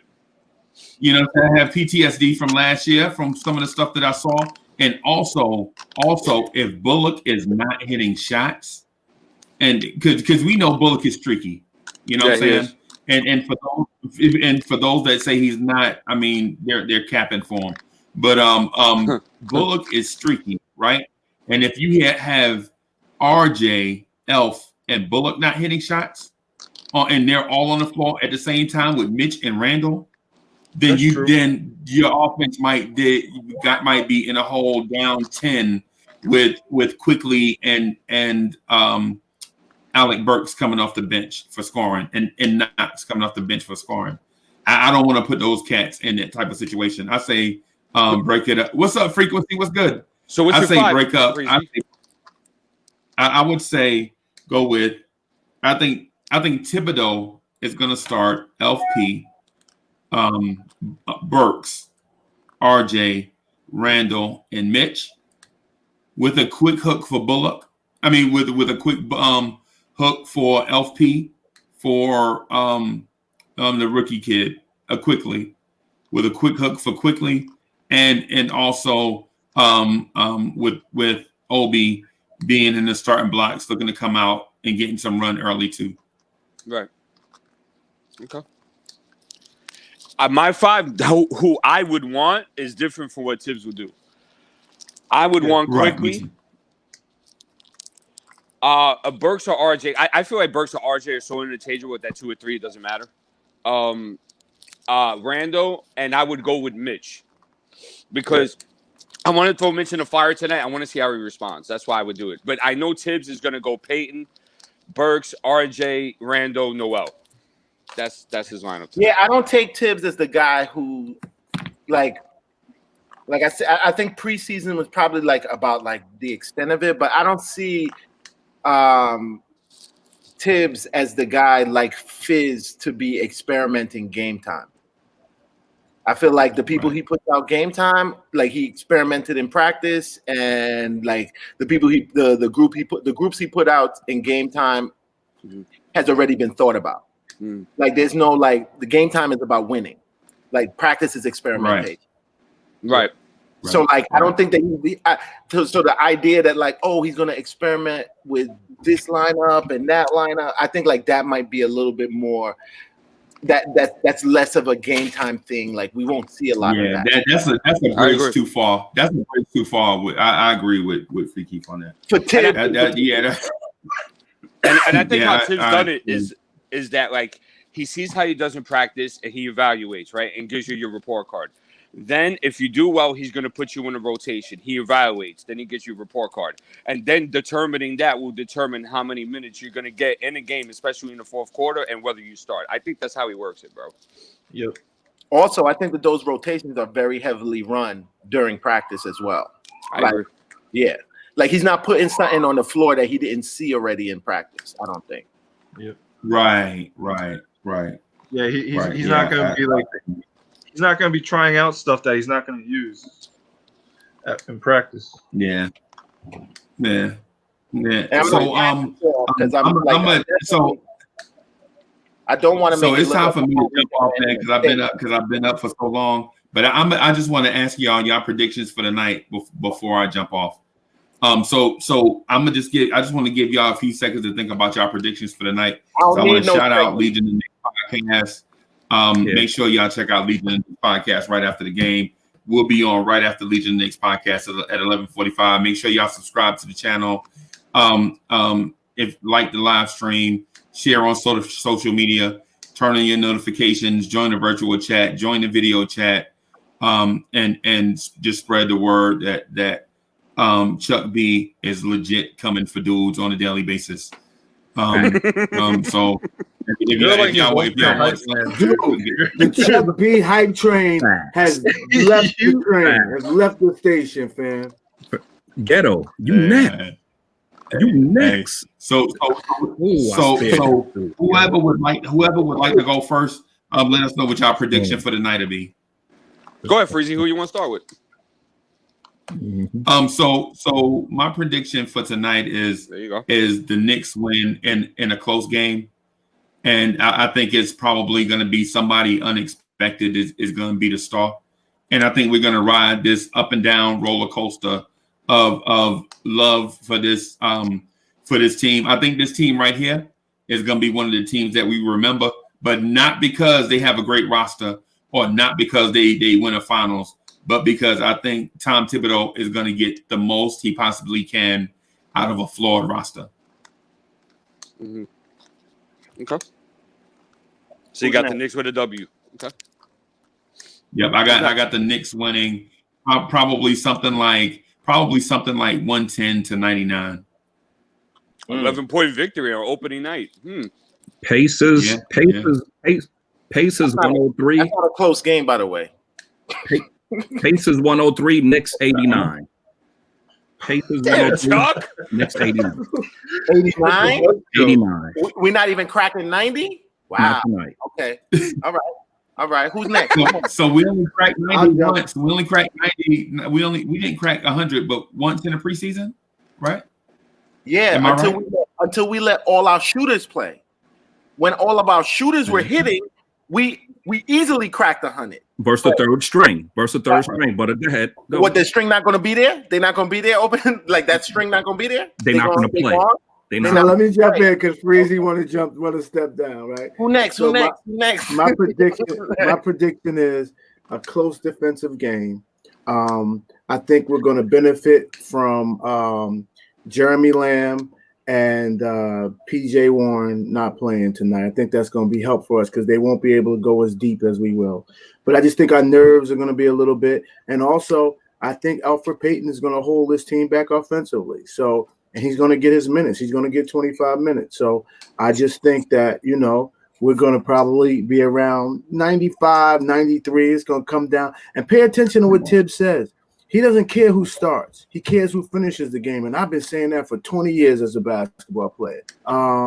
It don't matter who starts, who finishes, because the NBA, the game is won in the fourth quarter as long as you can stay close. So I got the game 95-93, New York Knicks tonight, but we're going to benefit from Indiana not having a full squad. Okay. All right. So you got Knicks with a W too. Wait, TJ Warren's really out? Yeah. Damn. I hope their chances. Pretty convincing. That's a big plus for us, bro. Yeah. A big plus. But yeah. I think we win convincingly if he's out. He a game time decision. So what's your score? Okay. What's your score? All right. I agree, Odie. Yeah, what you got? I'll say 105, 96 or something. Wow. Yikes. 9-point victory. And who favored? My thing throughout this whole time has been that I think our focus this year is development, building the young guys, building a culture, and being competitive. And I think we're going to see that the whole season. And so I got a competitive game, and I have the Pacers winning by 4, 99-95. Okay. What's the spread on the game? You guys know? What's the Vegas line? Let me see. Oh, and by the way, y'all said this earlier about Frank. I don't stay on Frank too long, but I'll just mention this point. That Thibodeau did say yesterday that he would use Frank at the 1. And he said that he's one of the guys on the team that he can use at the 1 and the 2. So if he does crack the rotation, that could happen in spot minutes. Let's see, Nick line tonight. All right, who you have winning? You just said a score. Who you have? He had the Knicks winning. Yeah, he said the Knicks. Oh, yeah, the Knicks winning. Yeah. No, because TJ Warren. I was eating alive like 4 mornings ago when I said that the Knicks was gonna eat the food tonight. Yeah, I was getting on you about that. I know this. I know it was you. That's why I don't want to say your name, but I know it was you. I know. Yeah, it's okay. You can say my name. I'm a big boy. I can take it. I was gonna wait till after game 2, after my guys ate. But tonight is dinner, and we eating food tonight. And I swear to God, if we don't win by at least 12, I'm not coming back on this damn thing ever again. Yo. Don't do that, Keith. We might have to hold you to your word. Wow. Nah, but I think we're 4.5 dog. I feel like we're in a good position. I feel like we're in a good Frankers will be glad because you know. We're in a good position to win tonight off of just shock and awe. I feel like our defense is going to be a little bit better than they're expecting, and I think we're gonna win. We're gonna win a lot of intensity points there.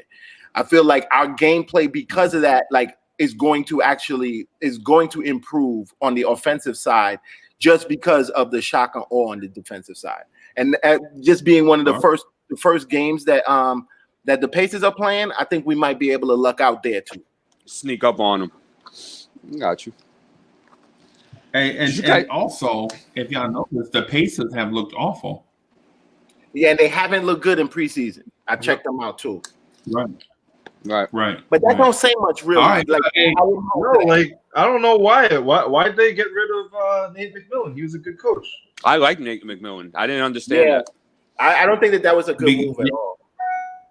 Yeah, they just don't keep coaches long. They keep coaches like 3 years, I think, is how they generally. But anyway, let me rock, man. I've been up all night. I'm gonna see y'all at 11:45. You know, thanks to everybody coming through the chat. Yeah, y'all super dope.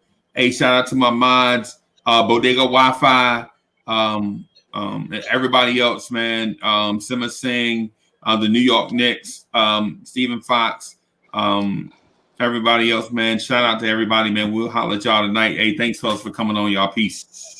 Take care, y'all. Peace, guys. See y'all tonight. Good luck tonight. Go New York. Lots to talk about tonight. Let's go Knicks. Coming for you, Gatto. Coming for you. Day, you get a pass. You get a pass, Day. Yo, bring it, Chuck. It was nice to meet you.